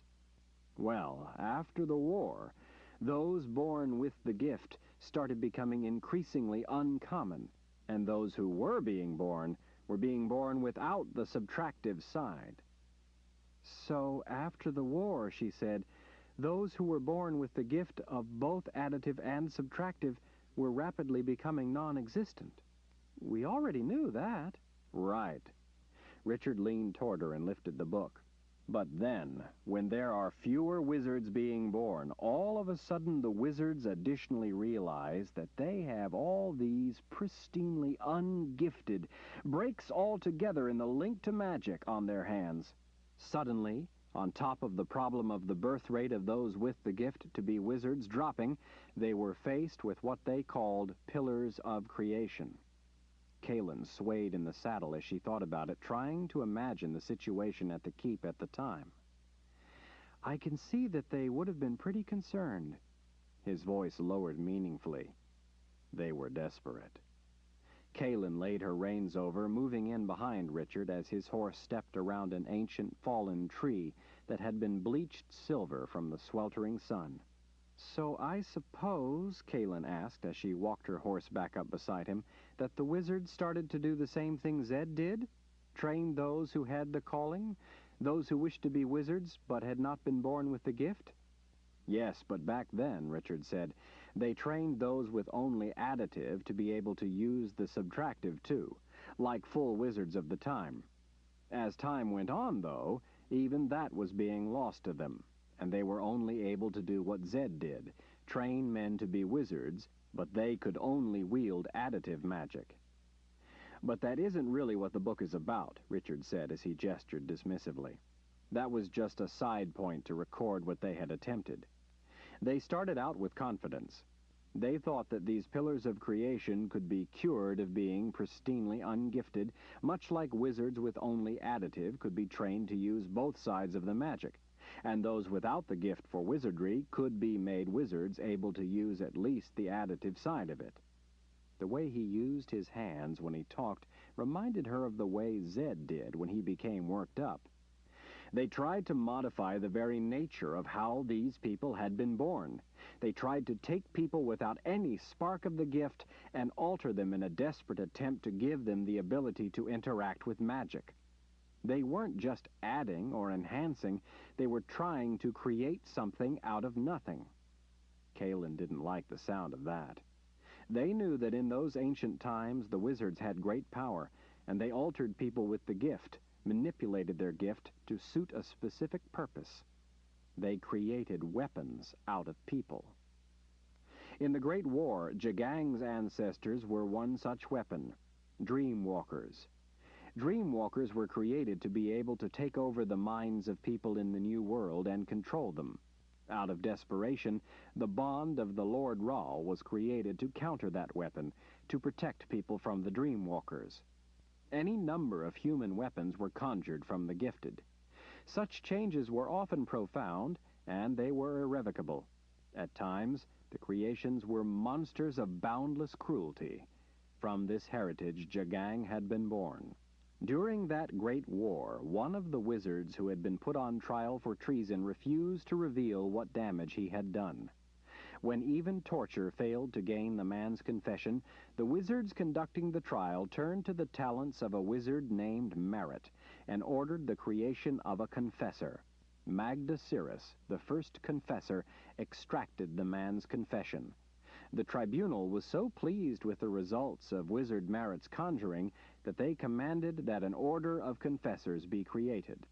Kaelin felt no different than other people felt. She was no less human, no less a woman, loved life no less. But her confessor's power was the result of that conjuring. She, too, was a descendant of women altered to be weapons. In this case, weapons designed to find the truth. "What's the matter?" Richard asked. She glanced over and saw the look of concern on his face. Kaelin forced a smile and shook her head that it was nothing. "So, what is it that you discovered by jumping ahead in the book?" Richard took a deep breath as he folded his hands over the pommel of the saddle. Essentially, they were attempting to use color in order to help people born without eyes to see. From Kaelin's understanding of magic and of history, this was fundamentally different from even the most malevolent experiments to alter people into weapons. Even in the most vile of these instances, they were attempting to take away some attribute of their humanity and at the same time add to or enhance an elemental ability. In none of it were they trying to create that which was not there at all. "In other words," Kaelin summed up, "they failed." Richard nodded.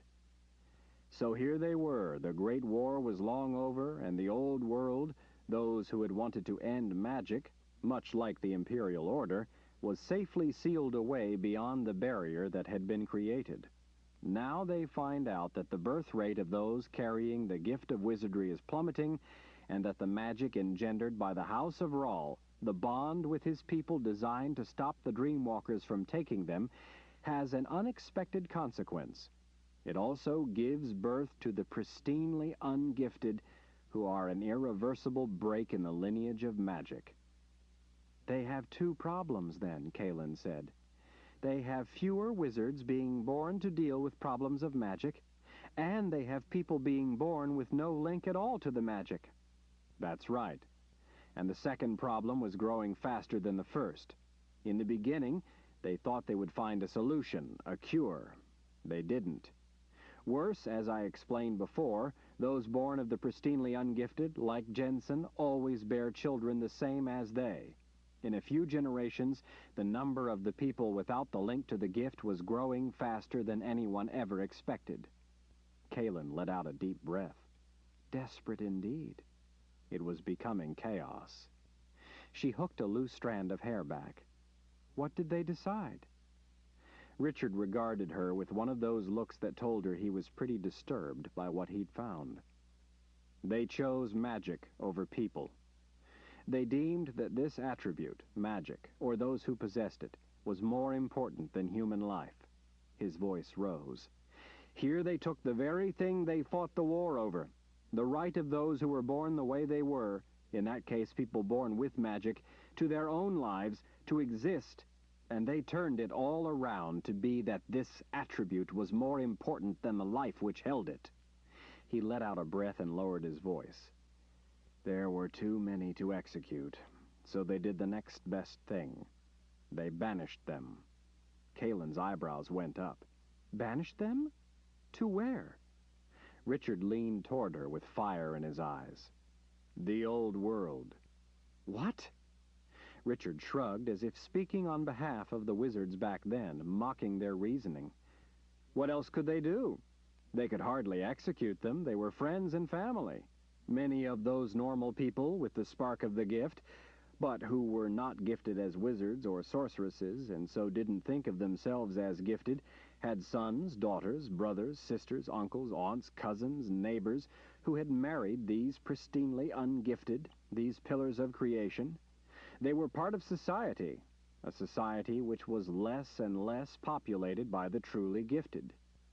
In a society where they were increasingly outnumbered and mistrusted, the ruling gifted couldn't bring themselves to put all these tainted people to death. You mean they even considered it? Richard's eyes told her that they had, and what he thought of the notion. But in the end, they couldn't.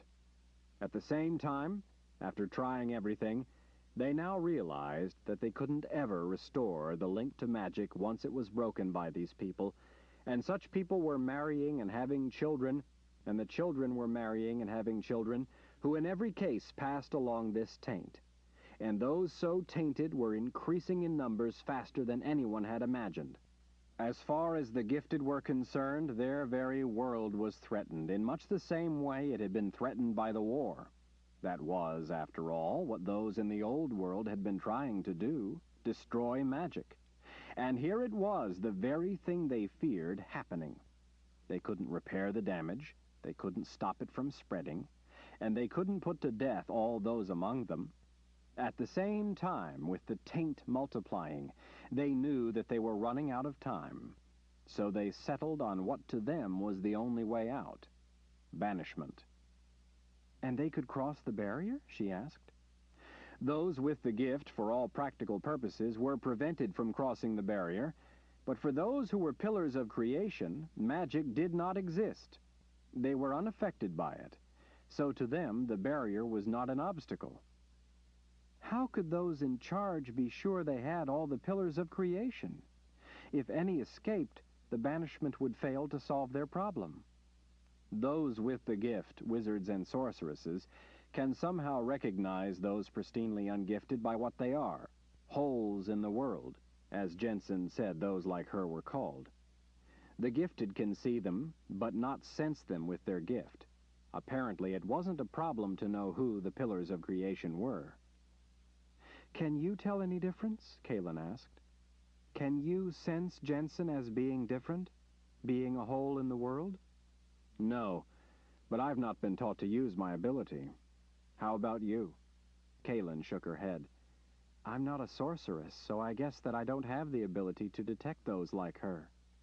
She shifted her weight in her saddle. So what happened with those people back then? The people of the New World collected all those ungifted offspring of the House of Rahl and their every single last descendant, and sent the whole lot of them across the Great Barrier to the Old World, where the people had professed that they wanted mankind to be free of magic. Richard smiled with the irony, even of such a grim event as this.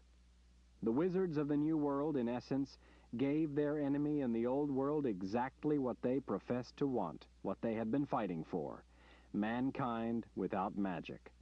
His smile withered. Can you imagine deciding that we had to banish Jensen and send her into some fearful unknown simply because of the fact that she can't see magic? Kaelin shook her head as she tried to envision such a time. What a horror to be uprooted and sent away, especially to the enemy of your own people. Richard rode in silence for a time. Finally, he went on with the story. It was a terrifying event for those banished, but it was also traumatic, almost beyond endurance, to those who were left. Can you even imagine what it must have been like? All those friends and relatives suddenly ripped out of your life, your family? The disruption to trade and livelihood? Richard's words came with bitter finality. All because they decided some attribute was more important than human life. Just listening to the story, Kaelin felt as if she had been through an ordeal. She watched Richard riding beside her, staring off, lost in his own thoughts. Then what? She finally asked. Did they ever hear from those who were banished? He shook his head. No, nothing. They were now beyond the Great Barrier. They were gone. Kaelin stroked her horse's neck just to feel the comfort of something alive. What did they do about those who were born after that? Still he stared off. Killed them. Kalin swallowed in revulsion. I can't imagine how they could do that. They could tell once the child was born if it was ungifted. It was said to be easier then, before it was named. Kalin couldn't find her voice for a moment. Still, she said in a weak voice, I can't imagine it. It's no different from what confessors did about the birth of male confessors. His words cut through her. She hated the memory of those times, hated the memory of a male child being born to a confessor, hated the memory of them being put to death by command of the mother. There was said to be no choice. Male confessors in the past had had no self-control over their power. They became monsters, started wars, caused unimaginable suffering. It was argued that there was no choice but to put a male child of a confessor to death before they were named. Kalin couldn't force herself to look up into Richard's eyes. The witch woman, Shota, had foretold that she and Richard would conceive a male child. Neither Kalin nor Richard would ever for an instant consider harming any child of theirs, a child resulting from their love for one another, from their love of life. She couldn't imagine putting a child of theirs to death for being born a male child of her as a confessor, or an ungifted male or female child of Richard for being a Rahl. How could anyone say that such a life had no right to exist because of who they were, what they were like, or what they might possibly become? Somewhere along the line after this book was written, Richard said in a quiet voice, things changed. When this book was written, the Lord Rahl of Dahara always married, and they knew when he produced an offspring. When the child was pristinely ungifted, they ended its life as mercifully as they could. At some point, ruling wizards of the House of Rahl became like Darken Rahl. They took any woman they wanted whenever they wanted. The details, such as if an ungifted child born of those couplings was actually a pillar of creation, became unimportant to them. They simply killed any offspring except the gifted heir. But they were wizards. They could have told which ones were like that and at least not killed the rest. If they wanted, I suppose they could have, but like Darken Rahl, their only interest was in the single gifted heir. They simply killed the rest. So such offspring hid for fear of their life, and one managed to escape the grasp of Darken Rahl until you killed him first. And so you have a sister, Jensen. Richard's smile returned. And so I do. Kalin followed his gaze and saw distant specks, black-tipped races watching as they soared on the updrafts of the high cliffs of the mountains to the east. She took a purging breath of the hot, humid air. Richard, those ungifted offspring that were banished to the old world, do you think they survived? If the wizards in the old world didn't slaughter them. But everyone down here in the old world is the same as in the new one. I've fought against the soldiers from here, with Zed and the Sisters of the Light.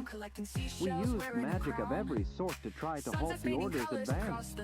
I can tell you firsthand that all those from the old world are affected by magic. So that means they all are born with that spark of the gift. There are no broken links in the chain of magic in the old world. From everything I've seen down here, I'd have to agree. Kalin wiped sweat from her brow. It was running into her eyes. So what happened to those banished people? Richard gazed off toward the mountains beneath the races. I can't imagine, but it must have been horrifying for them. So you think that maybe that was the end of them? That maybe they perished or were put to death? He regarded her with a sidelong glance. I don't know. But what I'd like to know is why that place back there is named the same as they were called in this book, the Pillars of Creation. His eyes took on a menacing gleam. And far worse yet, I'd like to know why, as Jensen told us, a copy of this book is among Jagang's most prized possessions. That troublesome thought had been running through Kalin's mind as well. She looked up at him from beneath a frown. Maybe you shouldn't have skipped ahead in your reading of the book, Lord Rahl. Richard's fleeting smile wasn't all she'd hoped for. I'll be relieved if that's the biggest mistake I've made lately. What do you mean? He raked his hair back. Is anything different about your confessor's power? Different? Almost involuntarily, his question caused her to draw back, to focus inwardly, to take stock of the force she always felt within herself. No, it feels the same as always. The power coiled in the core of her being did not need to be summoned when there was need of it. As always, it was there at the ready. It only required that she release her restraint of it for it to be unleashed. There's something wrong with the sword, he said, catching her by surprise. Wrong with its power. Calen couldn't imagine what to make of such a notion. How can you tell? What's different? Richard idly stroked his thumbs along the reins turned back over his fingers. It's hard to define exactly what's different. I'm just used to the feeling of it being at my beck and call. It responds when I need it, but for some reason it seems to be hesitant about doing so. Calen felt that now, more than ever, they needed to get back to Adendril and see Zed. Zed was the keeper of the sword. Even though they couldn't take the sword through the sliff, Zed would be able to give them insight about any nuance of its power. He would know what to do. He would be able to help Richard with the headaches, too. And Calen knew that Richard needed help. She could see that he wasn't himself.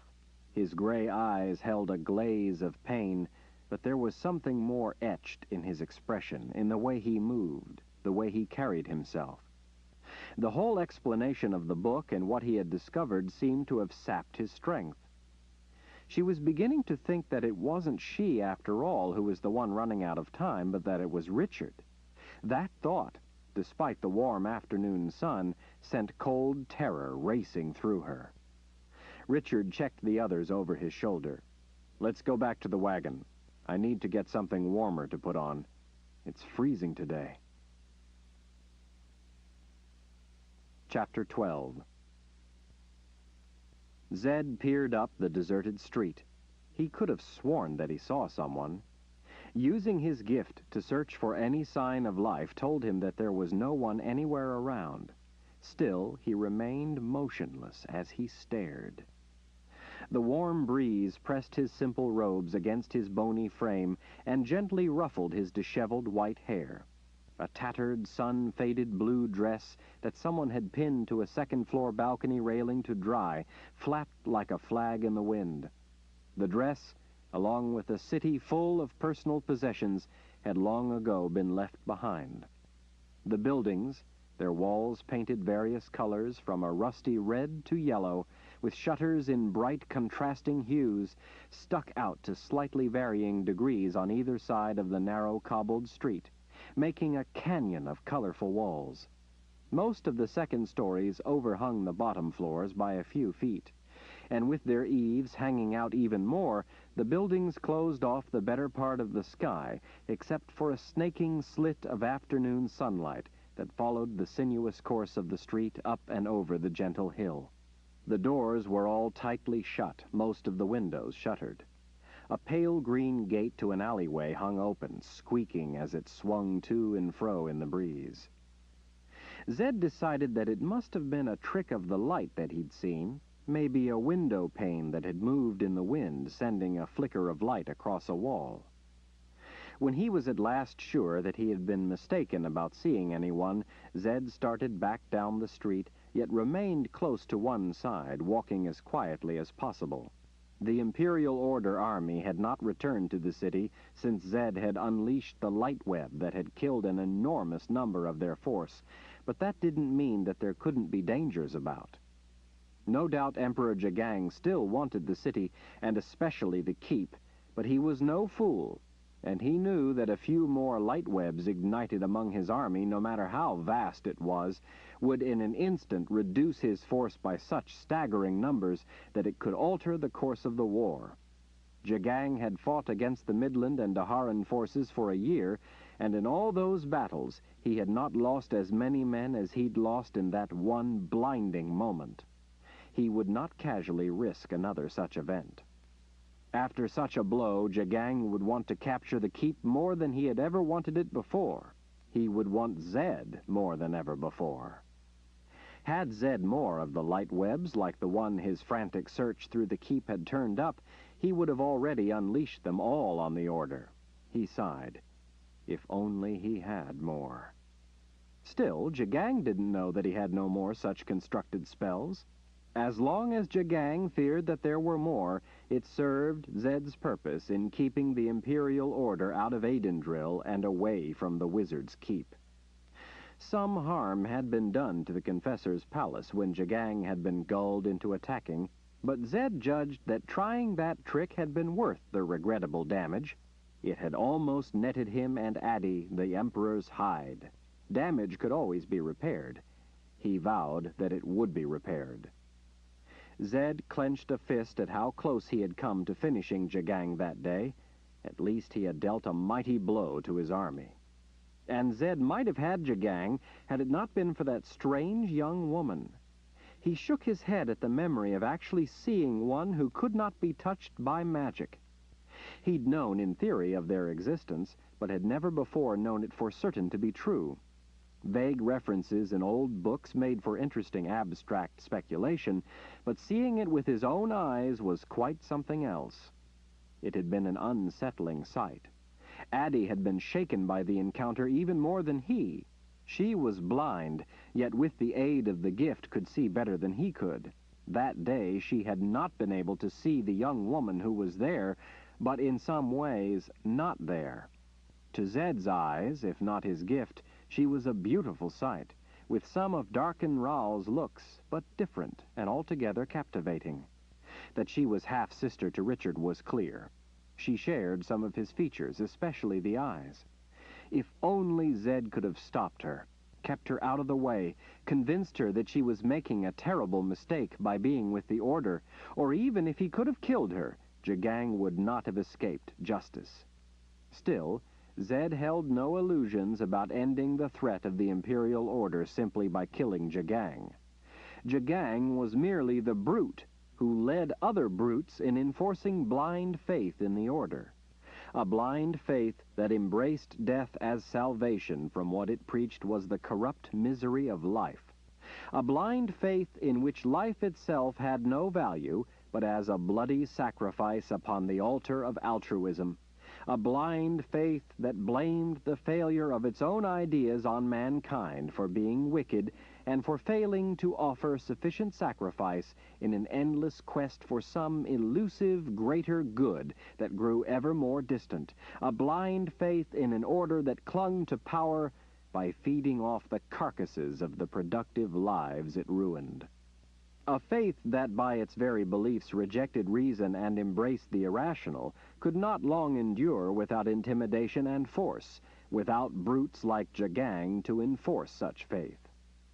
While Emperor Jagang was brutally effective, it was a mistake to think that if Jagang were to die that very day, it would end the threat of the Order. It was the Order's ideas that were so dangerous. The priests of the Order would find other brutes.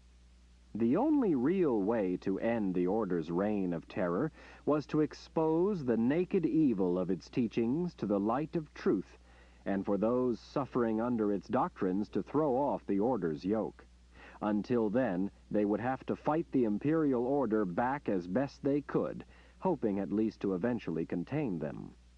Zed poked his head around a corner, watching, listening, sniffing the wind for any trace of anyone who might be lurking about. The city was deserted, but on a number of occasions, stray Imperial Order soldiers had wandered in out of the mountains. After the destruction caused by the light web, panic had swept through the Order's encampment. Many soldiers had scattered to the hills. Once the army had regrouped, a large number of men had decided to desert instead of returning to their units. Tens of thousands of such deserters were rounded up and executed, their bodies left to rot as a warning of what happened to those who abandoned the cause of the greater glory of the Imperial Order. Or, as the Order liked to put it, the cause of the greater good. Most of the rest of the men who had run to the hills had then had a change of heart and straggled back into camp. There were still some, though, who had not wanted to go back and had not been caught. For a time, After Jagang's army had moved on, they had wandered into the city, sometimes alone, sometimes in small groups, half-starved, to search for food and to loot. Zed had lost count of how many such men he had killed. He was reasonably sure that all of those stragglers were dead now.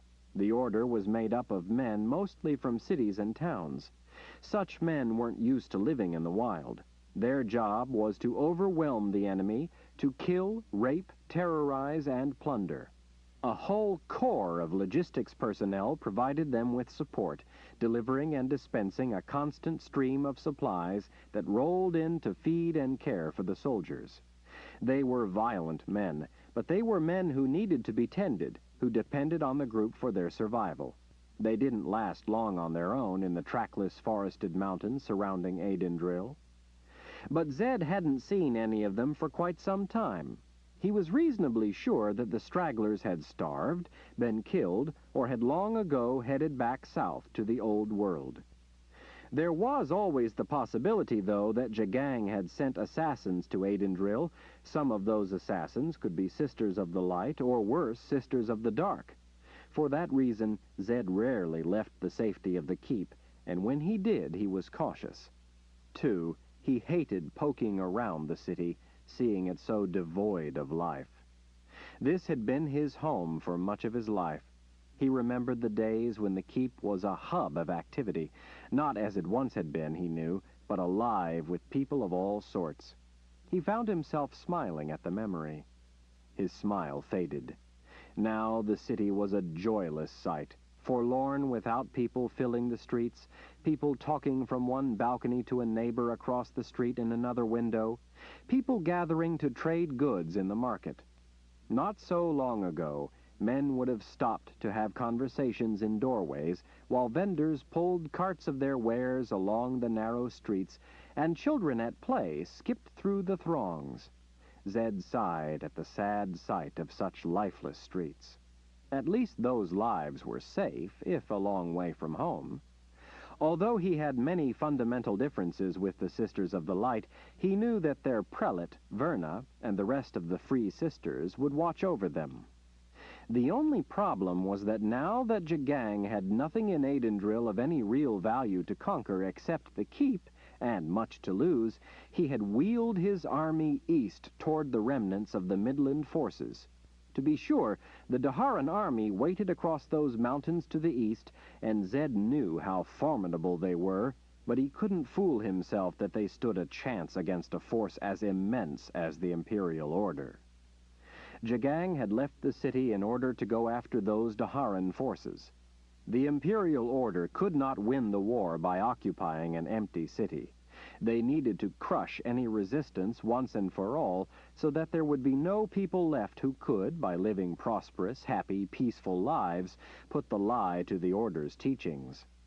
Now that Jagang had come all the way up through the Midlands, he had cleaved the New World. Forces had been left all along the route to occupy cities and towns. Now the main force of the Order would turn its bloodlust east on a lone Dahara. By dividing the New World in such a way, Jagang would be able to more efficiently crush opposition. Zed knew that it wasn't for lack of trying that the New World had given ground. He and Kalen, among a great many others, had worked themselves sick month after month, trying to find a way to stop Jagang's forces. Zed clutched his robes at his throat, at the painful memory of such ferocious fighting, at how nothing had worked against Jagang's numbers, at the death and dying, at the friends he had lost. It was only a matter of time until all was lost to the hordes from the old world. Richard and Kalen would not survive such a conquest by the Imperial Order. Zed's thin fingers covered his trembling lips at the ghastly thought of them being lost, too. They were the only family he had left. They were everything to him. Zed felt a crushing wave of hopelessness and had to sit on the stump of a log section set outside a shoe shop that had been boarded closed. Once the Imperial Order finally annihilated all opposition, Jagang would return to take the city and lay siege to the keep. Sooner or later, he would have it all. The future, as Zed imagined it, seemed to be a world shrouded in the gray pall of life under the Imperial Order. If the world fell under that pall, it would probably be a very long time before mankind ever emerged to live free again. Once liberty was surrendered to tyranny, it could be smothered for centuries before its flames again sprang to life and brightened the world. Zed hadn't sat for long when he forced himself to his feet. He was First Wizard. He had been in hopeless straits before and had seen the foe turned back. There was still the possibility that he and Addy could find something in the keep that would aid them, or that they might yet discover information in the libraries that would give them a valuable advantage. As long as there was life, they could fight on toward their goal. They still had the ability to triumph. He harumphed to himself. They would triumph. Zed was glad that Addy wasn't with him to see him in such a sorry state that he would have, if even momentarily, considered defeat. Addy would have never let him hear the end of it, and deservedly so. He harumphed again. He was hardly inexperienced, hardly without the wherewithal to handle challenges that arose. And if there were assassins about, gifted or not, they would find themselves caught up by one of the many little surprises he had left around. Very nasty surprises. Chin up, Zed smiled to himself as he turned down a narrow alley, making his way past a patchwork of yards with empty pens that had once held chickens, geese, ducks, and pigeons. His gaze passed over small back courtyards, their herbs and flowers growing untended, their wash lines empty, their wood and other materials stacked to the sides, waiting for people to return and work them into something useful. Along the way, he stopped in various vegetable gardens, harvesting the volunteer crops that had sprung up. There was lettuce aplenty, spinach, some small squash, green tomatoes, and still a few peas. He collected his bounty in a canvas sack and slung it over a shoulder as he walked the garden plots, checking on the progress of irregular patches of onions, beets, beans, and turnips. Still some growing to do, he concluded. While the vegetables weren't thick from a careful planting, the random growths in yards all over the city meant that he and Addy would have fresh vegetables for some time to come. Maybe she might even take to putting some things up for next winter. They could store root crops in the colder places in the keep and preserve more perishable vegetables. They would have more food than they could eat. On his way up the alley, Zed spied a bush off toward the corner, sprawled green and lush over a short back fence between two homes. The blackberry bush was loaded with ripe berries. He paused occasionally to check up and down the streets beyond while he made a nice-sized pile of the dark, plump berries in a square of cloth, then tied it up and placed it atop the heavier goods in his sack. There were still plenty of ripe berries, and he hated to let them go to waste or to the birds, so he worked at filling his pockets. He didn't worry that it would spoil his dinner. It was a long walk back up the mountain to the Wizard's Keep, so he could use a snack. Addy was making a thick stew from cured ham. There was no danger that he would spoil his appetite on mere berries. She would be pleased by the vegetables he brought, and would no doubt want to add them to the stew straight away. Addy was a wonderful cook, although he dared not admit it to her lest she get a big head. Before the stone bridge, Zed paused, gazing back down the wide road leading up the mountainside. Only the wind in the trees and their shimmering leaves created any sound or movement. For a long moment, though, he stared down at the empty road. Finally, he turned back to the bridge that in less than 300 paces spanned a chasm with near vertical sides dropping away for thousands of feet. Clouds far below hung hard against the sheer rock walls. Despite the countless times he had walked over the stone bridge, it still made him feel just a little queasy. Without wings, though, there was but this single way into the keep, except for the little trick passage he had used as a boy.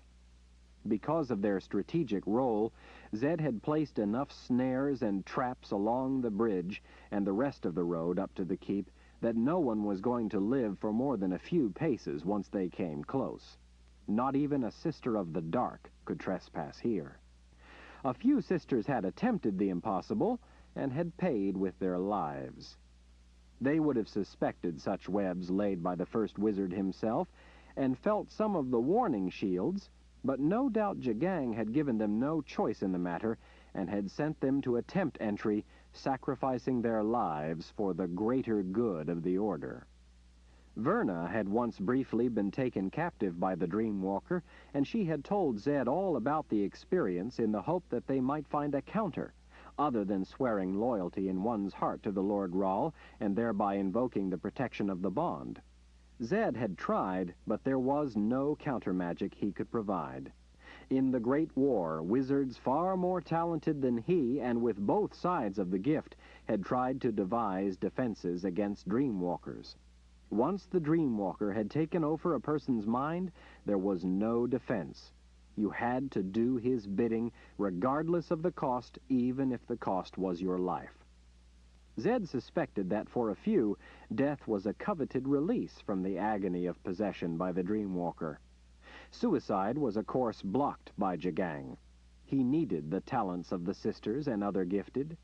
He couldn't have them all kill themselves for release from the misery of life as his chattel. But if he sent them to their certain death, such as attempting to enter the keep, then they could at last be free of the agony that had become their life. Ahead, the keep towered on the mountainside.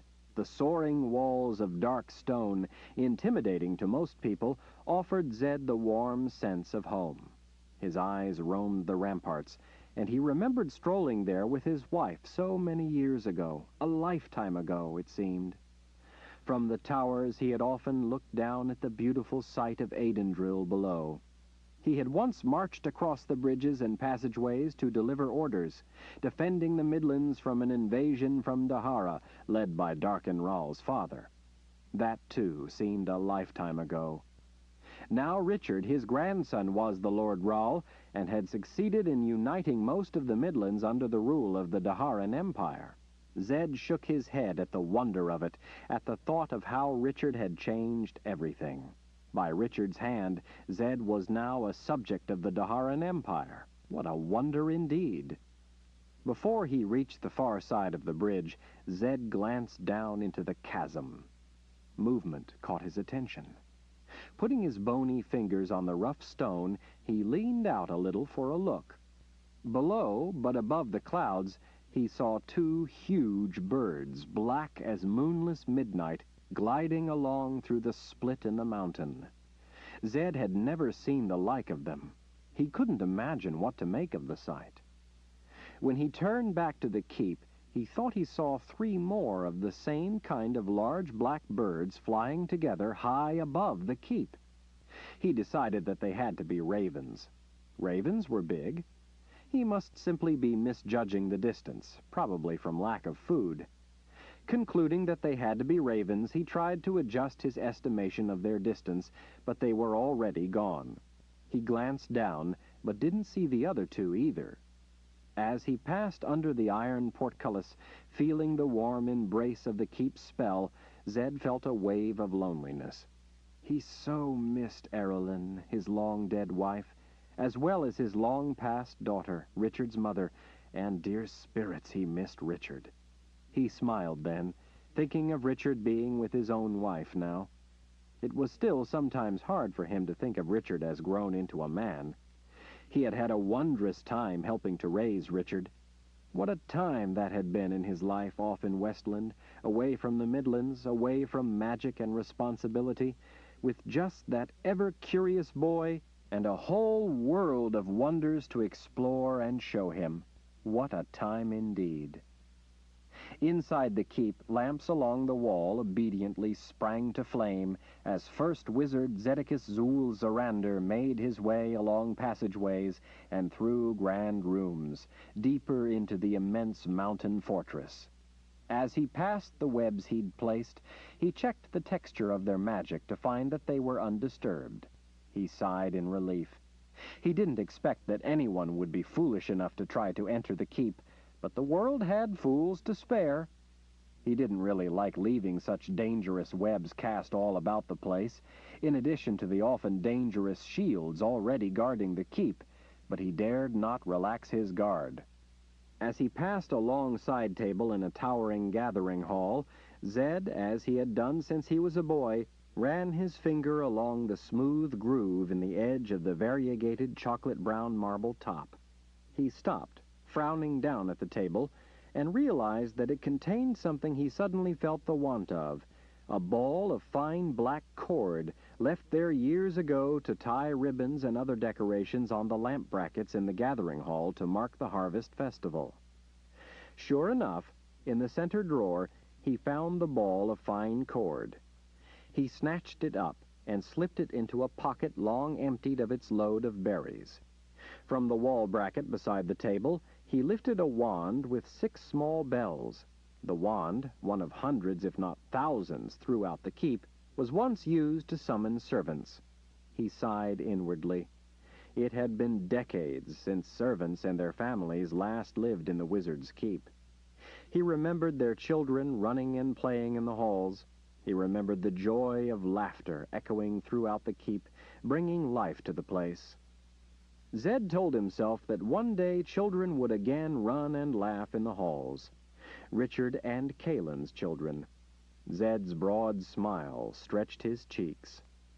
There were windows and openings in the stone that let light spill into many halls and rooms, but there were other places less well lit. Zed found one of those darker places that was dim enough to satisfy him. He stretched a piece of the black cord, strung with one of the bells, across the doorway, winding it around coarse stone molding to each side. Moving deeper through the labyrinth of halls and passageways, he stopped and strung more strings with a bell at places where it would be hard to see. He had to collect several more of the servant wands for a supply of bells. Although there were shields of magic laced everywhere, there was no telling what powers some of the Sisters of the Dark possessed. They would be looking for magic, not bells. It couldn't hurt to take the extra precaution. Zed made mental notes of where he strung the fine black cord. He would have to let Addie know. He doubted, though, that with her gifted sight she would need the warning. He was sure that with her blind eyes she could see better than anyone. Following the wonderful aroma of ham stew, Zed made his way to the comfortable room lined with bookshelves they used most of the time. Addie had hung spices to dry from the low beams carved with ancient designs. A leather couch sat before a broad fireplace, and comfortable chairs beside a silver-inlaid table placed in front of a diamond-patterned leaded window with a breathtaking view overlooking Aidendrill. The sun was setting, leaving the city below bathed in a warm light. It almost looked like it always did, except there was no telltale smoke curling up from cooking fires. Zed set his burlap sack loaded with his harvest on piles of books atop a round mahogany table behind the couch. He shuffled closer to the fire, all the while taking deep breaths to inhale the intoxicating aroma of the stew. "Addie," he called, "this smells delightful. Have you looked outside today? I saw the oddest birds." He smiled as he inhaled another whiff. "Addie, I think it must be done by now," he called toward the doorway to the side pantry room. "I think we ought to taste it at least. Can't hurt to check, you know." Zed glanced back over his shoulder. "Addie? Are you listening to me?" He went to the doorway and peered into the pantry, but it was empty. "Addie?" he called down the stairs at the back of the pantry. "Are you down there?" Zed's mouth twisted with discontentment when she didn't answer. "Addie?" he called again. "Bags, woman, where are you?" He turned back, peering at the stew bubbling in the kettle hung on the crane over the fire. Zed scooped up a long wooden spoon from a pantry cupboard. Spoon in hand, he stopped and leaned back toward the stairs. "Take your time, Addie. I'll just be up here reading." Zed grinned and hurried for the stew. Chapter 13. Richard rose up in a rush when he saw Kara marching up a ravine toward camp, pushing ahead of her a man Richard vaguely recognized. In the failing light, he couldn't make out the man's face. Richard scanned the surrounding flat washes, rocky hills, and steep tree-covered slopes beyond, but didn't see anyone else. Friedrich was off to the south and Tom to the west, checking the surrounding country, as Kara had been, to be sure there was no one about and that it was a safe place to spend the night. They were exhausted from picking a sinuous route through the increasingly rugged country. Kara had been checking north, the direction they were headed, and the direction Richard considered potentially the most dangerous. Jensen turned from the animals, waiting to see who the moored Sith had with her. Once on his feet, Richard wished he hadn't gotten up quite so quickly. Doing so made him lightheaded. He couldn't seem to shake the odd, disconnected sensation he felt, as if he were watching someone else react, talk, move. When he concentrated, forcing himself to focus his attention, the feeling would sometimes drift at least partly away, and he would begin to wonder if it was only his imagination. Kalen's hand slipped up on his arm, gripping him as if she thought he might fall. "Are you all right?" she whispered. He nodded as he watched Kara and the man, as he also kept an eye on the surrounding countryside. By the end of their ride earlier that afternoon to discuss the book, Kalen had become even more worried about him. They were both troubled about what he'd read, but Kalen was far more concerned, at the moment anyway, about him. Richard suspected that he might be coming down with a slight fever. That would explain why he was feeling so cold when everyone else was hot. From time to time, Kalen would feel his forehead or place the back of her hand against his cheek. Her touch warmed his heart. She ignored his smiles as she fretted over him. She thought that he might be slightly feverish. Once she had Jensen feel his forehead to see if she thought he might be warmer than he should be. Jensen, too, thought that if he did have a fever, it was minor. Kara, so far, had been satisfied by Kalen's report that he didn't feel feverish, and hadn't deemed it necessary to see for herself. A fever was just about the last thing Richard needed. There were important something. He couldn't seem to recall at the moment. He concentrated on trying to remember the young man's name, or at least where he'd seen him before. The last rays of the setting sun cast a pink glow across the mountains to the east. The closer hills were dimming to a soft gray in the gathering dusk. As darkness approached, the low fire was beginning to tint everything close around it to a warm yellow-orange. Richard had kept the cook fire small, not wanting it to signal their location any more than necessary. "Lord Rahl," the man said in a reverent tone as he stepped into camp. He dipped his head forward in a hesitant bow, apparently not sure if it was proper to bow or not. "It's an honor to see you again." He was perhaps a couple of years younger than Richard, with curly black hair that brushed the broad shoulders of his buckskin tunic. He wore a long knife at his belt, but no sword. His ears stuck out to the sides of his head as if he were straining to listen to every little sound. Richard imagined that as a boy he'd probably endured a lot of taunts about his ears, but now that he was a man, his ears made him look rather intent and serious.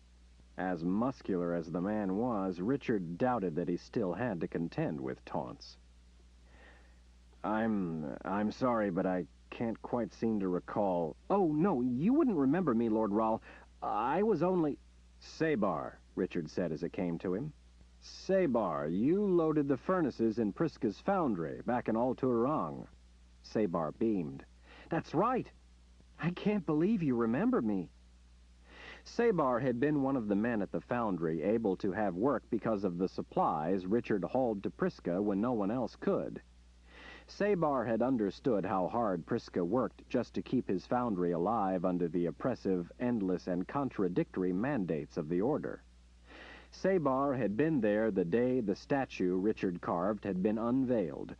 He had seen it before it was destroyed. He had been there at the beginning of the revolution in Alturang, fighting close alongside Victor, Priska, and all the others who had seized the moment when it was upon them. Sabar had fought to help gain freedom for himself, his friends, and for his city. That had been a day everything had changed. Even though this man, like many others, had been a subject of the imperial order, one of the enemy, he wanted to live his own life under just laws rather than under the dictates of despots who extinguished any hope of bettering oneself under the crushing burden of the cruel illusion of a greater good. Richard noticed then that everyone was standing in tense anticipation, as if they had expected this to be trouble. Richard smiled at Kara. "It's all right, I know him." "So he told me," Kara said. She put a hand on Sabar's shoulder and pushed him down. "Have a seat."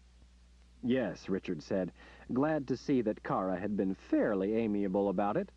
"Sit down and tell us why you're here." "Nietzsche sent me." Richard rose again in a rush, Kalen coming up right beside him. "Nietzsche? We're on our way to meet her."